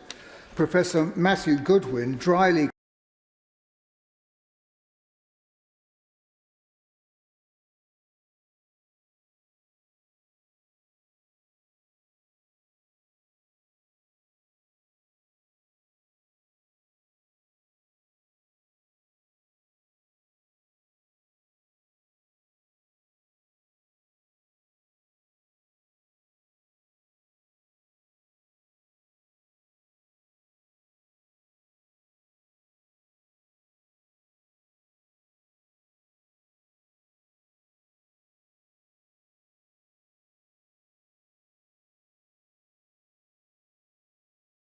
funding. If urgent action is not taken, I share Rainbow's concerns that more seriously ill children and their families will be denied choice and control over the palliative end-of-life care. So in conclusion, Madam Deputy Speaker, I would ask the Minister to not change a single atom of Loros or indeed Rainbow's Children's Hospice, because they both provide excellent care. However, please work alongside them as much as you can and get the ICBs in particular to deliver on that funding that was already mentioned by my colleague earlier on. Thank you. Bob Seeley. Madam Deputy Speaker, I won't take up too much of your time. I want to thank my honourable friends from Hastings and Rye and Darlington for organising and securing this debate. It's actually a very important one, and I'm hugely grateful that they've done it. And I think it's very clear from the amount of people who've taken part in this debate, the affection that hospices hold, not only in our hearts but also the hearts of our constituents, and I have great respect for that, both on the Isle of Wight and throughout the country. And clearly they comfort people in times of extraordinary difficulty and death, not only for those people who are dying but also for their families. These are very difficult times, and hospices provide both succour and professional support, and actually probably above all love and comfort. On the island we have the Mountbatten Hospice, and I know that my honourable friend from Eastleigh spoke earlier about the Mountbatten Hospice, and I want to develop some of the points that he makes and echo them. So we have the Mountbatten Hospice in Newport. It is one of our most cherished institutions on the island. I thank all those people. I'm going to have a few thank yous now. I want to thank firstly all the people who work there in our Mountbatten Hospice and support it for the fantastic work they do caring for people on the Isle of Wight. And I also want to pay special tribute to the head of our hospice, Nigel Hartley, one of the most impressive people we have on the island, and actually one of my favourite islanders. He was a concert pianist before he started looking after people in the London Lighthouse Clinic in the relatively early days of the AIDS pandemic. And he learnt to care for people at that time before moving eventually to the island and bringing a unique sense of occasionally eccentric but organised, highly competent and very loving leadership to that institution. And I think we are hugely lucky on the island to have somebody like Nigel. On their behalf, I want to raise just a few issues and get some clarity from the Minister. And I know I'm not the only one saying this, but for backbenchers, there's clearly strength in numbers. And many of the issues that I have are issues that have been raised as well, but I want to put them on the record. I don't want the NHS to take over hospices. We need to respect the charitable status of our hospices, because it's something that gives them strength. They are so directly related and engaged in our communities. But we do need the NHS to pay its way in relation to our hospices. And in the last 2 years, Mountbatten on the Isle of Wight and indeed in Eastleigh, the Mountbatten Hospice, the two of them, have had cash increases from the NHS of under 2%, if I understand correctly the figures, but also under 3%. Their costs have gone up much higher. We are putting our hospices under very considerable financial pressure. So we're having to dig deeper into fundraising, or we're having to make cuts or look at ways of making cuts. This is not acceptable. We are not asking for the NHS to step in, but we are asking for the NHS to pay its way, and if it is using the hospices, to give them sufficient funding, because otherwise the burden of looking after the NHS responsibilities, for want of a better term, is falling very heavily on people, whether it's in folks in Eastleigh, in my honourable friend's constituency, or indeed on the island. And in fact, we have our major fundraising for the Isle of Wight, for the Isle of Wight Hospice, for the Mountbatten Hospice on the 12th of May. Walk the Wight, fantastic event. Last year it raised £460,000. But running a hospice is expensive. And when you're dealing with inflation, below inflation increases from our ICB, that is problematic. And I would raise one other issue as well from our ICB. My right honourable friend, the member for Eastleigh, and I had two conversations with the ICB last week. One just on the Isle of Wight Hospice and the Eastleigh Hospice, Mountbatten Hospice. And one was a shared conversation with Hampshire and Isle of Wight, Hampshire colleagues and myself, talking about the work of the ICB. It's in special measures. We were told that somehow this was a very good thing. that it was in special measures, but clearly there is pressure on their expenditure, there is pressure on their budgets, and actually there's pressure on their, how shall we say, management decisions in relation to their budget. And what I'm really concerned about is that when you have ICBs in special measures, hospices, cutting funding to hospices is seen as a quick win as opposed to acute services, which are hugely expensive, which we know, but also potentially to primary care as well. And yet, effective spending in primary care actually eases pressure on acute services, but also effective spending on hospices paying their way. So I'm not talking about taking over the system, but actually giving a little bit more funding, near inflation increases for those hospices, enables the hospices to perform a hugely important moral duty, medical duty, but also a duty to those people, not only who are dying, but also the families in their support of them, not only in the hospice, but increasingly now for my Mountbatten Hospice, and I suspect it's the same for the Honourable Member for Eastleigh, but actually looking after people as they near death in their own homes. So on behalf of my hospice, I'm asking, please, can we make sure the ICB that covers Hampshire and the Isle of Wight is doing its job effectively, doing its job properly, because I think it is fair to say, without being ungenerous towards these people, some of us have our concerns, and some of us have real concerns about some of the decisions being made. So can we make sure the ICB is managing its affairs well, but in doing so is also giving the support to the hospices, both in Eastleigh but also in Newport and the Isle of Wight, which our hospice, the Mountbatten Hospice, so badly needs. Thank you. Chris Loader.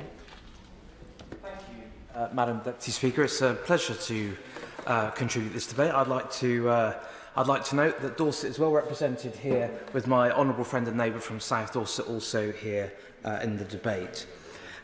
Madam Deputy Speaker, in West Dorset there are few other charities that are so cherished by local people as Weldmar Hospice Care. The Weldmar Hospice in Dorchester must be one of, if not the most, respected and cherished hospices in West Dorset and Dorset as a whole. Most of my constituents will have had a family member or will have known someone who Weldmar has looked after at the end of their life, and it is the reason why the hospice is so dearly loved, not just in Dorchester or even just in West Dorset, but across the county.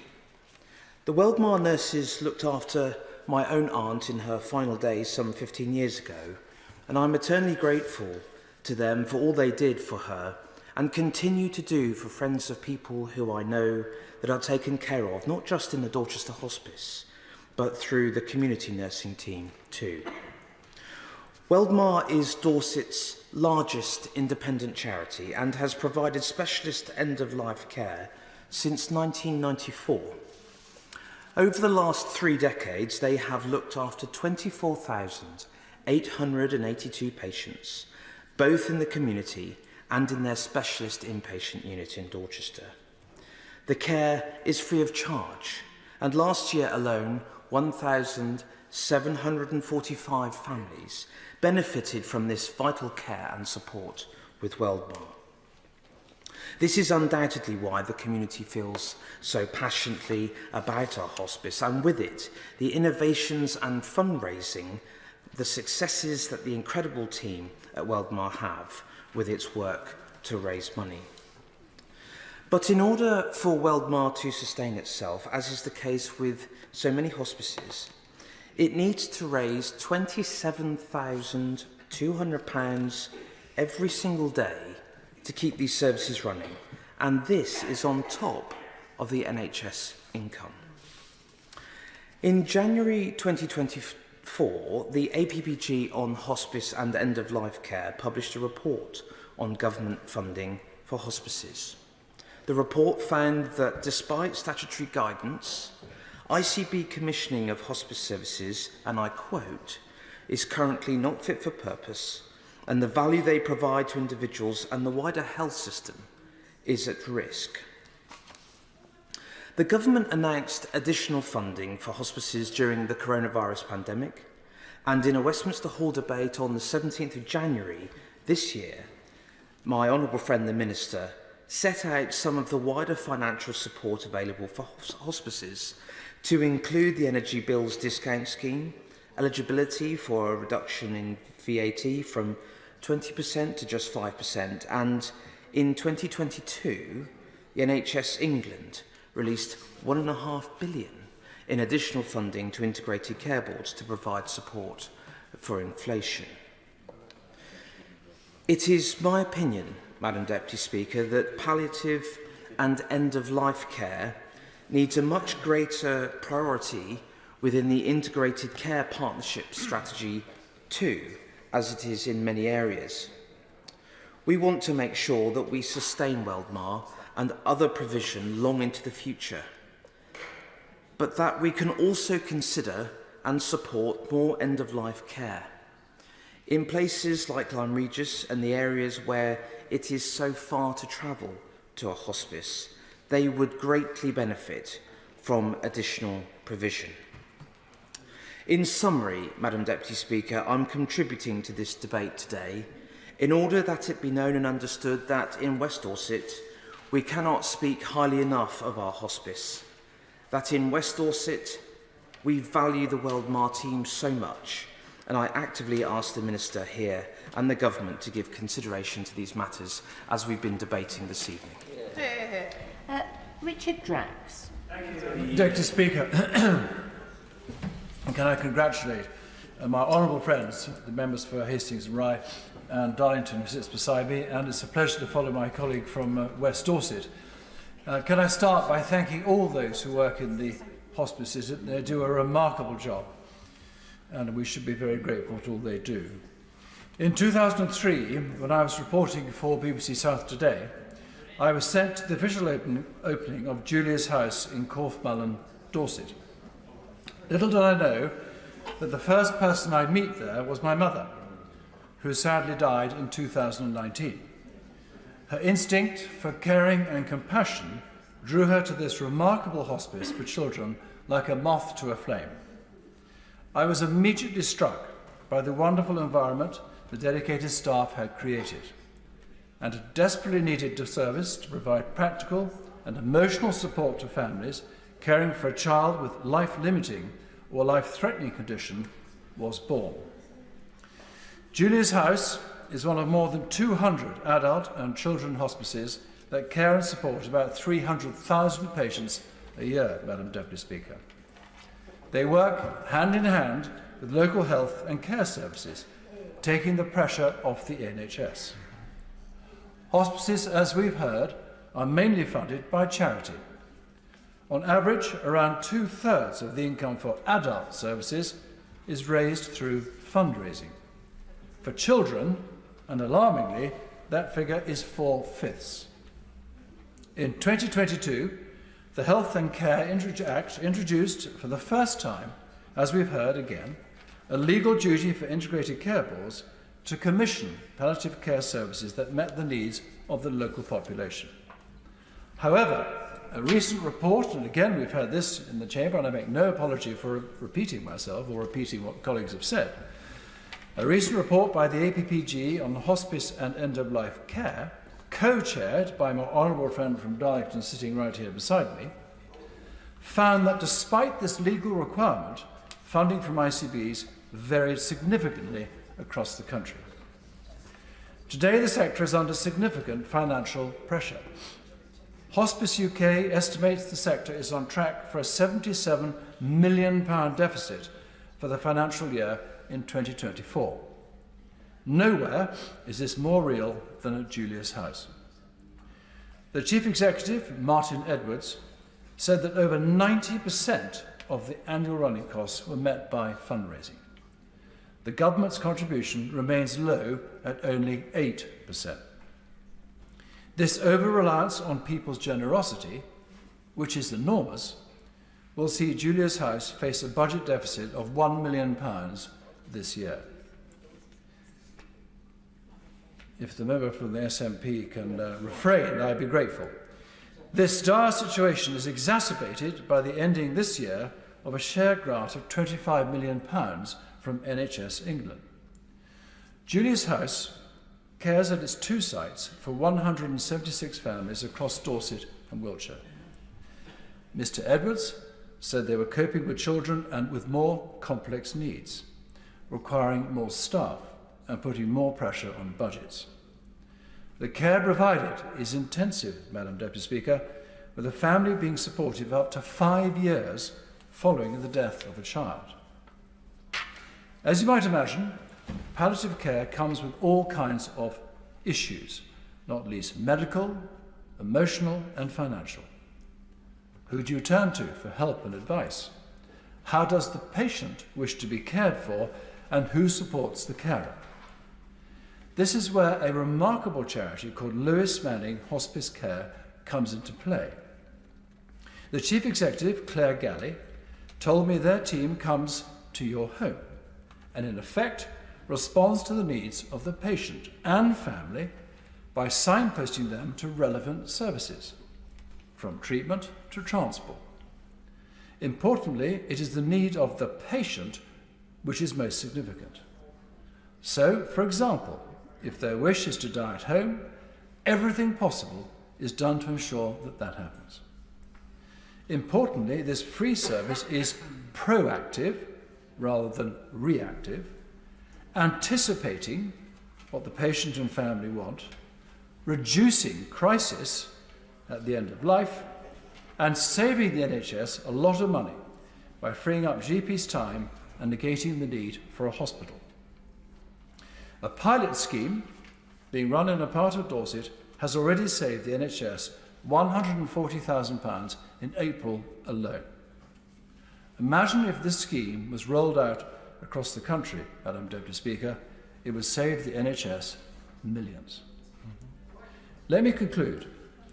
There is no doubt there is a need for more government funding for hospices, independent, fiercely so, as they are. But the funding disparities, as we've heard from every speaker virtually, must be looked at. Yes, I hear the government say it's another call for money, and there are many other demands. But well-funded hospice care would safeguard this very effective and necessary sector, which can or not live on charity alone, and nor should it. Peter Alders. Thank you very much, Madam Deputy Speaker. I congratulate my honourable friends, the members for Hastings and Ryan Darlington, for so ably leading this debate and setting the scene. Whilst it's important to recognise the great work done across the eastern region by East Anglia's children's hospices, in the Great Yarmouth and in the Waveney area, as represented by my right honourable friend, the member for Great Yarmouth, and myself, there is at present a hospice vacuum. Throughout the rest of Suffolk and Norfolk, there are locally based hospices well embedded in and providing great services for their communities. The good news, Madam Deputy Speaker, is that plans are being carefully prepared to fill this vacuum and this void. A local partnership is evolving to build a local hospice led by St Elizabeth Hospice and including the local NHS, councils, a community interest company, volunteers and fundraisers. To be successful, to open the hospice and then to run it, national government must join this partnership. And I hope that my right honourable friend, the Minister, who is currently not in her place, in her summing up, will accept this invitation. Madam Deputy Speaker, the Waveney and Great Yarmouth areas desperately need a hospice. We have an ageing population, pockets of deprivation, and as Chris Whitty has highlighted, there are acute health inequalities in coastal communities which a hospice can help level out and remove. As I've mentioned, a well-researched case for the hospice has now been prepared, though it is important to recognise the work done by so many over the years in supporting those in need of end-of-life care and their families. The late Margaret Chadd, who founded East Coast Hospice, had the vision of building a hospice on land bought at Galston. Roberta Lovick, who founded the Louise Hamilton Centre, from which such great support is provided to patients with life-limiting conditions and their families, to the James Paget Hospital, where the Louise Hamilton Centre is based, and to East Coast Community Healthcare, the Lowestoft-based community interest company, who in partnership with St Elizabeth operate 6 specialist beds in Beccles Hospital, as well as providing care in both people's homes and in care homes. Madam Deputy Speaker, building on the work of these local people and these local organisations, a framework is now emerging through which a local hospice can now be built. The cornerstone of this is, of course, as we've heard, the Health and Care Act of 2022, which sets out the legal requirement for ICBs to commission palliative and end-of-life care. The Norfolk and Waveney ICB have responded by carrying out a review of palliative and end-of-life care. This was completed last autumn and highlights the need for 9 urgent and 6 medium to long-term actions. Last March, St Elizabeth Hospice merged with East Coast Hospice and straight away set about conducting a feasibility study into the viability of building up hospice facilities on the Galston site. This study has just been completed, and the conclusion that has been reached is that a hospice should be built in stages, and expressions of interest are now being invited from architects. Madam Deputy Speaker, this is an exciting landmark for which so many people have strived for so many years. St Elizabeth are confident that they can successfully fundraise for hospice capital appeal. However, it is with the ongoing revenue cost of providing core clinical services for a full inpatient unit, as well as outreach community services, that national government support is required. The Norfolk and Waveney ICB, and indeed all ICBs, need central government support and a fundamental rebalancing of national policy so that they can meet the projected growth in demand for palliative care. Madam Deputy Speaker, it is good news that after so many false dawns over so many years, we now have a coherent and well thought through plan for filling the hospice void in the Waveney and Great Yarmouth area. Whilst we should be sanguine, we should also be realistic. We are not even at the starting point as the rest of England, as we've heard from those other colleagues who actually have a hospice up and running. We don't.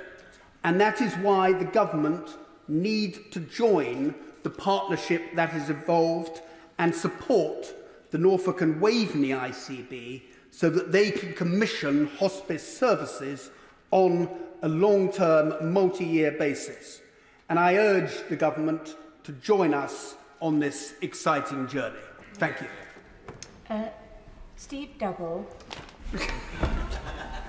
Thank you very much, Madam Deputy Speaker. And it's becoming a bit of a habit of me being the warm-up act for the wind-ups, but I gather I'm not going to get that honour this evening. It's a great privilege to be able to speak in this debate, which clearly is heartfelt by many members across the House, and I congratulate my honourable friends who secured this debate. The subject of hospices, I think, is one of those that most of us hope we never really get to experience firsthand in our lives, but when we do experience them because a loved one needs their care and support, you realise just how important and how valuable they are. And I'm incredibly proud and privileged to have 2 exceptional hospices in my constituency. Mount Edgecombe Hospice, that is part of Cornwall Hospice Care, that was opened in 1980 and was Cornwall's first hospice.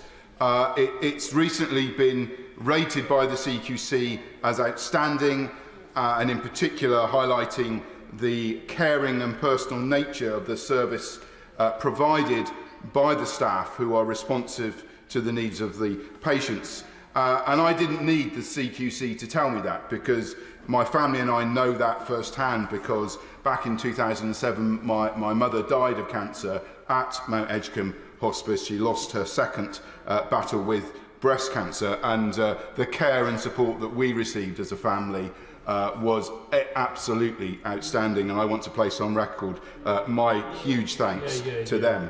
But I'm also greatly privileged to have Little Harbour, which is part of Children's Hospice South West in my constituency, that opened in 2011. And they provide some of the very best facilities found in any children's hospice in the country, with state-of-the-art facilities there. And having visited it a number of times myself, I can testify that the atmosphere there is truly amazing.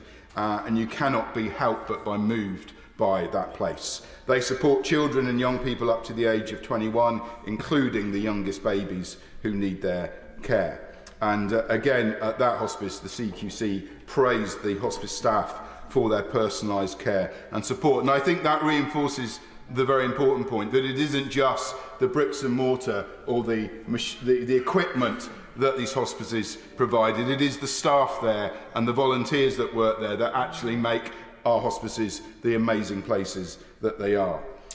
We're very lucky in Mid-Cornwall to have these two excellent examples of some of the 200 hospices that we have across the country. Both are supported by amazing people, volunteers, fundraisers and donors who play such an important part in ensuring that those hospices can continue. And it isn't just the care that the hospices provide to the people who are sick. We've heard many times in the chamber today about the wraparound care that they provide to families, to friends, that is so important and valuable.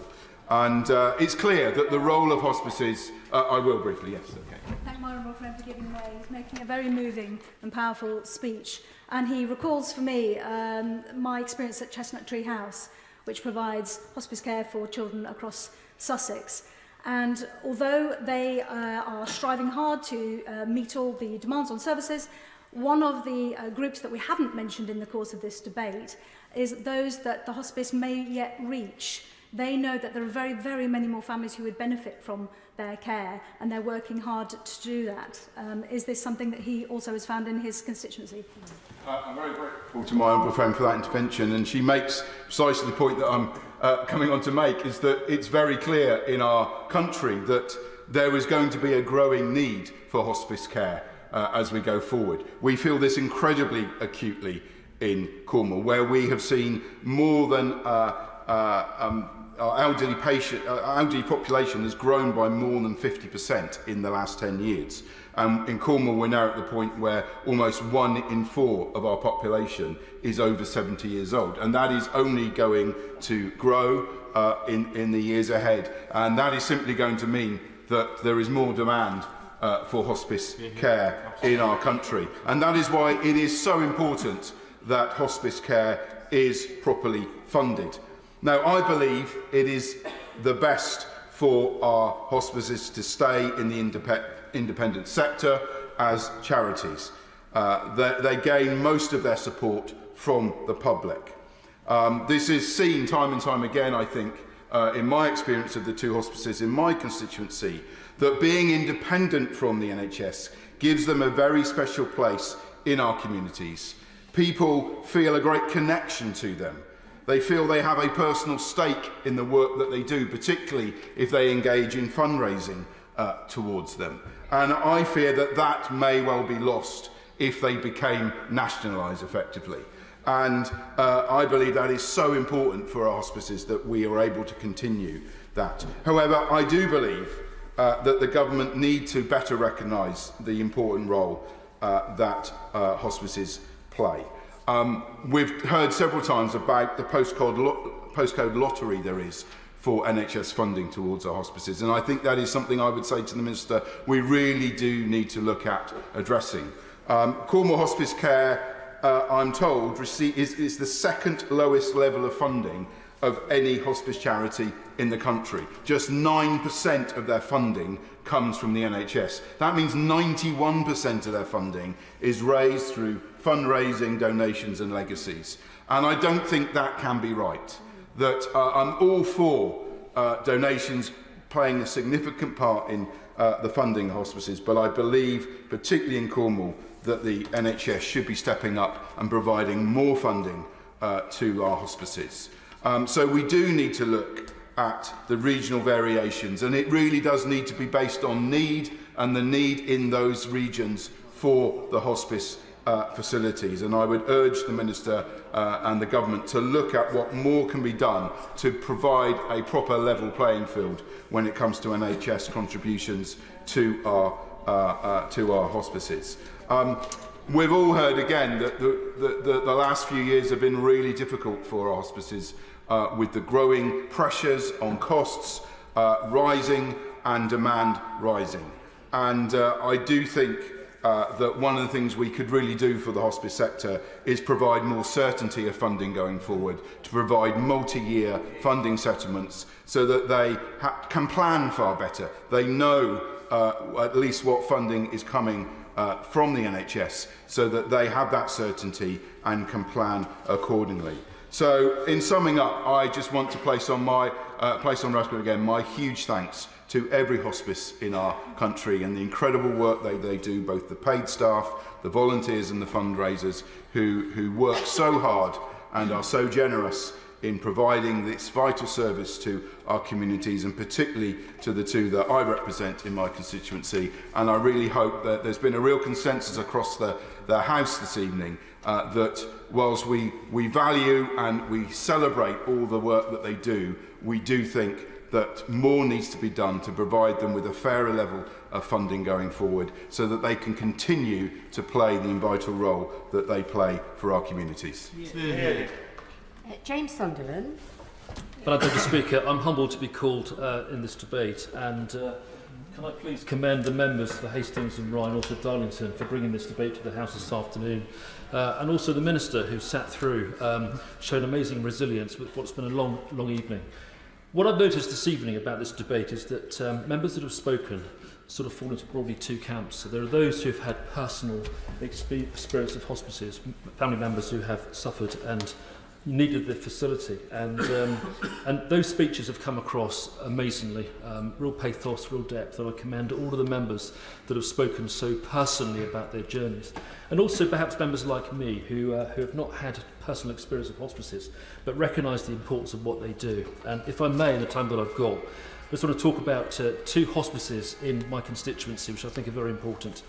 The first one is that Thames Valley Hospice, as it was first known, was officially opened by Her Majesty the Queen in November 1987 in Windsor at Hatch Lane. And that's been serving my constituents and others in Berkshire since that time, showing amazing strength of character in supporting so many people. And my contention this evening with the Minister in her place is the fact that, as we've heard, we do need to refine funding models for hospices. It's been said before numerous times this evening, but in my view the NHS does need to cop up a bit more support. And in my view also it's about timing, because Thames Hospice, I know, awaiting its funding settlement for 24-25 with barely 2 weeks to go, is still waiting for that decision from the ICB. So it's about funding, it's about how much can be funded by the taxpayer, but also it's about getting funding notified up front, and that's really important because it means that they can plan ahead for the year. Thames Hospice in 2016, having provided so much care all that time, was granted planning permission to build a new 22 million state-of-the-art facility on a brand new 8-acre site by Bray Lake, which is just outside Maidenhead in the Royal Borough of Windsor and Maidenhead. And why is that important? Well, it's important because that serves Frimley ICB, it serves many constituents to the east of Berkshire, including Bracknell, and I know of many constituents that have had fantastic care there. And in January 2019, work began on the construction of that site. By 2023, with the new site being built, and I visited earlier last year, an absolutely incredible site with so many fantastic staff, a cafe, dedicated services. Thames Hospice has supported around 2,500 patients and their loved ones annually with high quality medical and emotional support. This is all about making people's lives easier and making sure that the remaining time on the earth is made as dignified as possible. And we can't underestimate that. We cannot put a price on that, we can't put a value on that, which is why we have a responsibility, in my view, to fund it properly. As for the future, by 2030, 15 million people in the UK will be over 65 years old. We also know that the number of young people with life-limiting neurological conditions has increased by 64% over the last 10 years. That's a really serious figure.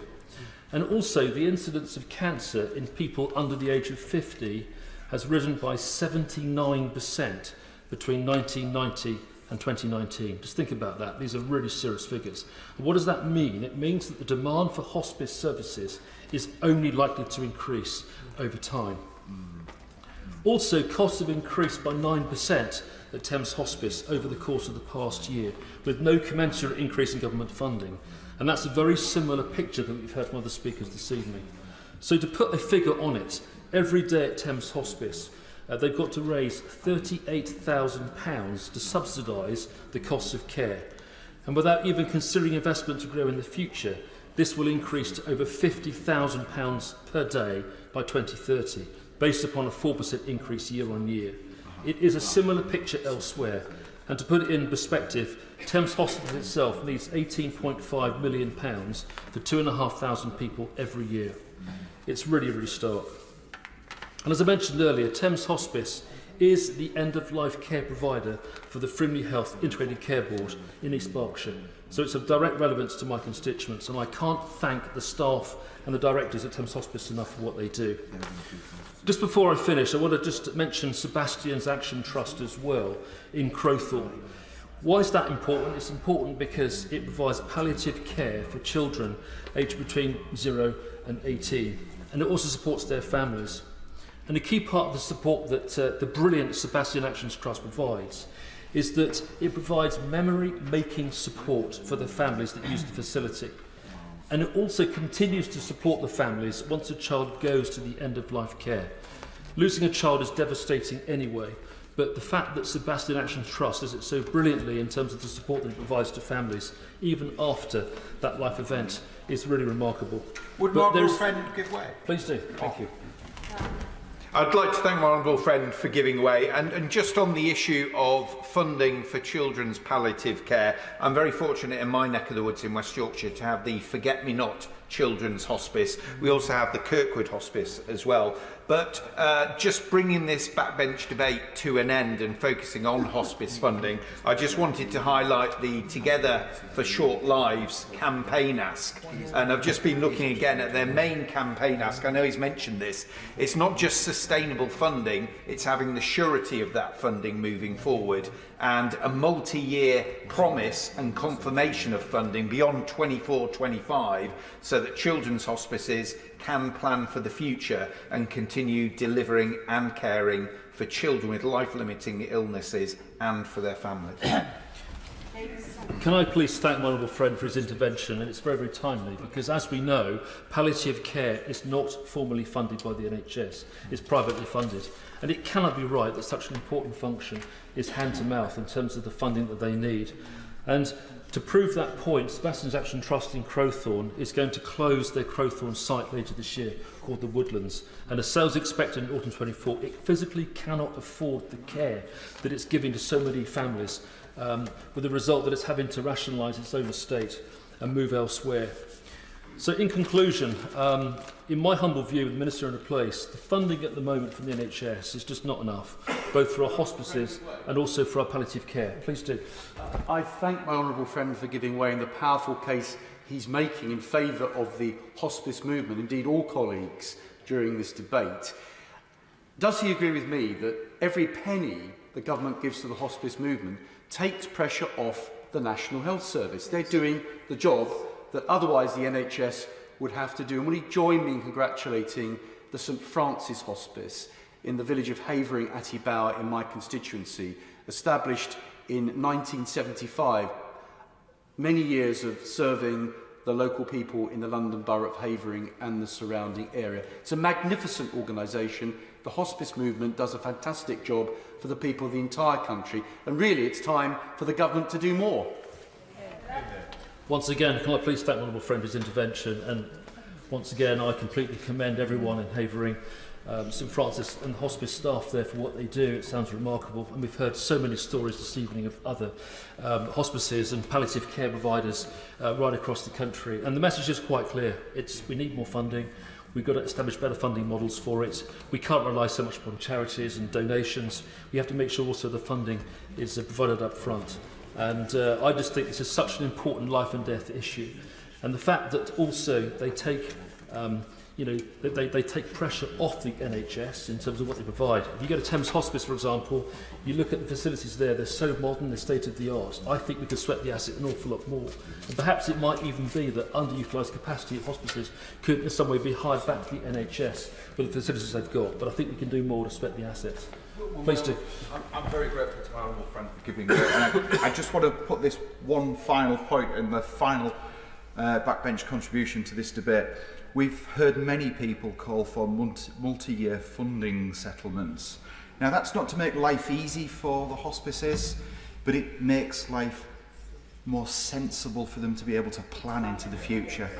In order for them to sign leases, buy equipment, train, recruit and retrain staff. It's there in order. The request for multi-year funding settlements is in order to allow them to put the plans in place to provide the care that they need.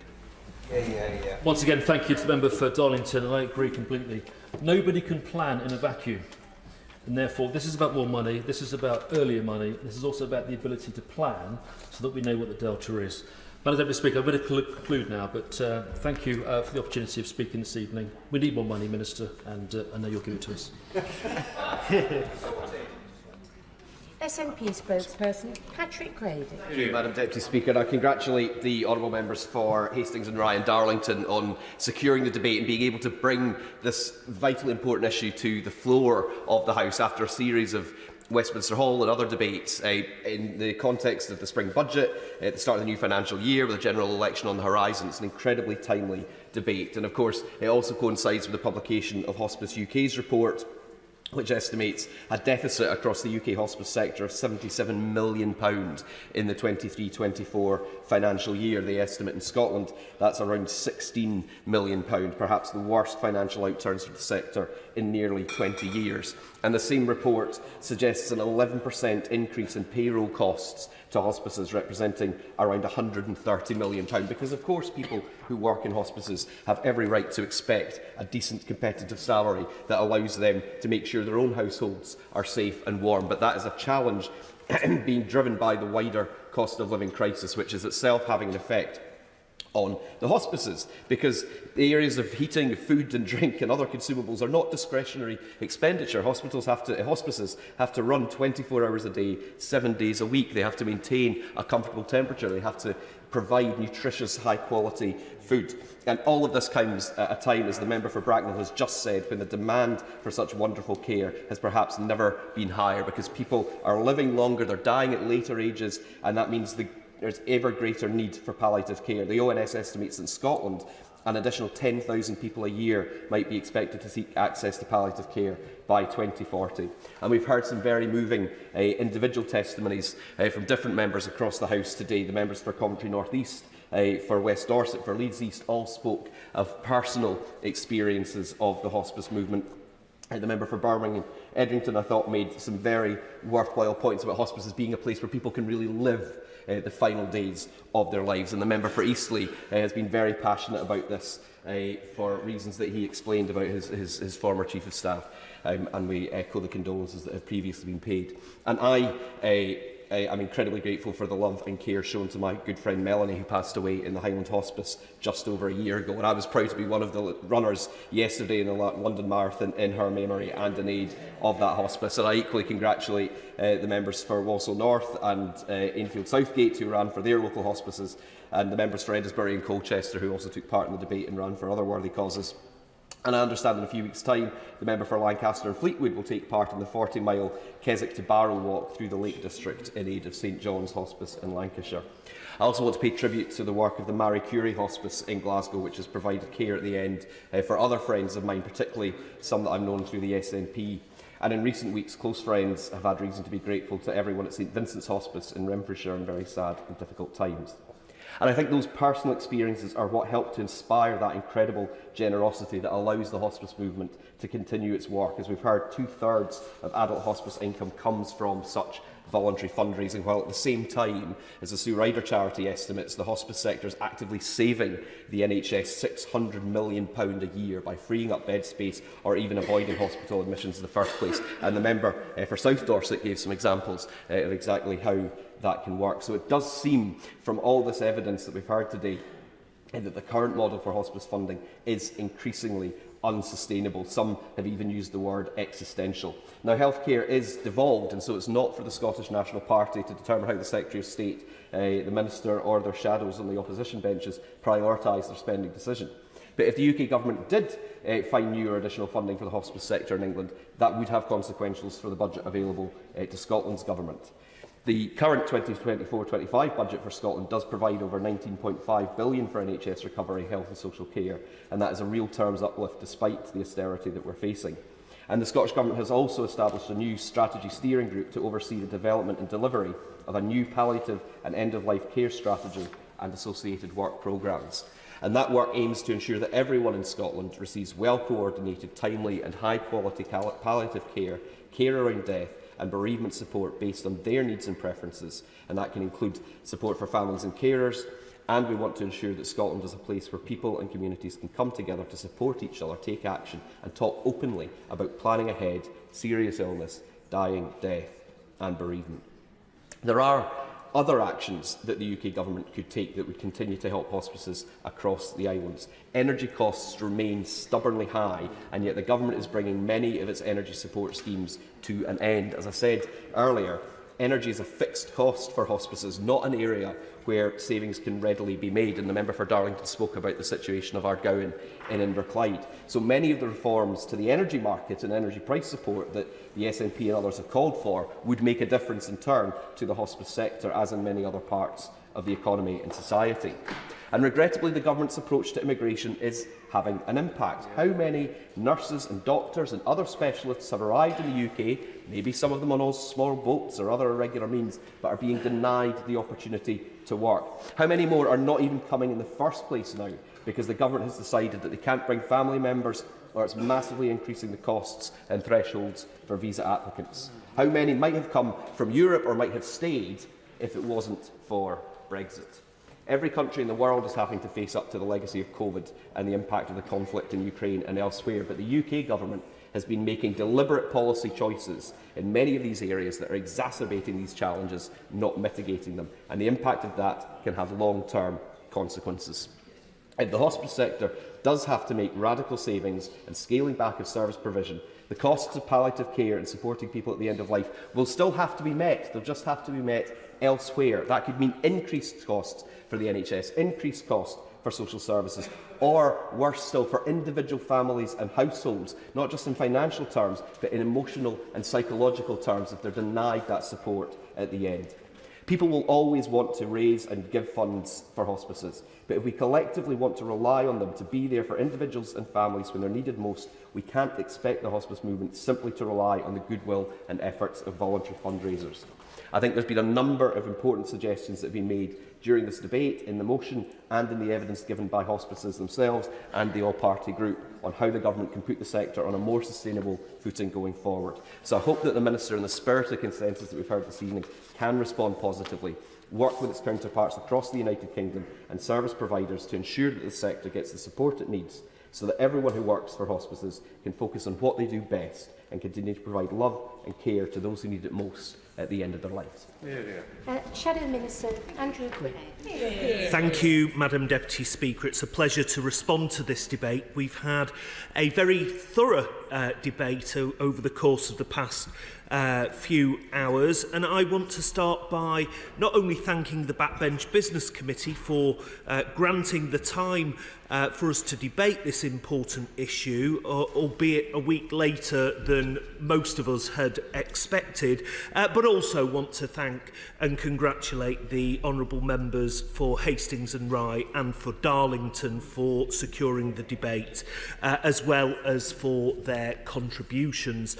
I'd also like to add my thanks to my honourable friends, the member for Enfield Southgate, for Coventry North East, for Birmingham Erdington, for Hammersmith, for York Central, the Right Honourable friend for Hayes and Harlington, and the honourable member, my honourable friend, the member for Leeds East, and on the government benches, the members for Colchester, Southport, Eastleigh, Eddisbury, Basingstoke, North Devon, Bolton West, South Swindon, Loughborough, Isle of Wight, West Dorset, South Dorset, Waveney, St Austell and Newquay and Bracknell, and of course not forgetting the honourable gentleman, the member for Strangford too, and also the contribution of the honourable member for Glasgow North. And can I congratulate all of those that took part in the London Marathon?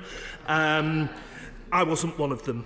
But anyway, back to the subject that we're here to debate. End-of-life care is a subject which has touched the lives of most of us. It's a time where our loved ones and the family and friends that surround them can be at their most vulnerable and also in the need of the greatest support. Managed well, end-of-life care can be a healing time for families to come together, but managed badly, it can leave deep and traumatic scars. I need only look at the experience of my family and the experience I had during the deaths of my parents to know how this bears out. It was 30 years ago that I lost my mum to ovarian cancer. I was 19. Her final hours were spent at the end of an old Victorian ward with the curtain pulled around her, and she was in immense pain and suffering, which I remember vividly to this day, and was incredibly hard for our family to manage. But more recently, in 2022, I lost my dad following his own battle with cancer. Unlike my mum, he died at home, with my wife and I taking him in for the last few months of his life, supported by a superb army of care staff. In fact, when the time came for my dad to decide whether he wanted to go to the local hospice, Willowwood Hospice, or stay at home with us, his final words that he communicated to me and my wife was, "Stay here." And I think it comes to the point that the honourable gentleman, the member for Colchester, makes in how we talk about death, how we deal with death and end of life, and how for many people they want dignified end of life services at home, and we should do all we can to help facilitate that. And in my dad's case, the whole system worked. It came together in a way that I know from my own constituency casework it rarely does. But from the hospital, social services, Macmillan, Marie Curie, the GP, the pharmacy, the district nurses, and Willowwood Hospice, everything worked together seamlessly, and my dad passed away in comfort, peacefully, and surrounded by those who loved him most in the world. And I think that we've heard from the experiences of my honourable friend, the member for Coventry North East, and indeed of other members in the House today, of how we have to get that end-of-life choice right for people. And hospice at home plays an important role in that. Now, the sharp contrast between those two journeys emphasises to me in a deeply personal way just how impactful end-of-life care can be. Death is, for all of us, should be the choice that we want, and it should be, we should leave this planet with dignity. And we talk about the integrated care boards, and the clue is in the name. They should be integrated, both with social care but also with other services, including hospice services. And in my dad's case, that worked. But as we've heard from members across the House, in too many cases, that integration just isn't there yet. And the ICBs are not spending the money that the government has rightly devolved to them for a specific purpose, not being spent as we would want it to be. Now, hospices play such an important part in that deeply personal journey for hundreds of thousands of people and their families every year right across the country. Working in partnership with existing local systems, hospices ensure people receive the care that is most appropriate to them, considering all their needs. And I want to pay particular tribute to one of my local hospices, Willowood Hospice in Ashton, Tameside. The tireless work and dedication of their staff was a vital support when caring for my dad in his final days. They showed hospice care at its best, and they have my immense gratitude for all they continue to do. But they, like so many others, find themselves in a perilous financial position. Willowood faces a structural deficit of £750,000 this financial year. Without finding a way to plug this gap, their services will have to be reduced. And there is real pressure on all hospices to generate their own income, with Hospice UK estimating that as much as 2/3 of income for adult hospices is generated through fundraising, with some like Willowood having to raise 80% of their funds themselves. Many hospices do incredible fundraising work, with armies of volunteers finding ever more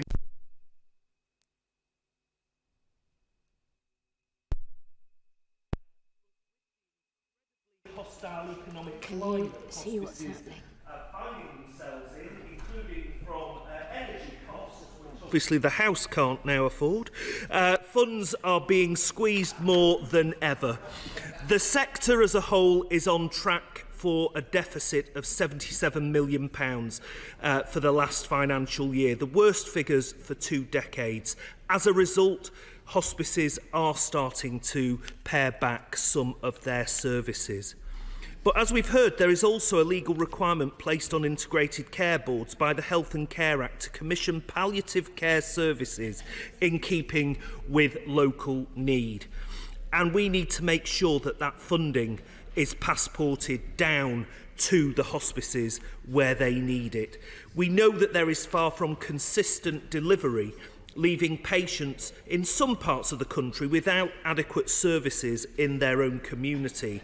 And the clear pressure on the sector shows no sign of letting up, because we are an ageing population. The demand on hospice services is set to increase further, with ONS data suggesting a further 130,000 people will die each year in the UK by 2040. So in closing, Madam Deputy Speaker, it is clear that what we need is proper, joined-up, supportive policies for the hospice sector. We need to ensure that the money that government has ensured is there for the hospice sector gets down to where they need it, at the hospices themselves. We need to focus on creating a health and care system that is genuinely joined up and has end of life as part of the health policies, the health and well-being policies for each and every one of us.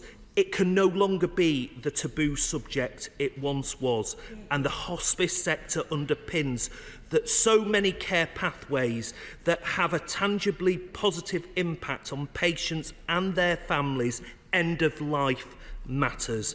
So I want to say that this current government will have our support in ensuring the hospice sector is protected and is supported. Minister. Thank you, Madam Deputy Speaker. And I'd like to start by thanking my honourable friends for Hastings and Rye and for Darlington for securing this debate. The number of speeches this evening reflects the strength of feeling and indeed the support for hospices across the country.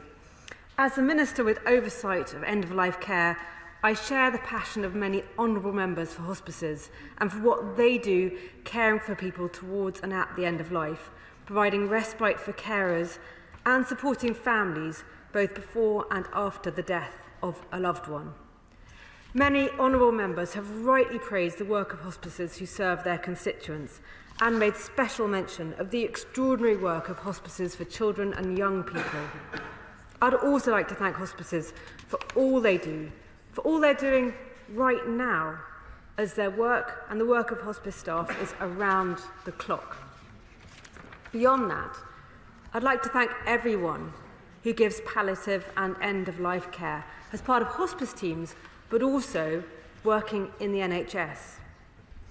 How you die, how your loved ones die, or in fact, how you live towards the end of your life matters. As the Honourable Member for Birmingham Erdingham said so eloquently earlier this evening, and all of us here this evening know this. That's why palliative and end-of-life care matters, both when that care is provided by the NHS, as it is for the majority of people, and when it is provided by hospices. And I do want to emphasise this point, because sometimes there is a misunderstanding here, and I have heard it a few times this evening. The fact is, most palliative and end-of-life care is provided by the NHS, whether that's in hospitals, by primary care, and by community trusts. Alongside and in addition, hospices do the wonderful work that they do. Recognising the importance of palliative and end-of-life care, we specified in the Health and Care Act 2022 that integrated care boards must commission these services to meet the needs of their populations. Some honourable members have argued this evening for the funding for hospices to be centralised, so taken away from those integrated care boards and allocated, I assume, either by NHS England or the Department for Health and Social Care. Now, while I understand the motivation of honourable members calling for this, I don't agree. We set up ICBs purposefully to understand the healthcare needs of our local communities and to plan and commission services to meet those needs, and in so doing to reduce health disparities. Our communities and their needs and the services they already have in place are different, and rarely is a one-size-fits-all answer made in Westminster the right answer. Given that, I stand by a more localised approach, though with that there is, of course, variation. Another source of variation is historic. The hospice movement has grown organically. The location of hospices has not been planned to meet demographic need, for instance. Therefore, there are inequalities in access to hospice services, especially for those living in rural and more deprived areas. This variation in access to hospice care has to be taken into account by ICBs in the decisions they must make to ensure that people have access to end-of-life care if they don't live within an area served by hospice, as well as those who do. I am happy to give way to grateful to my honourable friend for giving way, and she makes a really important point about the holistic nature with which our hospices have developed and emerged. Is it not the case, and would she not agree with me, that our ICBs have the opportunity to in fact use our hospices as a means of addressing those shortfalls in certain communities, directing funding specifically to them to meet needs that hasn't been met before? And would she further clarify for me one small point? She's made a clear distinction between NHS provided care and hospice care, but there is many cases around the country where the NHS is funding in full or in part specific services in hospices. And so on that particular point, would she distinguish between, how would she distinguish that? Is that NHS care or is that hospice care if it's been fully commissioned and fully funded by the NHS. I'll pick up a few of those points. To the point about me speaking about the NHS providing palliative and end-of-life care, I was particularly trying to address what I've heard in some speeches this evening on other occasions, which is a misunderstanding where people think that all end-of-life care and palliative care is provided by hospices. It is more mixed than that. You get a combination. You do indeed get integrated care boards commissioning hospices to provide care. You get hospices providing care independently, directly, and you get NHS services doing so, and you get these teams working together as well, very collaboratively, and actually that diversity is a strength. Sometimes to address inequalities, indeed, ICBs can look to hospices to do more, for instance, in underserved areas. At other times, it may be more appropriate for them to look to NHS services. It will vary by area, and that is why one of the reasons why these decisions should be localised rather than somebody sitting in my place trying to say this is how it should be done across the whole country. So, as I've said, while I don't agree with centralising hospice funding, what I do agree with, and in fact I am working on, is transparency and accountability of ICBs to their communities and to honourable members as representatives. That's why I have regular meetings with NHS England leads on palliative and end-of-life care. That is why I'm pleased to have secured NHS England's commitment to including palliative and end-of-life care in the set of topics which are discussed in regular performance meetings that NHS England has with ICBs. And that is why I'm pushing NHS England and ICBs to improve the data they collect on access to and quality of palliative and end-of-life care. Currently, NHS England has developed a palliative and end-of-life care dashboard of data to help ICBs understand the needs of their populations and then address and track inequalities in access to end-of-life care. This is progress, but I want this transparency to go further so we all have the data we need to assure ourselves our ICBs are commissioning the care that our constituents need. I've heard the calls for more funding for hospices, alongside stories of some fantastic fundraising efforts, from the Star Trek Night Walk and the Santa Sprint to magnificent marathon runners who have joined us in the chamber tonight, fresh from the London Marathon yesterday. Congratulations to those who have done that, particularly on behalf of hospices. Very timely for this debate. That said, I disagree with the honourable member who said that people running the marathon for hospices is sad. It is not. It is a wonderful thing. It is a sign of the tremendous support that hospices have in our communities. It's a sign that people are willing to choose to fund hospices, not just when the taxman comes along, but actually choosing that they want to have a hospice providing services to people in their area. And it's a good thing, because this fundraising gives hospices an independent funding stream and the freedom that goes with that to serve their communities as they say fit, and together with that, really strong ties with their communities and all those people who do fundraise for their hospices. Yes, I have to do that. Friend, she is so very right. In my constituency of Eastbourne, for St Wilfrid's Hospice, people aren't just prepared to run, they'll walk over coals. Would she congratulate them and their outstanding work? Yes, I would congratulate all fundraising efforts. I do hope their feet are all right. As honourable members know, we in government has provided dedicated additional funding to hospices. In the pandemic, which I played a part in myself, helping them with energy bills and the Children's Hospice Grant, which the NHS has confirmed will go to hospices for this financial year too. Now, looking ahead, I fully appreciate the ask for longer-term certainty of funding. Of course, I understand that. However, funding for hospices, end-of-life care and many other things beyond the current financial year depend on a future spending review. And I am sure all honourable members can understand that I cannot preempt a future spending review, and ICBs similarly will not know their funding until that spending review. So while committing funding beyond the spending review period is not in my power, what I am pushing for is for our healthcare system to encourage and enable more advanced planning by individuals to consider and set out what you want at the end of your life. Inevitably, some of us will die in hospital, and for some of us that is the right place. But given the choice, many people would rather die at home. So setting out a plan that includes your preference of place of death and indeed what sort of treatments you do or don't want is something we should all, in fact, be doing. And as my right honourable friend for, I've said for Buckland, Swindon, said... sorry, exactly. And my honourable friend and fabulous health colleague, the MP for Colchester, we should talk more about death and plan for it.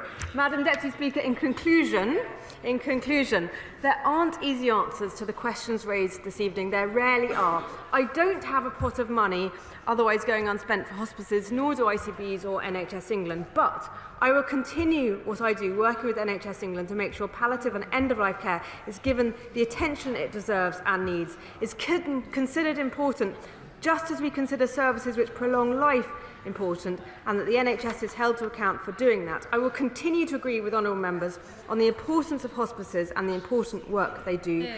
I see this as a minister, as a constituency MP, and from my own family.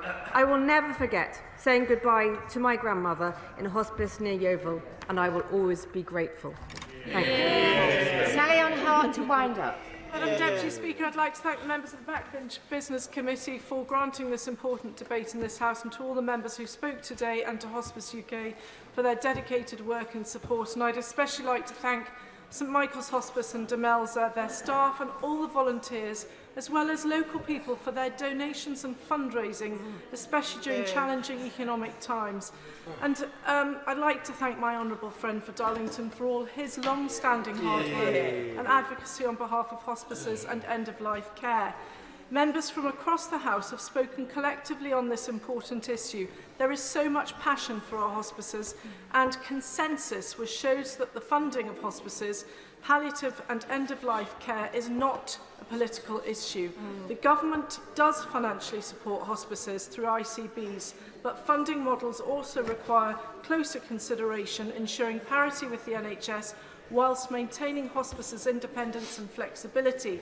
The Minister has heard many similar themes, mainly surrounding certainty of funding and on a sustainable basis, and better collaboration between ICBs, NHS and hospices, and I thank her for her work and her consideration and listening to this debate. Extra government funding via ICBs can improve a localised approach, and we all call for funding to be included, for more funding to be included in the spending review. The question is, as on the order paper, as many as are of that opinion say aye. Aye. The contrary, no. I think the ayes have it. The ayes have it. We now come to motion number 9, relating to business of the House today. Number 2, Minister to move. I beg to move. The question is, as on the order paper, as many as are of that opinion say aye. Aye. The contrary, no. I think the ayes have it. The ayes have it. Order. Under the programme order of 18th March, any message from the Lords in respect of the safety of Rwanda asylum and immigration bill may be considered forthwith, without any question put, and proceedings shall be brought to a conclusion no later than 1 hour after their commencement. A message has been received from the Lords that the Lords do not insist on an amendment to the safety of Rwanda asylum and immigration bill to which the Commons have disagreed, but propose an amendment in lieu to which they desire the agreement of the Commons, and they do not insist on another amendment to which the Commons have disagreed. The Lords' amendment and a government motion relating to it are available online and in the Vote Office.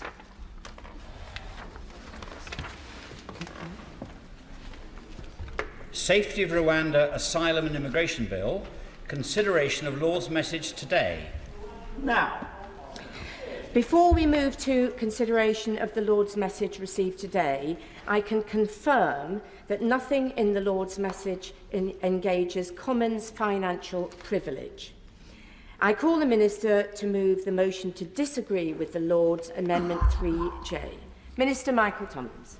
Madam Deputy Speaker, thank you very much indeed, and it's a great pleasure to open this debate, and I beg to move that this House disagrees with the Lords Amendments 3J. Madam Deputy Speaker, may I start by echoing and agreeing with my honourable friend, the member for East Worthing and Shoreham, who started his own speech during the last debate just a very short number of hours ago by agreeing with what the opposition spokesman said about there being nothing new to say, just pitying that he then spent 40 minutes saying nothing new. I don't intend to emulate what the Shadow Minister did on the last occasion, because in fact, turning to the Amendments 3J, it's very clear that they're almost identical to the previous amendments that we debated and that this House rejected just a short number of hours ago. It's in two parts, inserting when the Rwanda may be treated as a safe country and inserting when Rwanda must cease to be treated as a safe country. The amendment singular is not necessary.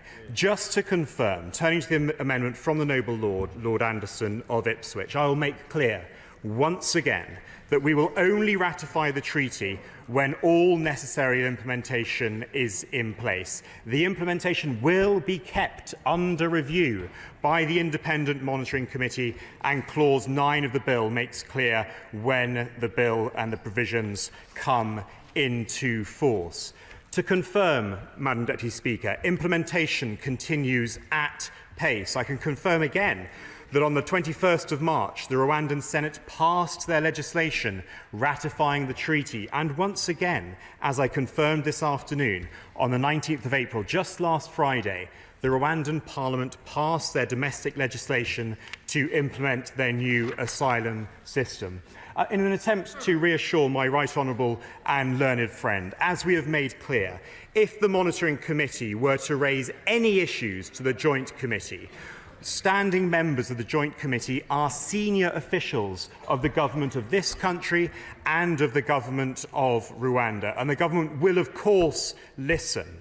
And I remind my right honourable friend and honourable friends that it will be up to the Independent Monitoring Committee to raise issues at any point. Madam Deputy Speaker, there is nothing new in these amendments. These amendments have already been rejected. Enough is enough. I beg to move. The question is that this House disagrees with the Lords in their Amendment 3J. Shadow Minister Stephen Kinnock. Thank you very much, Madam Deputy Speaker. So for several months now, the Prime Minister has been ferociously attacking their lordships in the other place, simply for doing their constitutional duty by seeking to revise and improve this bill. And tonight we see the evidence of why it is so important that they did just that. And I would like to put on record my thanks to the noble Lord Brown for his tenacity in securing a significant concession, and it is a concession, which promises that Afghans in the UK who have put forward credible claims of evidence of a connection to Afghan specialist units will not be deported to Rwanda. Now, this hasn't gone as far as we would want it to, but at least the government, albeit begrudgingly, has inched towards doing the right thing by standing by some of those who so bravely stood by us in the face of the Taliban. We owe them a debt of gratitude, and it is a great shame that the government, and in particular the Prime Minister, first turned its back on those we promised sanctuary to by cancelling flights from Pakistan, then spent months resisting Lord Brown's efforts to prevent these brave Afghans from being sent to Rwanda, despite repeatedly being pressed to do so by our armed forces to do the right thing, and now, finally, having to be dragged kicking and screaming to where we find ourselves this evening.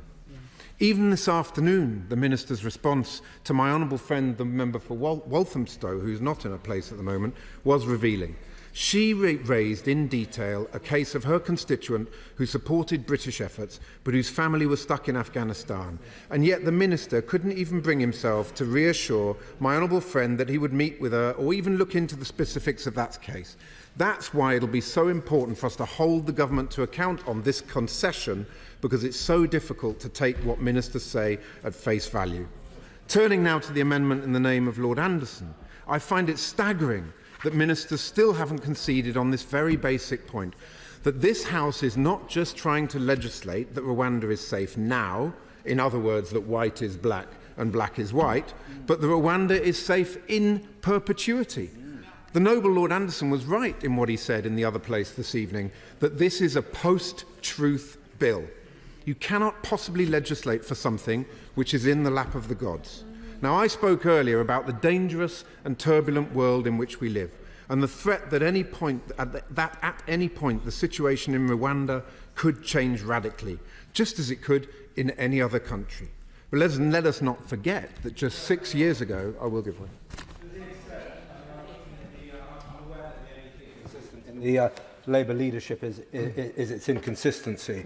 But will he just confirm that in the last decade, Rwanda is seen to be so unsafe that the UN has rehoused in Rwanda safely 30,000 refugees from other countries? Well, I thank the honourable member for his intervention, and I'm very glad that he asked about what's happened in the last decade. Because let's not forget that just 6 years ago, 11 refugees were shot dead by the Rwandan police for protesting about food shortages, as reported by the UN. So I thank the honourable member for that point, because I think he makes the point clearly for me, that 6 years ago, 11 refugees were shot dead. I'd welcome his comments on that point. Does he want to intervene again? There's 30,000, I'm sorry about that incident, but the 30,000 refugees, 30,000 refugees have been safely, 30,000 refugees have been safely rehoused in Rwanda. It is deemed to be safe by the United Nations. It is deemed to be safe by pretty much everybody apart from the Labour Party. That is the point. The whole point of this is that we do not have a crystal ball in this House. The evidence of what happened 6 years ago should clearly give us some cause for concern.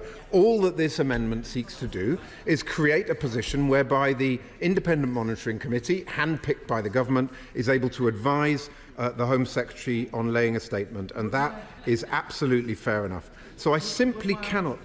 I will give way. I'm grateful to my honourable friend, and I was listening carefully to the intervention that he took that referred to the last decade and the 30,000. But of course, is my honourable friend aware that within the past 12 months, the UK has accepted a refugee from Rwanda? I thank my honourable friend, and it's not just one refugee. Many refugees are taken from Rwanda to this country, which really does beg the question as to how safe that country can be. But all the amendment seeks to do is trust but verify. It puts a mechanism in place which is the kind of mechanism which is embedded in thousands and thousands of pieces of legislation that are on the statute book.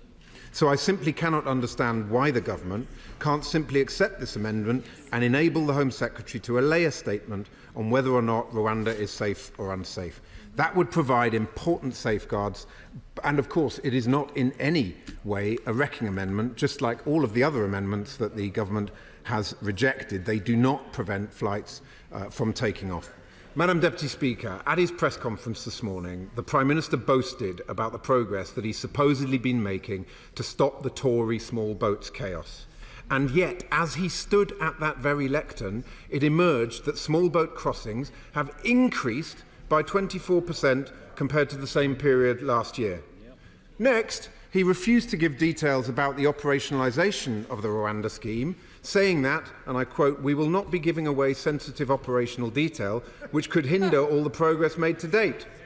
Or so he thought, because it subsequently emerged that one of his ministers had left behind under some chairs in the front row a secret document entitled Official Sensitive, which included, wait for it, operational details of how the scheme will work. You simply could not make it up, Madam Deputy Speaker. Yet another day of chaos, empty boasts and shambolic incompetence. But to be fair to the Prime Minister, there was one point he made in his press conference that we on these benches did agree with. In response to a question from the media, he clearly stated that the test for this policy will not be whether a few symbolic flights take off, as his former friend and the Immigration Minister had previously said, the former Immigration Minister, But, in the Prime Minister's words, success is when the boats have been stopped. Well, that's how he wants to be judged. And that, I can assure the House, is how we on these benches will judge him and how the public will judge him too. For 2 years now, we've been urging the Prime Minister to stop the boasts and instead start stopping the Tory boats' chaos. But sadly, he has chosen to ignore us on both fronts. Instead, we need Labour's plan to redirect the Rwanda money into a cross-border police unit, to smash the criminal gangs upstream, and a returns and enforcement unit to remove those who have no right to be here, reversing the decline in removals that we have seen under this government. Because only Labour's plan can fix our country's broken asylum system. And only Labour's plan can restore order at our border. Those benches opposite, they don't want to hear it, but that is the reality of the situation that we're in, Madam Deputy Speaker. Thank you very much, and I hope that every member opposite will join me in the division lobbies this evening. Sir Robert Buckland.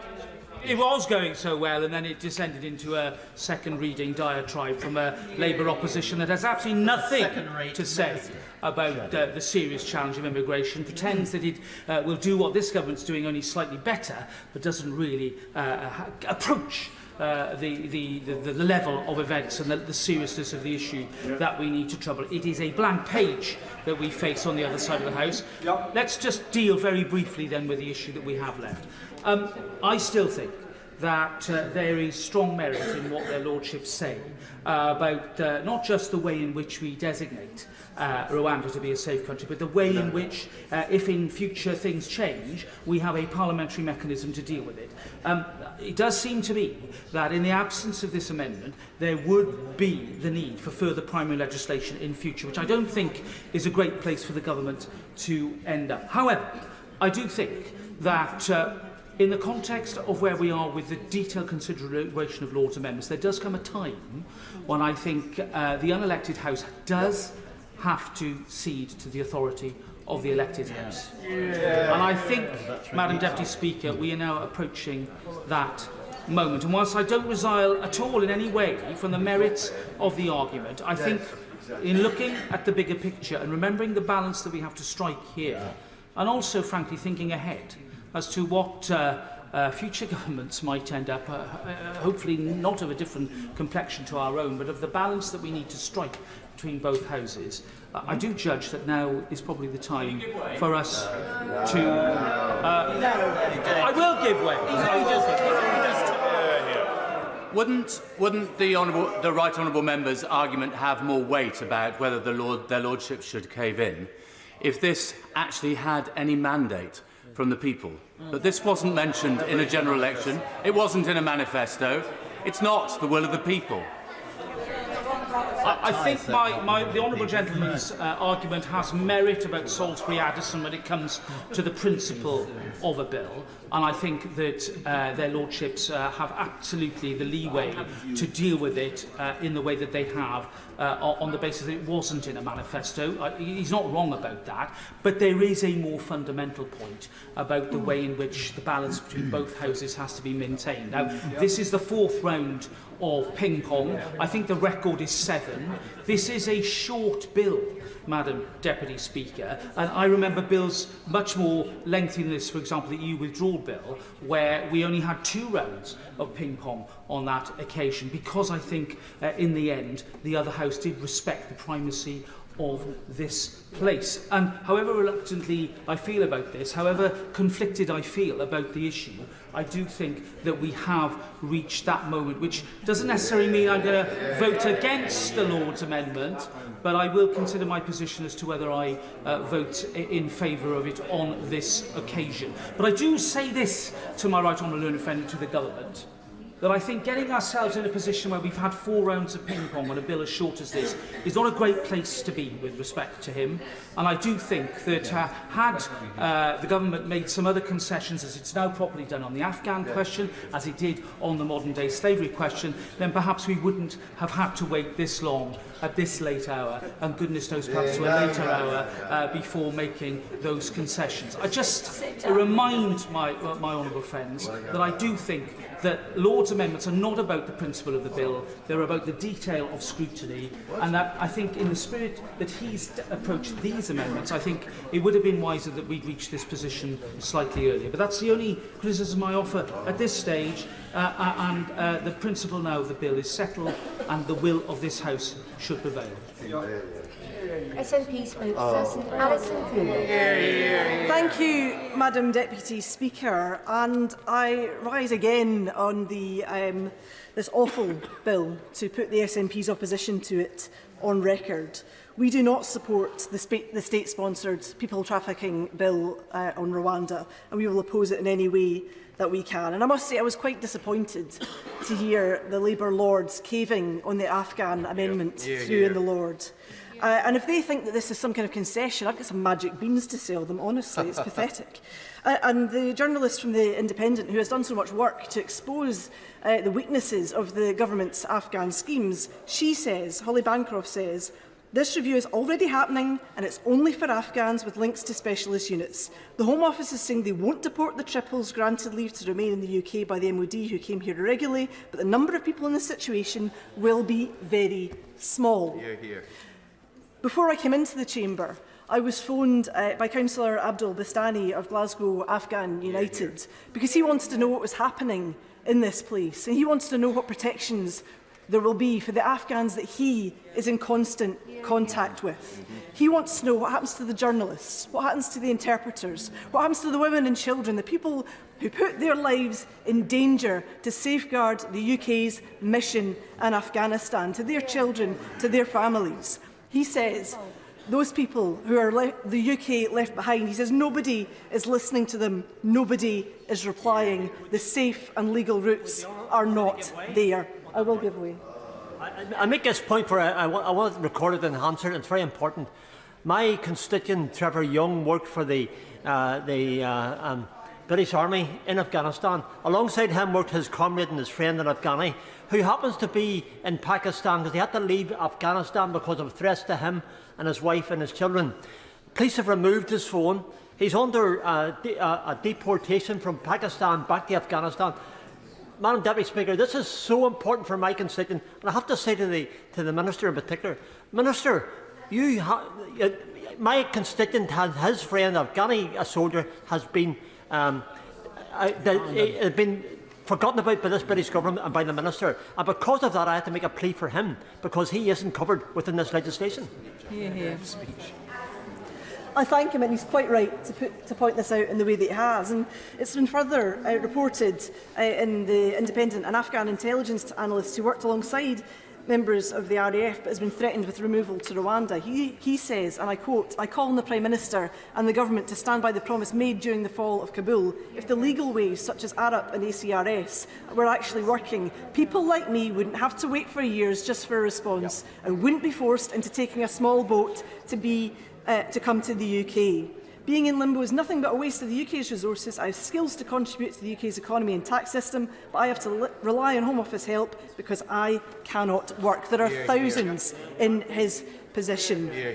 I further had an email from a person who emails me quite regularly. I don't know if this person ever gets a response from the ARAP email that he emails and the other people that he copies into this. But I see these emails that come in, and I read these emails that come in, and I think it's in tribute to Syed, who is constantly seeking some safety, that I would read this. He says, "You caused me to miss the evacuation flights. Why should I be in this situation? It's all because of you. I can't endure it anymore. I am tired and I'm faced with so many challenges. It happened several times today that I had to stop myself with difficulty, crying in the middle of the street. Everyone was looking at me. I cannot endure it anymore." And these are the people that have been left behind by this bill and now left behind by the Labour Party, who would not press this amendment yet further. Moving to the remaining amendments that we have, from all the amendments that we have. Yes. I'm sorry, am I boring the members opposite? Do they want to pop back out to the Prime Minister's office and have some drinks instead of listening to the important cases being put in this debate? They care so little. What we are asking, and Order.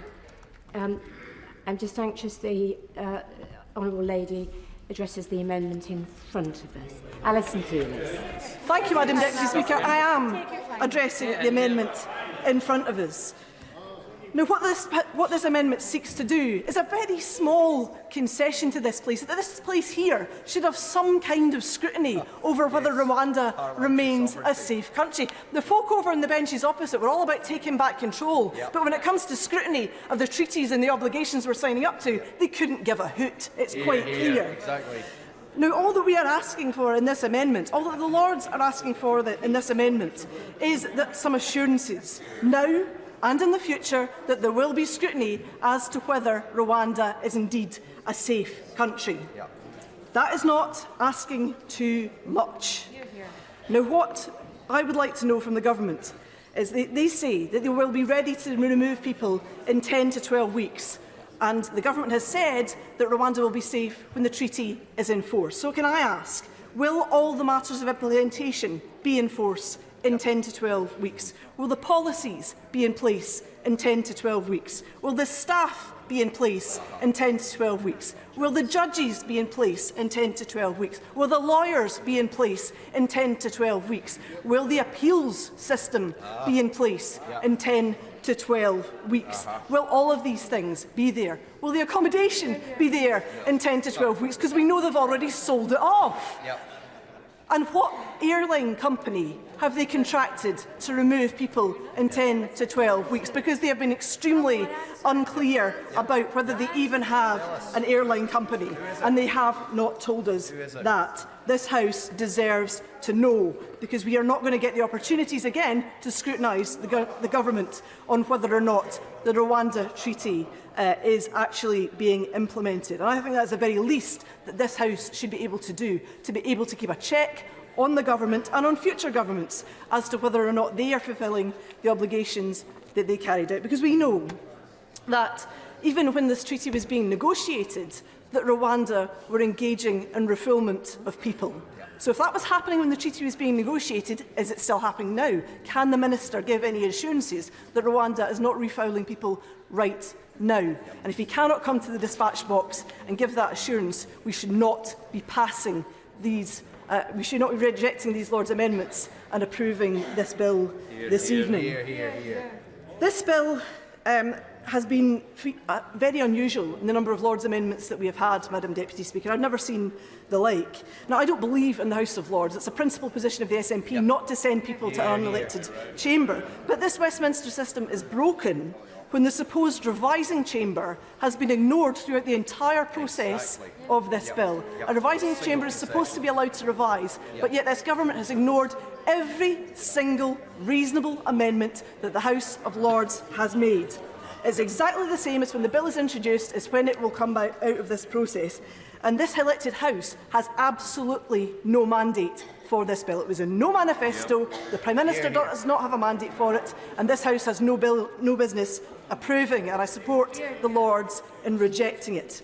Madam Deputy Speaker, this bill is not a deterrent. It has not been a deterrent. Nothing they have done has been a deterrent. It will not work. It will pile misery on top of people who have already suffered incredible trauma that the folk crowing in the benches opposite cannot even imagine. It does not happen in Scotland's name, and we will vote against it on every opportunity we will get.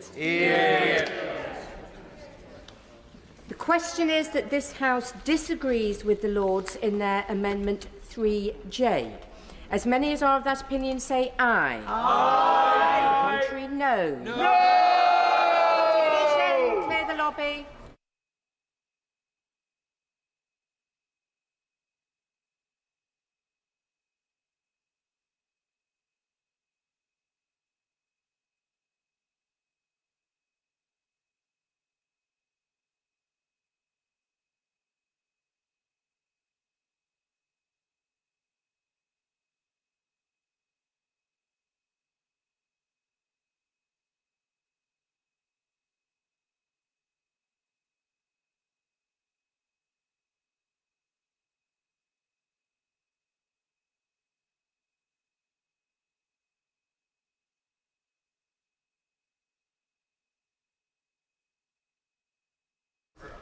The question is that this House disagrees with the Lords in their Amendment 3J. As many as are of that opinion say aye. Aye. Contrary, no. No. Tellers for the ayes, Joy Morrissey and Mark Jenkinson. Tellers for the noes, Tonya Antoniazzi and Mary Glindon. Thank you.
order.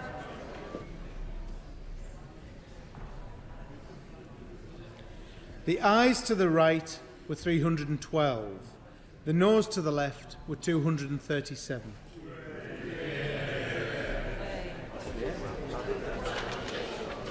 Thank you.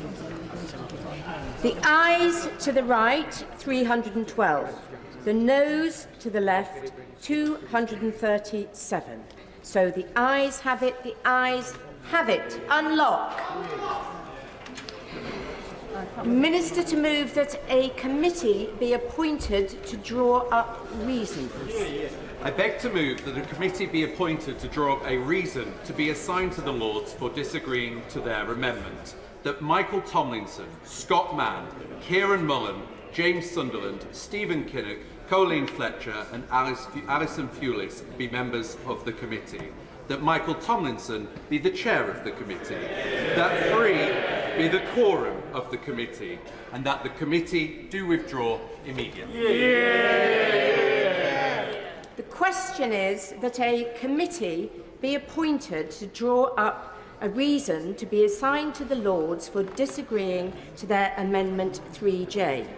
That Michael Tomlinson, Scott Mann, Kieran Mullen, James Sunderland, Stephen Kinnock, Colleen Fletcher and Alison Thulis be members of the committee.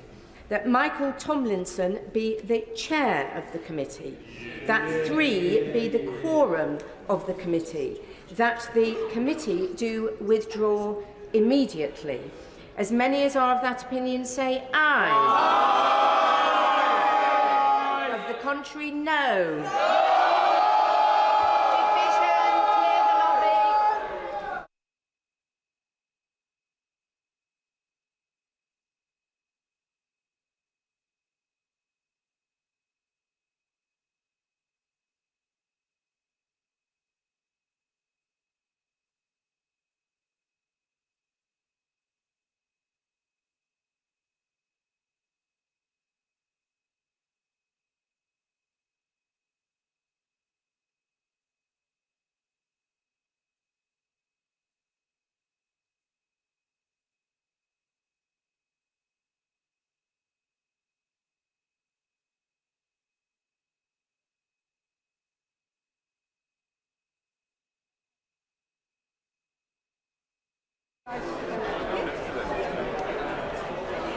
Sorry, Liam, can I say that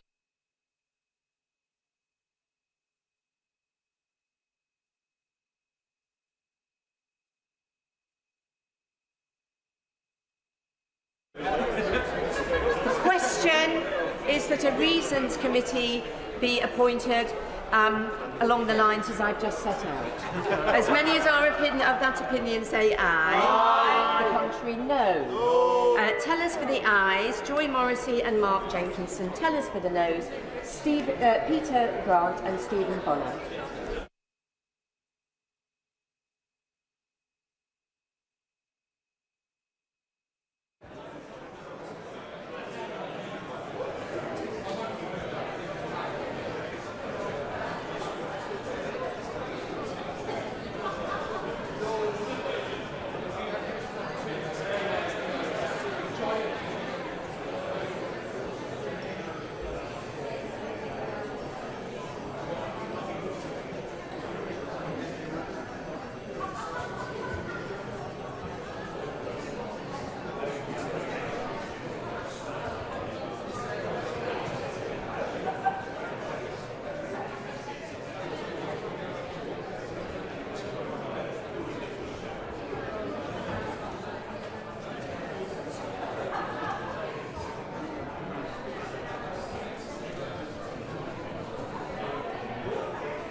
Lord Chairman.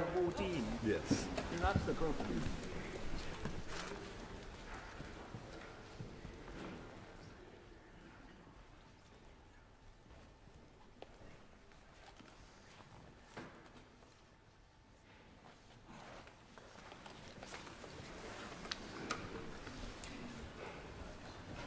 Message from the Commons that they disagree to the amendment made by the Lords to the Safety of Rwanda Asylum and Immigration Bill, for which they assign a reason. Consideration of Commons reasons on the Safety of Rwanda Asylum and Immigration Bill. Lord Sharp of Epsom. My Lords, I beg to move that the Commons reason be now considered forthwith. The question is that the Commons reasons be considered forthwith. As many as are of that opinion will say content. The contrary not content. The contents have it. My Lords, I beg to move motion A that this House do not insist on its amendment 3J, to which the Commons have disagreed for their reason 3K. My Lords, this bill has now been scrutinised a number of times. The Government have rejected this amendment several times, so we must now accept the will of the elected House and bring this debate on this last amendment to an end and get this bill onto the statute book. My Lords, having now debated this issue on so many occasions, I will not repeat the same arguments, but I would again just want to reiterate a few key points. The bill provisions come into force when the treaty enters into force, and the treaty enters into force when the parties have completed their internal procedures. My Lords, we will only ratify the treaty in the UK once we agree with Rwanda that all necessary implementation is in place for both countries to comply with the obligations under the treaty. I've set out the steps that have been taken to be ready for the treaty to be ratified, and I will remind you once again of the most recent step. Last Friday, the 19th of April, the Rwandan Parliament passed their domestic legislation to implement the new asylum system. My Lords, Rwanda has a proven track record of working constructively with domestic and international partners, including the UNHCR, International Organization for Migration, and other non-government organizations, to process and support asylum seekers and the refugee population. As I've already set out this evening, the Government is satisfied that Rwanda is safe and has the right mechanisms in place should a situation ever arise that would change that view. The Government will respond as necessary, and this would include a range of options to respond to the circumstances, including any primary legislation if required. My Lords, the Monitoring Committee will undertake daily monitoring of the partnership for at least the first 3 months to ensure rapid identification of and response to any issues. This enhanced phase will ensure that comprehensive monitoring and reporting takes place in real time. During the period of enhanced monitoring, the Monitoring Committee will report to the Joint Committee in accordance with an agreed action plan to include weekly and bi-weekly reporting as required. The implementation of these provisions in practice will be kept under review by the Independent Monitoring Committee, whose role was enhanced by the treaty, who will ensure compliance. My Lords, I beg to move. The question is that motion A be agreed to. Amendment 3J, in my name, turned out to be the last one standing. So may I say just a few words at its funeral. It was not much, perhaps, compared with some of those amendments that had already been defeated. Indeed, it survived so long under the guidance of the noble and learned Lord Hope of Craighead, who I'm delighted to see back in his place, precisely because it was so modest and so unthreatening to the government's policy. But it did at least touch on a central disease of this bill, and perhaps of our body politic more generally: the imputation of decisions to Parliament to reduce the possibilities for challenge, and the pretence that by asserting something to be true, even in the teeth of the evidence, you can not only make it true, but keep it true forever. Many people, some of them perhaps still watching even now, will have wished us to keep on fighting. But without the threat of double insistence, which remains part of our constitutional armoury, but which did not command the necessary political support on this occasion, there would have been no point in doing so. The purpose of ping-pong is to persuade the government, through force of argument, to come to the table and agree a compromise. They have refused pointedly to do so, and after 4 rounds of ping-pong, their control of the Commons remains as solid as ever. The time has now come to acknowledge the primacy of the elected House and to withdraw from the fray. We do so secure, at least in the knowledge, that the so-called judgment of Parliament was not the judgment of this House, and that we tried our hardest to achieve something a little more sensible. We must take comfort from such assurances as the Minister has been able to give and hold the government to them. This is the government's bill, resolutely free of any outside influence. As a patriot, I can only hope, though I'm afraid without much optimism, that it will bring benefits in some way commensurate to its real and painful costs. I rise with a heavy heart, given the lack of further amendment to this dreadful international law-busting bill. I note that in the other place, the SNP twice used procedural motions to delay it by 15 minutes each time. I applaud them for that, and I'm not going to take up the same length, but I am going to take a moment to mark this historic occasion. Your Lordship's House has put a lot of work into trying to make this bill comply with international law, with basic moral laws, with the principles of justice and fairness. The Noble Lord Anderson of Ipswich earlier today said, its costs will be measured not only in money, but in principles debased. Disregard for our international commitments, avoiding statutory protections for the vulnerable, removal of judicial scrutiny. Close quote. Nothing, my lords, has changed in this bill in the last few hours. Now, I note that Amnesty International this evening warned airline companies that many members of the public take an extremely negative view of the content of the policy. Now, those were really unnecessary words, because no company of any repute whatsoever is going to take part in implementing this dreadful policy. That's a measure of this bill and the disgraceful, despicable actions it represents. I'm disappointed to see the almost empty benches around me. I note that the Liberal Democrat benches are here having played their part in trying to stop this bill at second reading, and I commend them for that action that the Green Group supported. And they are still here to the bitter end. Now, we heard from the Noble Lord the Minister, we'll hear tonight, and no doubt we'll keep hearing in the coming days, well, we're the unelected House. That, my lords, does not mean that this House is without moral or legal responsibilities. I have asked the House a number of times, if not now, when? What will it take to make this House say, here we take a stand? We've had the abomination of the Elections Act, the elements of a policing act that targeted Gypsy, Roma and traveller people explicitly. We've had multiple indefensible restrictions on the right to protest. Now, we are letting through an attack on some of the most vulnerable, desperate people on this planet. What more will we let through? I suggest to noble lords as they leave this chamber tonight to ask themselves that question. With a desperate, flailing government party bereft of ideas and philosophy without principles, this House will keep being tested. So I ask these empty benches, you might be waiting for an election, but what kind of country will it be if you don't stand up now? My Lords, we recognise, of course, the resolutions of this House and the strength of this House in the way that it has worked on this bill. And that doesn't suggest for any one moment that this House has changed its view. It is simply that we have had, of course, to recognise that the other House has the ability to, elected ability, to be able to override whatever we wish. And recognising that, however, doesn't mean to say that, of course, the work on what happens and the outcomes of this bill are still to be discussed and debated. Yeah.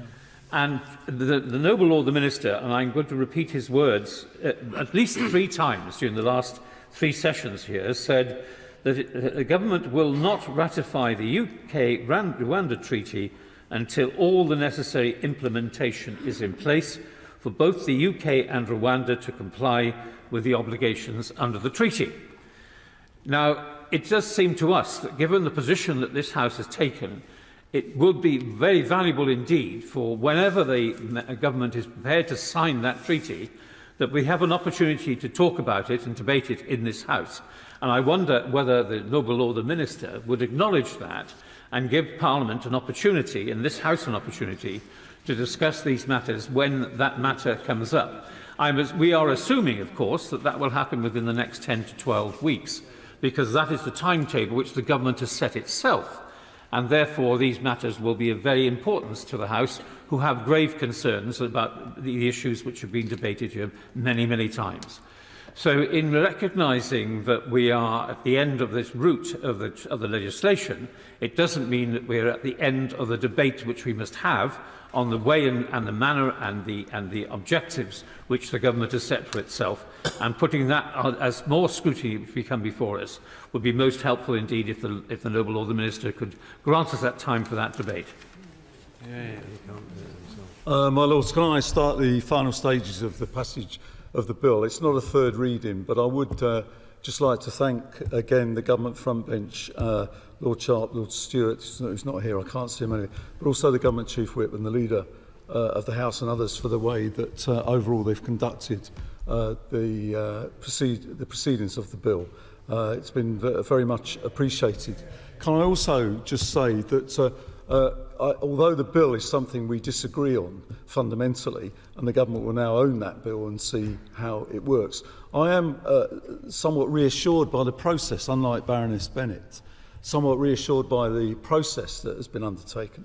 Because as a result of what we've said, and contrary to what the Prime Minister said at the beginning of the bill, which completely dominated our discussions for much of the time, the government have amended the bill.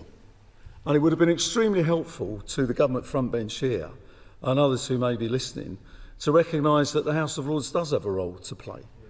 It is perfectly appropriate for the Lords to delay and to say that we think the government should think again, even for the government to think again twice. And if it hadn't been for us demanding that the government think again 3 or 4 times, Lord Brown's amendment would not have been passed. And given the importance that everybody in this House attributes to Lord Brown's amendment, I would think that was cause for reflection on how well the system actually works. It irritates, when I was in the other place, it irritates the government. The government feels as though its elected mandate is being overridden. But actually, except in very exceptional circumstances, that doesn't happen. I don't know how many times I've said from the front bench, and I'm sorry to reiterate that process, but it's really important. I have said numerous times from this front bench, as is my noble friend Lord Kennedy, and as the noble Baroness Smith, the leader of our party in this place, that we will not block the bill. And yet consistently we see from the Prime Minister, including today, that the Labour peers in this place seek to block the bill. I just say, when I hope that the noble Lords opposite come to this side of the House and we go to that side of the House, I hope that will happen. I'm not sure that it will happen.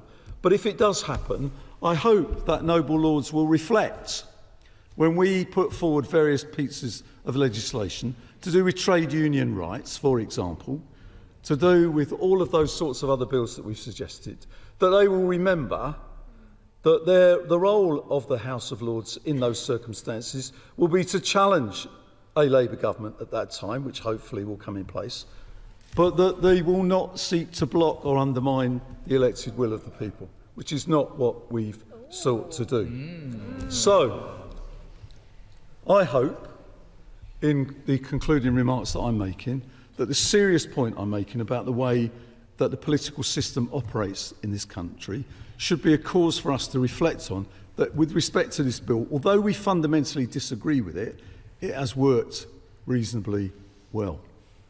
And as I say, I look forward to that happening in the future. The government now own the bill. The government will see whether it will work or not. We've arrived at a position where we've made certain demands, and one by one they've been overturned by the government, to be left with two changes, which I think are important. One, we've mentioned about Lord Brown with respect to veterans, which the government front bench here actually thought was the right thing to do as well, and we helped them persuade their own Prime Minister to do that. The second point was, and not to be forgotten, and it's a shame Baroness Butler-Sloss isn't here, but Lord Randall would have been pleased, was the change with respect to modern slavery. A modest change, but actually a change which was important with respect to reporting the consequences of the bill with respect to modern slavery. So with those brief remarks, can I finish by thanking again Lord Sharp for the courtesy and all of the government front bench in the Lords, and to say the bill now will go forward. The Prime Minister will no doubt will read in the papers tomorrow at great length, and he's briefed some of them already, how he's got his way with the House of Lords, how he's pushed aside those who sought to obstruct the elected will of the people. He will know, as will the noble Lord Sharp, many others in here, that was never ever the intention of His Majesty's opposition, but no doubt we will read in the papers tomorrow that it was. I think that actually isn't a great reflection on the way Parliament operates, and actually reflecting on the good way that it's operating should be the headline tomorrow. Intervene briefly if ask my noble friend for indulgence. I think that what the noble Lord opposite said are important remarks, and of course this House has a major role, an abiding role, in asking the elected House to think again. But as the noble Lord opposite said, I mean, we're now 4 times into this process. I believe that this House is at its best, as again the noble Lord implied, when we have dialogue across the chamber and understanding and tolerance across the chamber. And we've heard the patriotism word used, we've heard the morality word used. I think that, not by the noble Lord opposite, I think that I believe, in my experience as leader of this House, that this is a patriotic House, whatever the party and whatever the person. And I believe this is a House where people of different political views, with a high political morality of public service, have different ways of seeking to achieve the same end. Now, the party opposite wishes to repeal this bill. Hopefully this bill will shortly be passed. I do think, and I've said this before on other occasions, and I'm sorry I crave the indulgence of the House at rising at this, but I think it's an important point. I think we do need to discuss but the embers of the passage of this important bill, which I understand was controversial in this House, not the occasion. But I think it is important that we have a discussion about what are the limits and what is the place of your Lordship's House in scrutinising and indeed challenging legislations put forward by any elected government. I don't think this is the place, but I've said on another occasion I think this is a matter that we might debate both in an open forum and also privately, and I hope that we can do that. But I appreciate the gentle, in the sense of gentlemanly, if that's allowed, a word allowed to be used this way, the gentle way in which the noble Lord has put the point. I appreciate his tribute to my noble friends and others on the front bench, and indeed to all the people in this House.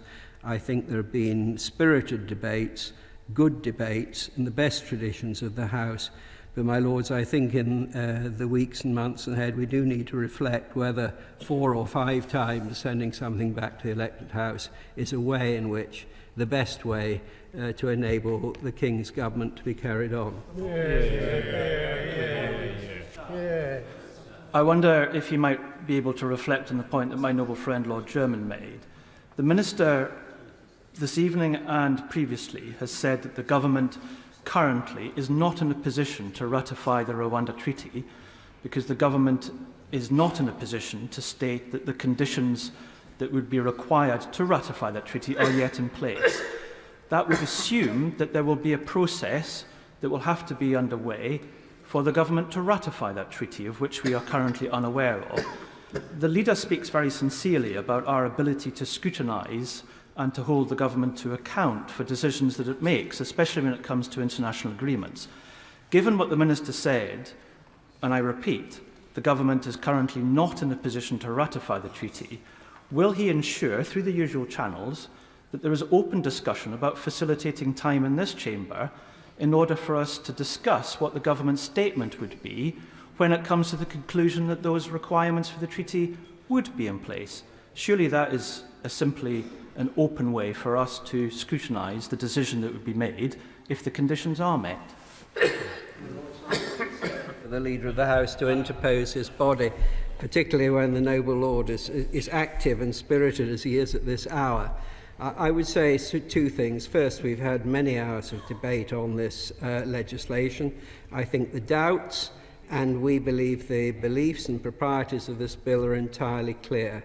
So far as further discussion and the development of events takes place, we in the usual channels are always open to discussion with other parties about what or when, in what way further discussion will be made. But I apologise to the House for my intervention, but I think that there are important things which we need to reflect on. I think perhaps this has been a prolonged process, but I would like, in the immortal phrase of the Senator of the United States of America, to yield the floor to my noble friend, Lord Sharp, to conclude the proceedings. Well, firstly, can I thank my noble friend for his intervention? I think he put his points across extremely eloquently, and I agree with all of them.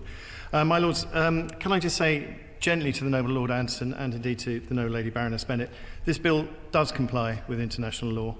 It is profoundly moral and patriotic to defend the integrity of our borders. It's profoundly moral and patriotic to prevent the needless loss of life in the Channel and to put the criminal gangs out of business. My Lords, I'd also like to ask the noble Lady Baroness Bennett why the Green Group is currently a solo act. Where is her partner? My Lords, Rwanda... Been asked a direct question. I'm sure the House would have been delighted to hear from both of us this evening, but we've made a choice to make have one representative. If the House would like to hear more from us and see more of us, we'd be invited to do that. Well, speaking personally, I'd rather hear a lot less, but there we are. My Lords, Rwanda is a safe country that has proven time and again its ability to offer asylum seekers a safe haven and a chance to build a new life. Rwanda has a strong history of providing protection to those that need it and currently hosts over 135,000 refugees and asylum seekers who have found safety and sanctuary there. There are binding provisions in the treaty which place obligations on the government of Rwanda to provide for those relocated under the partnership. And my Lords, this is long overdue, but I would also like to put on record my thanks to the officials in the government of Rwanda for all their efforts in delivering this partnership. I beg to move. The question is that motion A be agreed to. As many as are of that opinion will say content. Contrary, not content. The contents have it. My Lords, I beg to move that the House do now adjourn. That the House do now adjourn.